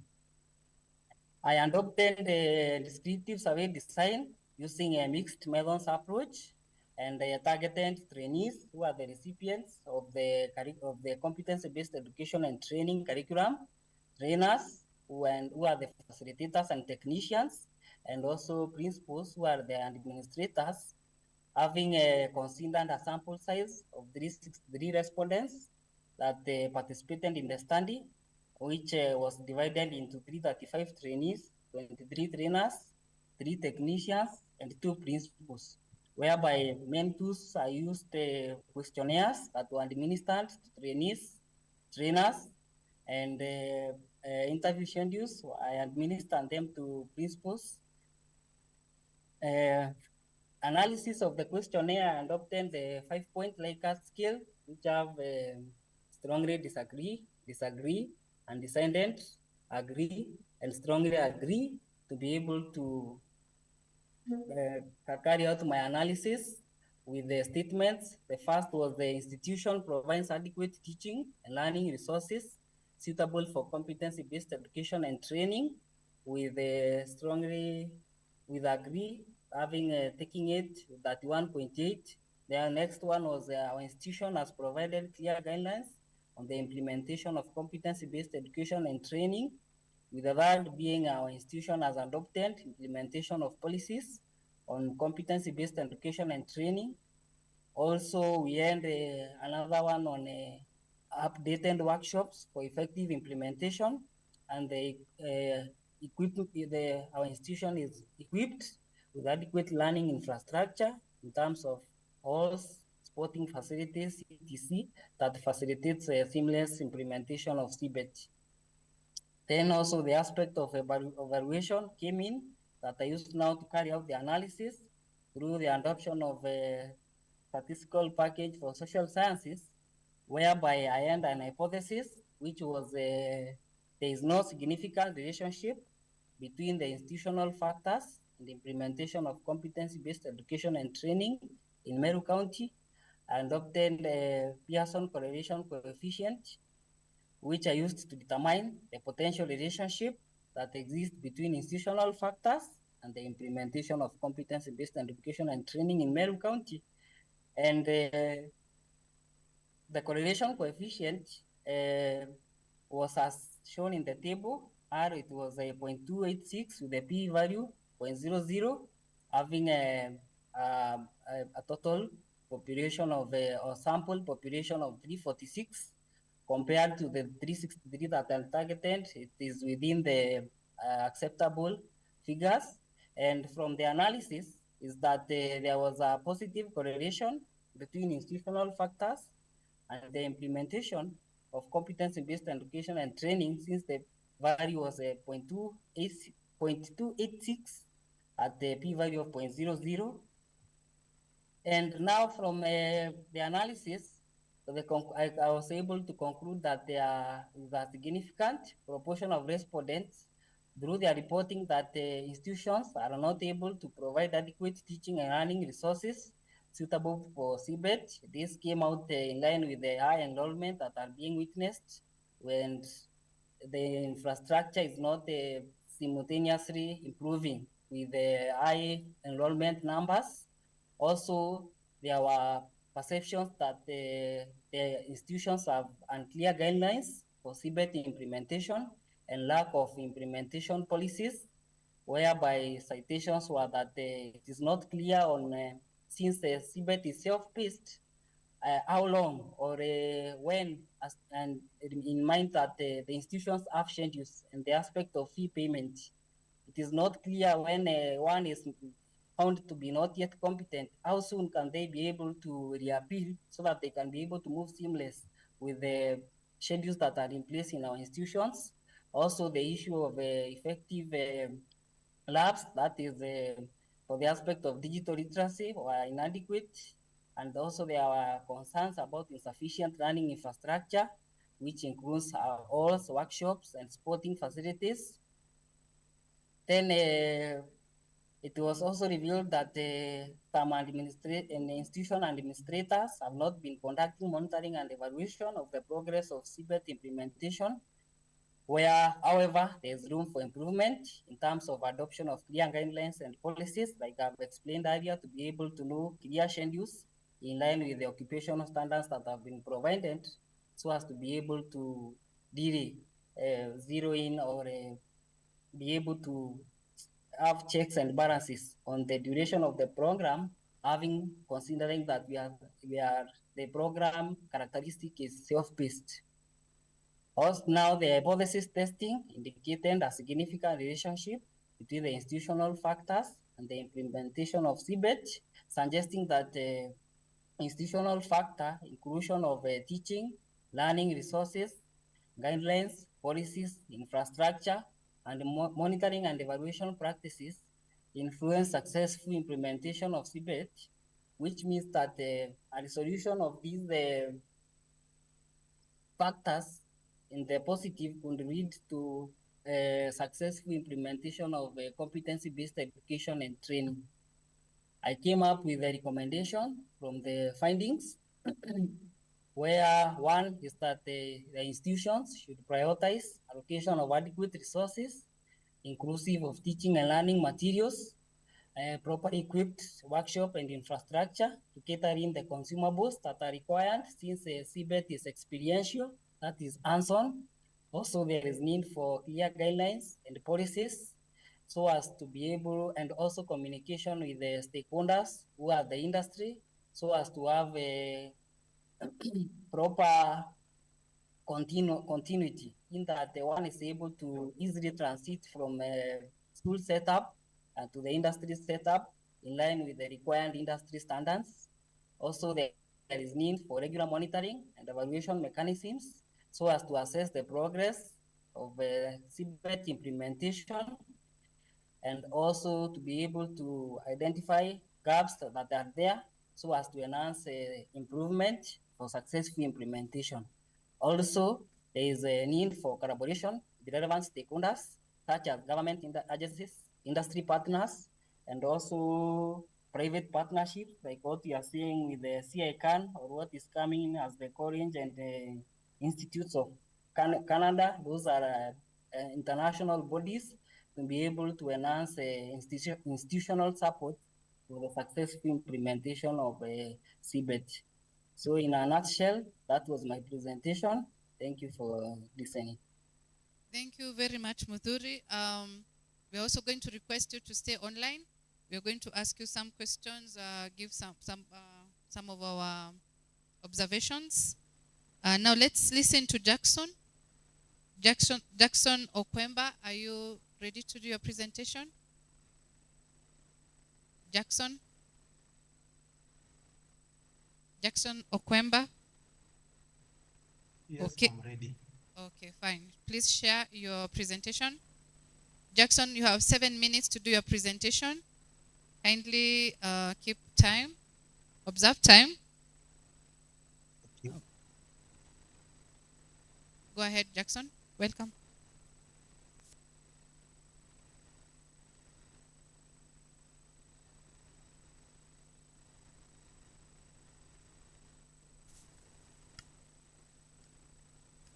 Members, you can put your questions on the chat. For those who are following online, feel free to write your questions on the chat. And remember also to indicate to whom the question is directed. So those who are with us online, put your questions on the chat for the three presenters.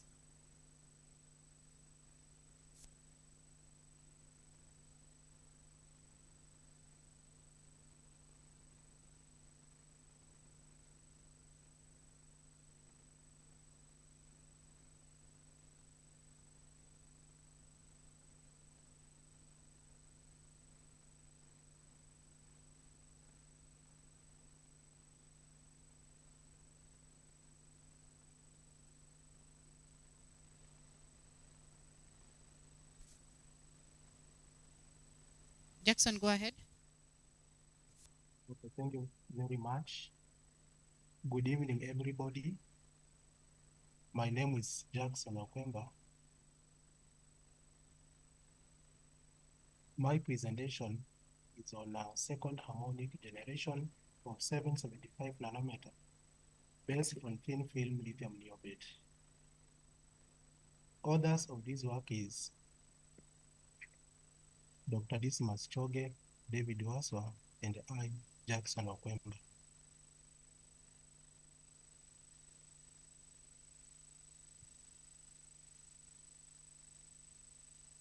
Introduction. Now our study presents a novel method of efficient generation of 775 nanometer based on COMSOL multiphysics software. This research will focus on optimizing waveguide geometry so that number one, we maximize the optical confinement. Number two, we minimize power losses. And number three, we phase match second harmonic and fundamental harmonic waves. Now, these three factors are very essential towards the attainment of very high efficient second harmonic generation. Above that, our research also will explore the electro-optic property of lithium niobate in order to enhance the second harmonic generation. Second order and linear optical processes enable us rich wavelengths that are beyond those generated by conventional lasers, like ruby laser. Now, these wavelengths are very important because they are used in optical communication, biomedical research, atmospheric sensing, and molecular spectroscopy. And in addition, they are also used in entertainment. Lithium niobate is a very promising material because of its various useful properties. Number one, it has very high nonlinear coefficient of about 31 picometer per voltage. It also has a very high damage threshold. It has a very wide transparent window ranging from 350 nanometer to 5 micrometer. It also has remarkable stability. And that is why our research will now focus on lithium.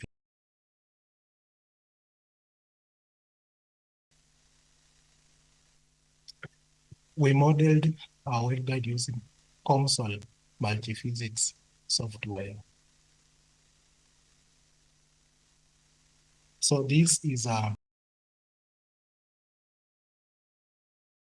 see on the screen is our waveguide. It is composed of the core. The core, it is this central part and a very thin lithium niobate slab. So the core is made up of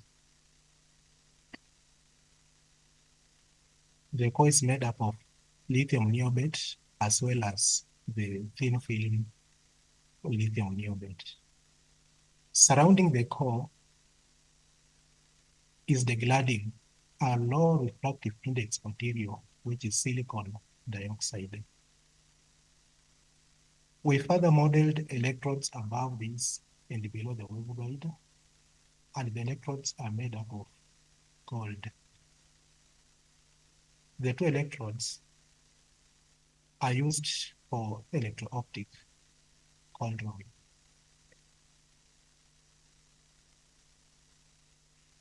Therefore, in multiphysics software, COMSOL multiphysics for software, we were able to vary the rib width. Rib width, it is this small rectangle. So we vary its width at constant rib height. This one is the rib height, as you can see the cursor, and this one is the rib width. As we do so, that is sweeping the parameter of the width at constant rib height. We used COMSOL again to evaluate the optical confinement, then the optical losses, and also calculate the effective mode index.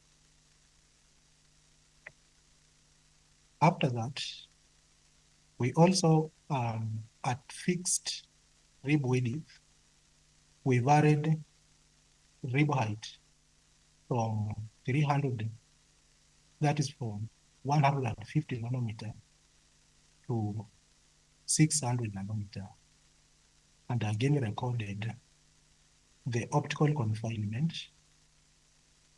optical loss, and optical mode effective index.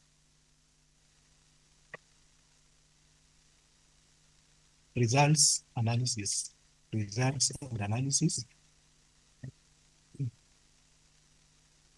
Now this graph that you can see on my screen represents the effective index against wavelength. The geometry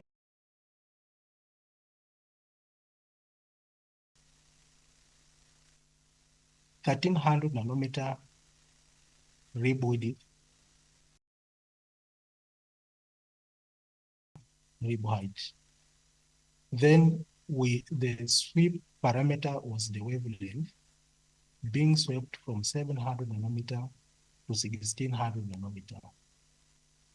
Because one of our objective was to investigate the phase matching between a fundamental wave and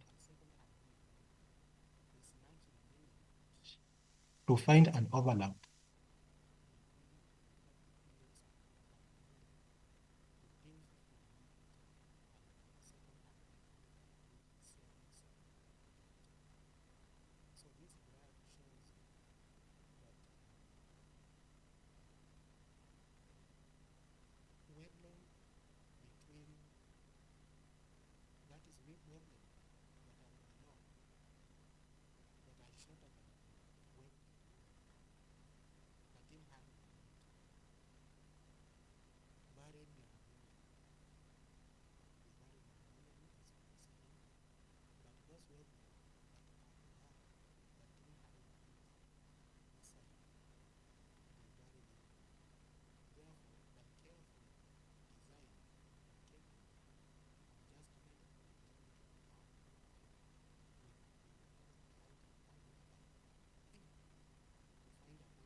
That means we have been able to lower the refractive index by application of a nominally low voltage and volts. Now this diagram here shows the mode profiles as we swept the geometry at different geometries. So at the bottom corner here, right corner, at the bottom right corner, the geometry is 600 nanometer, followed by 800, 1000, 1200, 1300 nanometer, and then 1500 nanometer. The mode here is the first mode of 775 nanometer. As you can see, this mode at 1300 nanometer, it is very well confined. It is very symmetrical, and that is the suitable mode, the best mode that we are selecting. And as we can see from the graphs before us, was that at 1300 nanometer, it is when the fundamental mode was overlapping the second harmonic mode. Now, these other modes are now the fundamental mode, 1550 nanometer. And again, at this particular point, this mode is it is at 1300 nanometer wave width. It is very well confined. It is very, very symmetrical, and that is the mode that we select. Jackson, please summarize. Okay, thank you. So we went ahead now and evaluated the confinement, optical confinement. This graph also compares the percentage confinement against the width. As you can see, at 1300 nanometer, we have the highest percentage.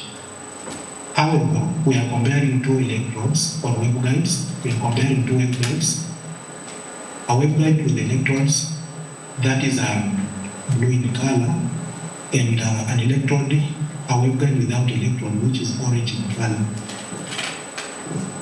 It is very clear that a waveguide with electrodes had the highest percentage confinement. On our right, it is a graph of optical loss against the wave width for two waveguides, a waveguide with electrode and a waveguide without electrode. It is very clear that a waveguide without electrode had very minimal losses.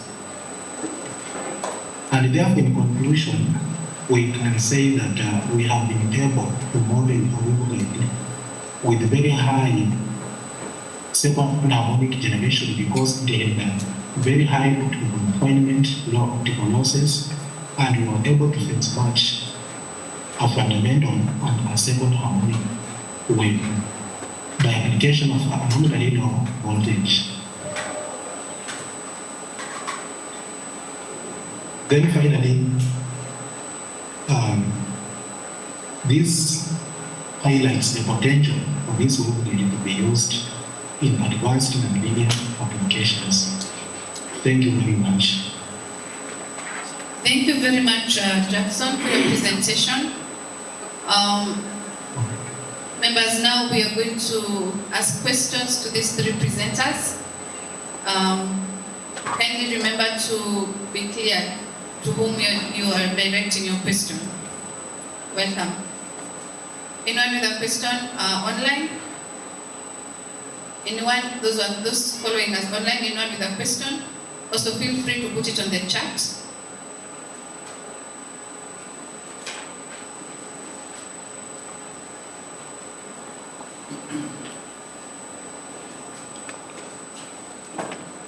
Thank you, the three presenters, for your presentations. My first comment or questions go to Nyamwamu. Your title was characterization of cassava cultivar. And when you presented, it looks like you are looking at the levels of hydrogen cyanide. So it's not clear. Your title is not complete in itself. It's not self-explanatory, so you might want to check. It gives a wrong impression that you are characterizing cassava, the plant, the biological or something. Now, 2, when you are grinding the 30 grams of the parts of the cassava, you need to tell us whether wet or dry grinding. The ages of your samples were from 9 to 15 months, and you also emphasized the environmental factors. Now, does the age contribute to the level of hydrogen cyanide? Why the wide variation 9 to 15? And which environmental factors did you consider so that you control it? Chair, I don't know whether I exhausted my questions. Yes, please. Mr. Muturi, I didn't get your scope, whether it was at primary level or secondary level, the CBC. And then, when you analyzed, you had an element of correlation analysis. You even got 0.28 somewhere, and you said it was positive, yes. But was it significant? Because we conclude significance when it ranges up to 0.5. And Jackson, thanks for the study, it's a good one. But in one sentence, can you help me to understand what problem you are addressing? Any other questions?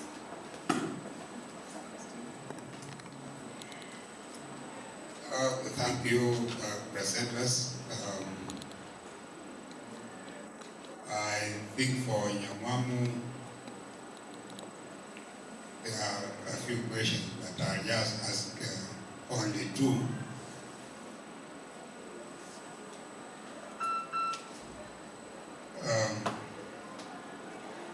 Why would you want to compare spectrophotometric methods with picnic paper method?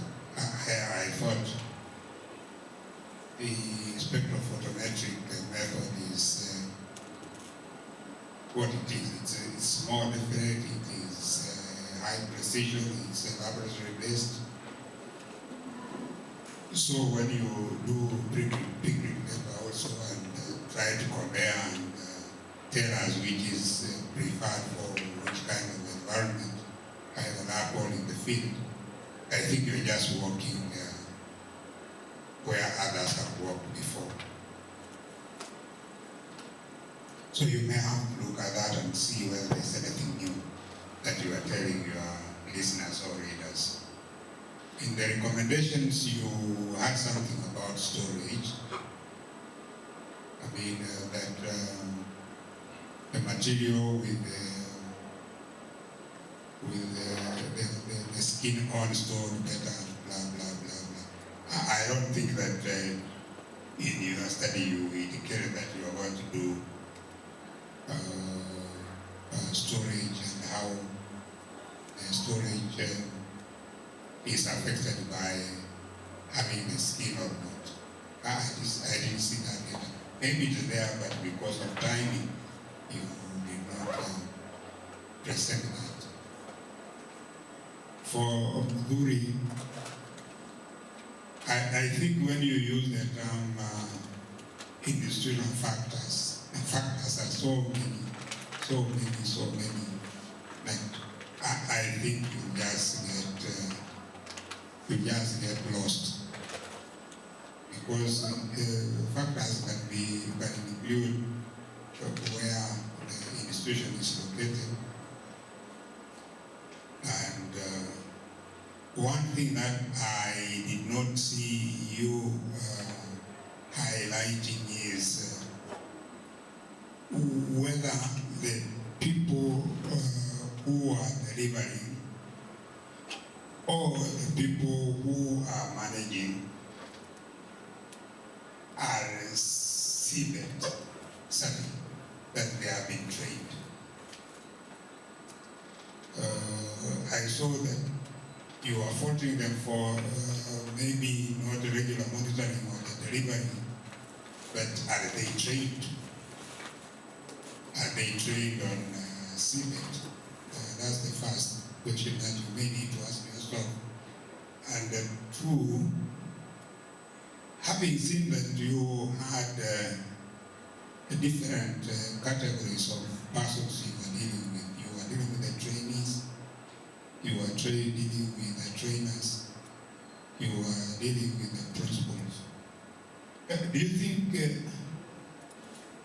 these people have the same responsibilities in CBET management or CBET delivery?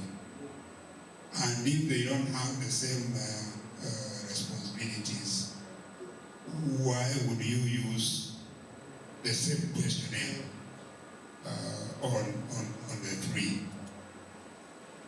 Thank you very much. I think the physics person, I had a similar problem like our colleagues, so I'm just leaving there. Thank you. Okay, thank you very much. I also have a question for Mudhuri. I think it's related to what Prof has asked. Just wondering why you did not consider the use of other data collection methods, for example, maybe use interviews, because you're also looking at institutional resources, and some would be like infrastructure. You could also have used observation, So I think a bit of triangulation was necessary for your study.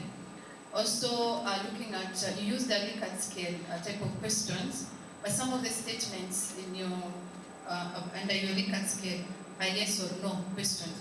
Normally, Likert scale captures perception of respondents, and so when you ask a question, for example, about the existence of guidelines, they're either there or not there. That would really be more of a yes or no question. So we may want to look at that. Okay, yeah, thank you. So I think we can get your responses. We begin with Nyamwamu, then Jackson, and then Muturi in that order. Welcome. Okay. Nyamwamu, go ahead. This is Nyamwamu. So there's a question which is touching on the title, which is a characterization of cassava cultivars in relation to the cyanide content. So the word characterization here is meant to denote identification and differentiation of the various cultivars through measuring of their cyanogenic glycosides. So characterization was put here to denote identification and the differentiation of these cultivars.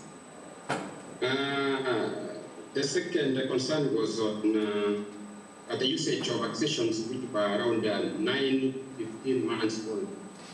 It was coincidental that when I was doing this survey in the field, the farmers, that's in Migori County, the accessions I was able to come across had that age limit. So some were 9 months old, some were 10 months old, up to 15. So that's why there's that range between 9 and 15. There's another concern about environmental factors which affect the concentration of the cyanide content in these cassava cultivars. That is an additional information which I've captured there, but it was not part of the study to look at how environmental factors can influence concentration of this cyanide content.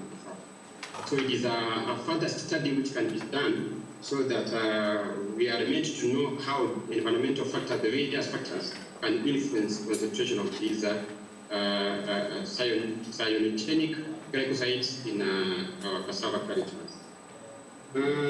Also, was a concern about why a comparison between the pigment paper method and the spectrophotometer analysis. Cassava is one of the staple food crops, and it's normally grown by most farmers, especially in the study areas where I conducted this study.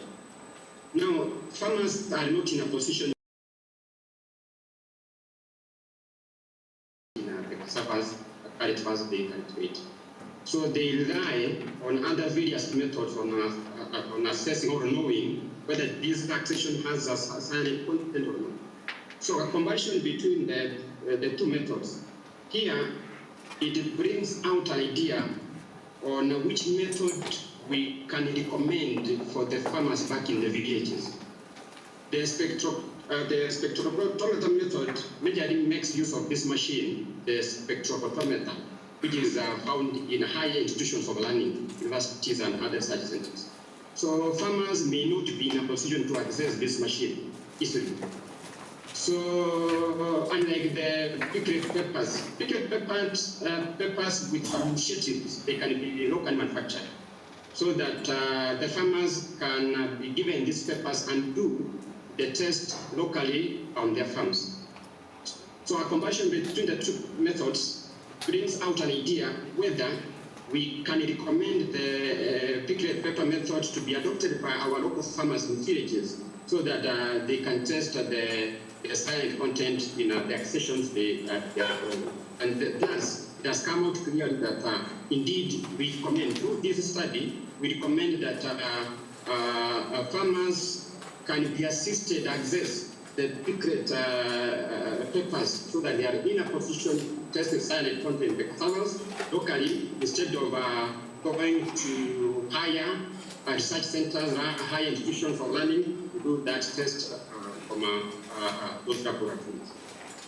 The last question about, I don't know how I didn't capture it well about the recommendations. I think maybe it was about it was not clear, I didn't capture it well.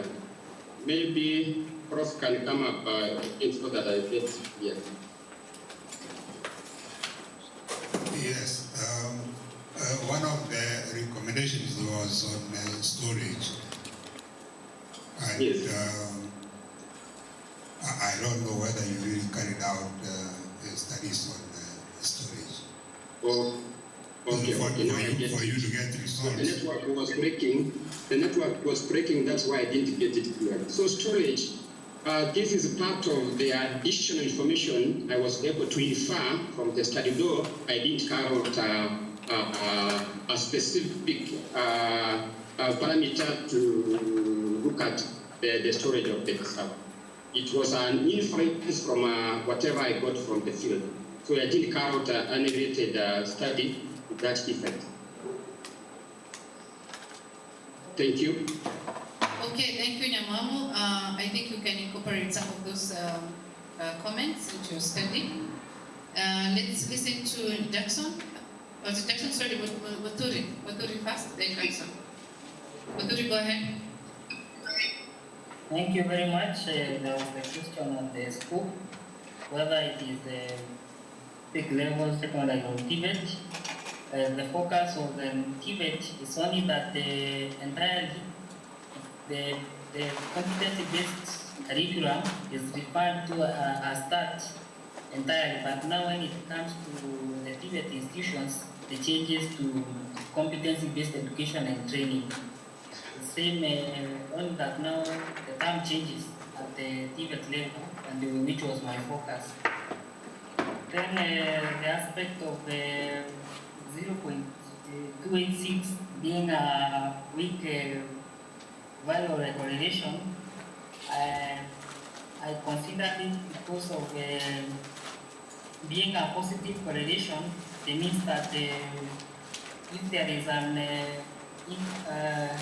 a positive institutional factor, for example, the provision of infrastructure in place for training materials, for example, it will result to an increase on the successful implementation of CBET. That is why I consider it as the correlation being in line with what the study was seeking to find out.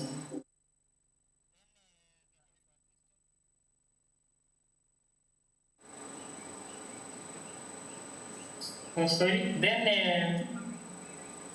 there was on the question on factors such as trainer factors. If they are kind of some aspects in the implementation of competency-based education and training in their various capacities in these institutions. I didn't consider that in this particular research because now that one would come in as another objective by its own that now would require to be able to be assessed differently. Since when we talk about trainers, it brings in other aspects such as experience, level of training, and other matters, which now may inform a basis for continuous or longitudinal research. That is the trainer and also the trainees. So this was only limited to the institutional factors which envisage matters infrastructure policies and trainers, but touching the aspect of the issues like staffing. Then there was the question of the reason for the focus on questionnaires only. It's only that I did not incorporate the thematic analysis of the narrations from the principles, that is the qualitative data analysis. And just I mentioned that this one is a mixed methods approach, and the aspect of observation will not really come out. For example, if infrastructure is in place, let's say training equipment, they might be there but not obsolete. Therefore, there was a reason to interrogate further through a questionnaire to be able to know their appropriateness. Also, once that I was able to capture, I'm open for more insights. Okay, thank you very much. Now we come to the end of our presentations today. Oh, Jackson, sorry. Oh, sorry, Jackson, yeah. Jackson, please go ahead and respond to the questions. Sorry. Okay, thank you. Thank you very much. So Prof directed one question towards me, and he said that in one sentence I state what my research was all about.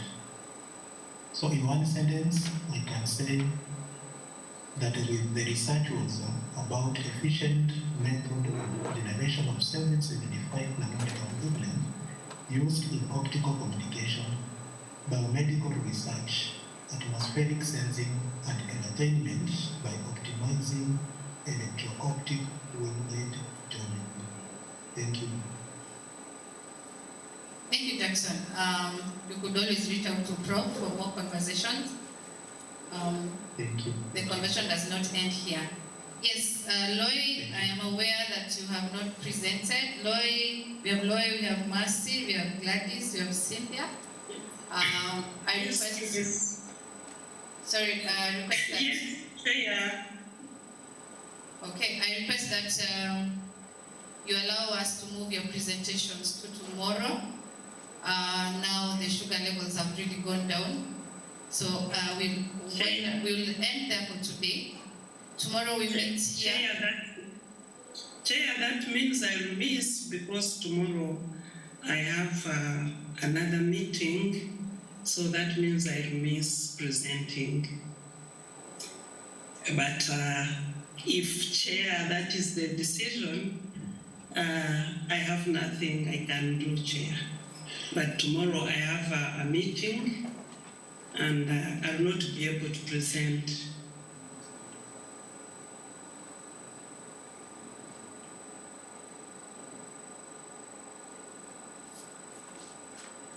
Okay, the audience, the people who are here physically feel like they could listen to your presentation.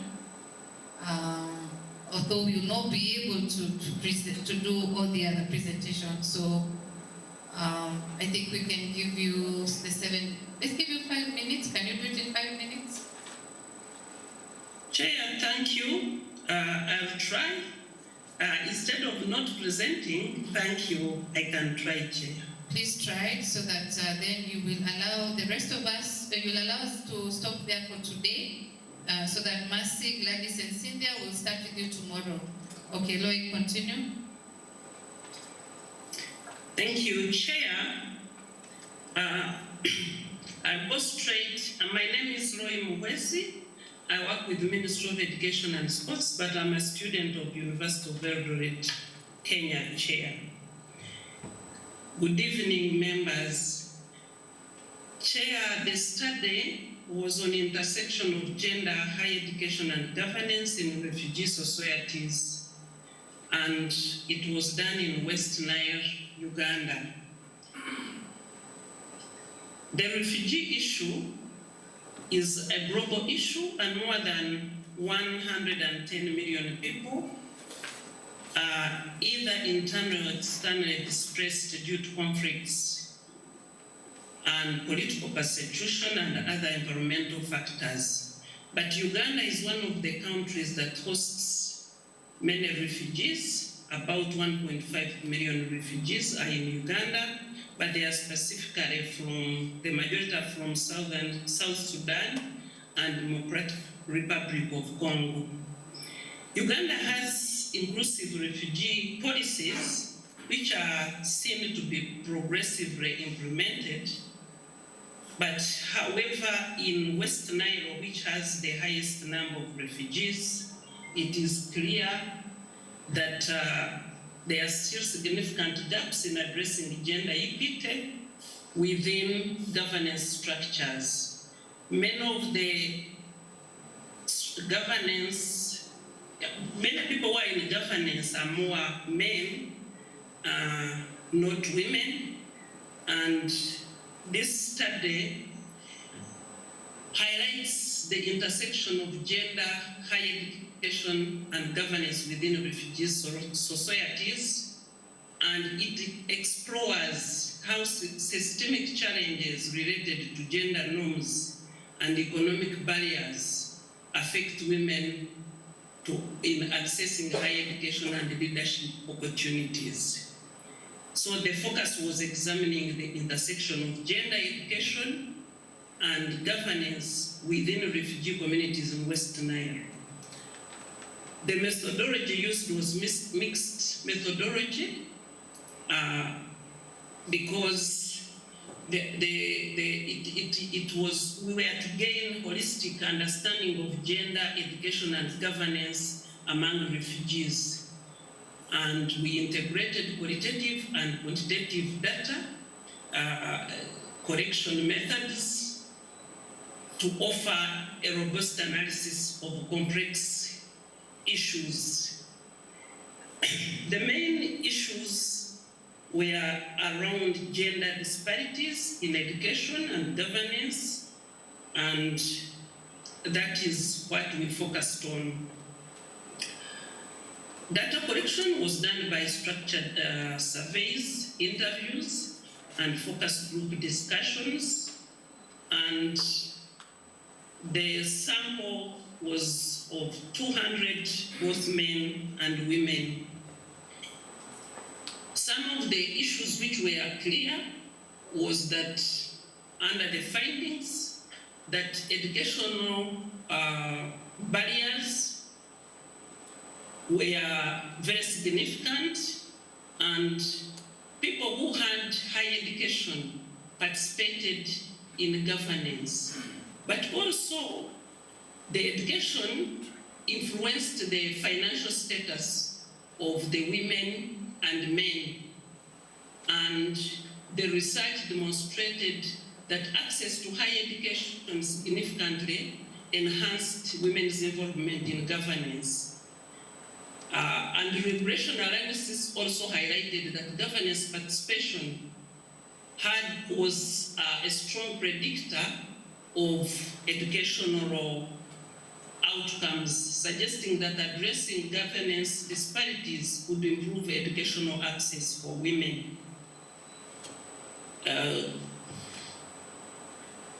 Leadership engagement, it also showed that educated women show increased involvement in community governance, and where the women were more in governance, there was also women participating or positively wanting to participate in higher education, meaning that if the leadership and governance was favoring women participation, then the increase in higher education participation would also be there.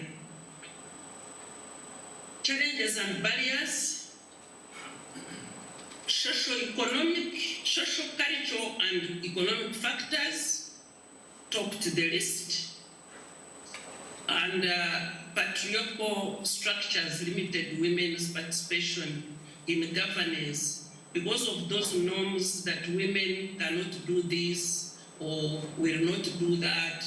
It really affected governance, them being involved in governance.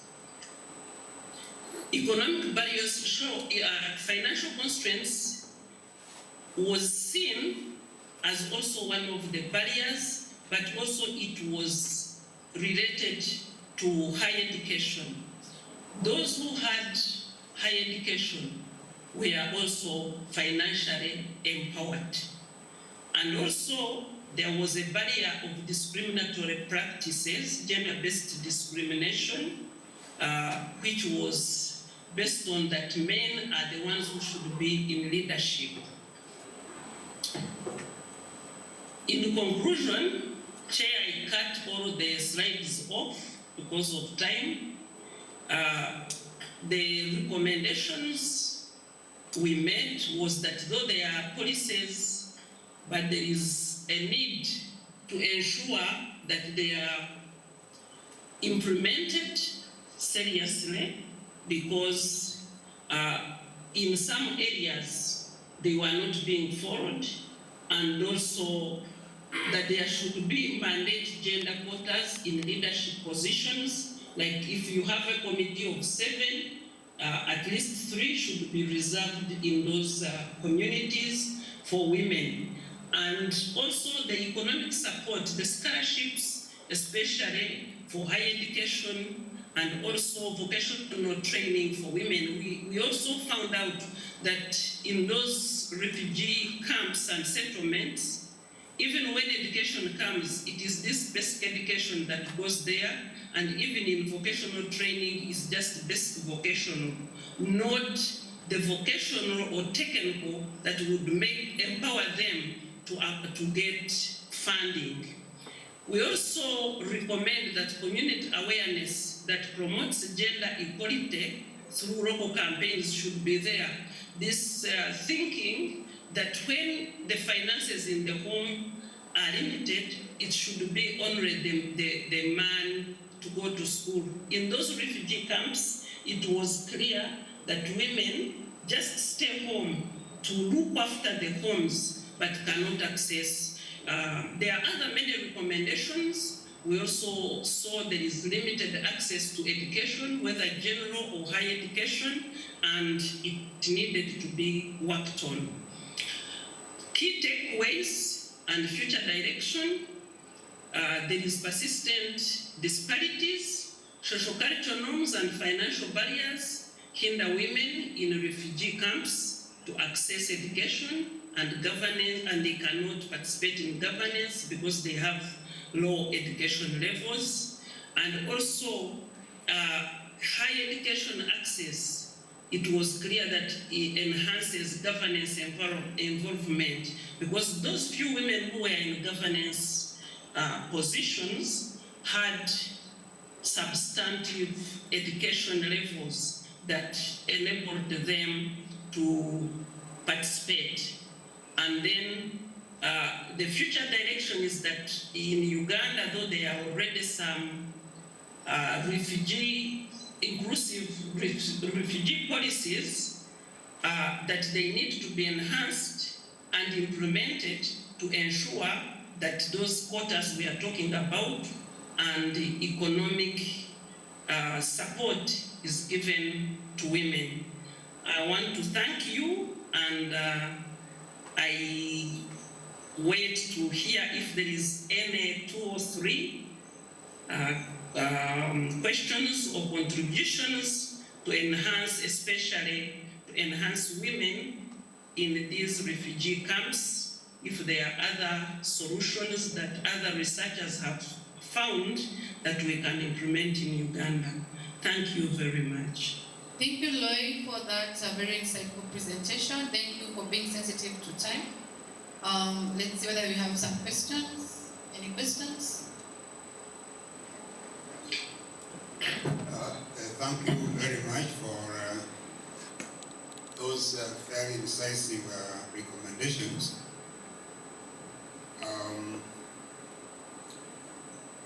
From the outset, it was like in Uganda, the area we are talking about as what refugees from South Sudan and from DRC. I don't know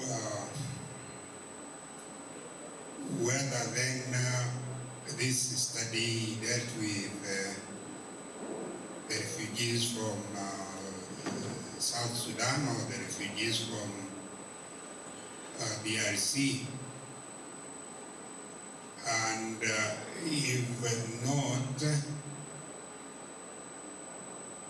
when you have people from such different backgrounds, and I'm assuming that the governance structures we are talking about are governance structures that are set up by the refugees with support from maybe the High Commission for Refugees or from the government of Uganda and the other international agencies. How do you set up, how are these governance structures set up to take care of refugees from disparate backgrounds?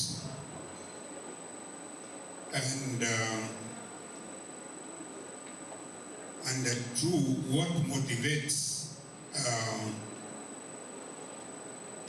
the governance in those refugee camps? Is it like there's some kind of money paid out to the people in governance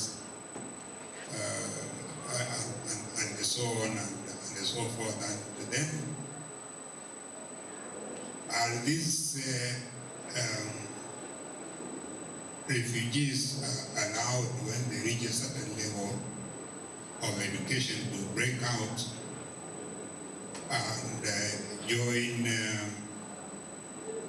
institutions of relatively higher learning outside the refugee camps? And if so, how is that managed? Or would you rather see these higher levels of education being taken to the camps rather than the people after they reach a certain level being allowed to move out and have their education in other established environment, but outside the refugee camps? Thank you. Okay, let me go ahead and respond to those questions. Thank you, Chair, and thank you, Professor. First of all, the governance structures I'm referring to are within the refugee camps. But also, due to inclusive policies in Uganda, actually, refugees are free even to move out and attain education in Ugandan institutions. For example, right now, we are running an apprenticeship program in the hospitality industry, which is geared towards supporting refugees and host communities. So in that regard, when these refugees, of course, they look at the years you have spent. If you have spent some good years, then you qualify to be let out of the refugee camp and attain education in any educational institution if you have support. So the governance structures we are talking about are within the refugee camps. But on a social part of it, why Uganda is even interested in having these refugees attain higher education, you know, some of them have become Ugandans by marrying Ugandans when they go out in universities. At the end of the day, they get married to Ugandans. So at the end, by marrying Ugandans, they attain the Ugandan status. So it is to our interest and it motivates us to ensure that we look at how these three intersect with each other: the gender, higher education, and governance. I don't know whether I have answered you, Professor, because the network was breaking. Thank you. Thank you, Lloyd. Professor is smiling. I think you have responded to his questions very well. Thank you very much. Thank you very much for your presentation. Ladies and gentlemen, we've done very well, but I request that we continue tomorrow. We cannot go beyond that for today. I am aware that we have Mercy Koech, we have Gladys, we have Cynthia, we have Anne Modoni, and James Melly that had expected to present today. I really request that you allow us to do that tomorrow. Tomorrow we meet here at 8 a.m. Meet at the same place, same venue. We have a very interesting keynote speech by Apio Okwiri on positioning the African credit transfer system, its effects on skills transferability and intra-African mobility. Kindly let's keep time tomorrow morning so that we can start together and so that we can learn and gain knowledge together. Allow me to thank you once again for your patience and for your resilience. Thank you very much. Let's meet tomorrow. Asanteni sana and have a good night.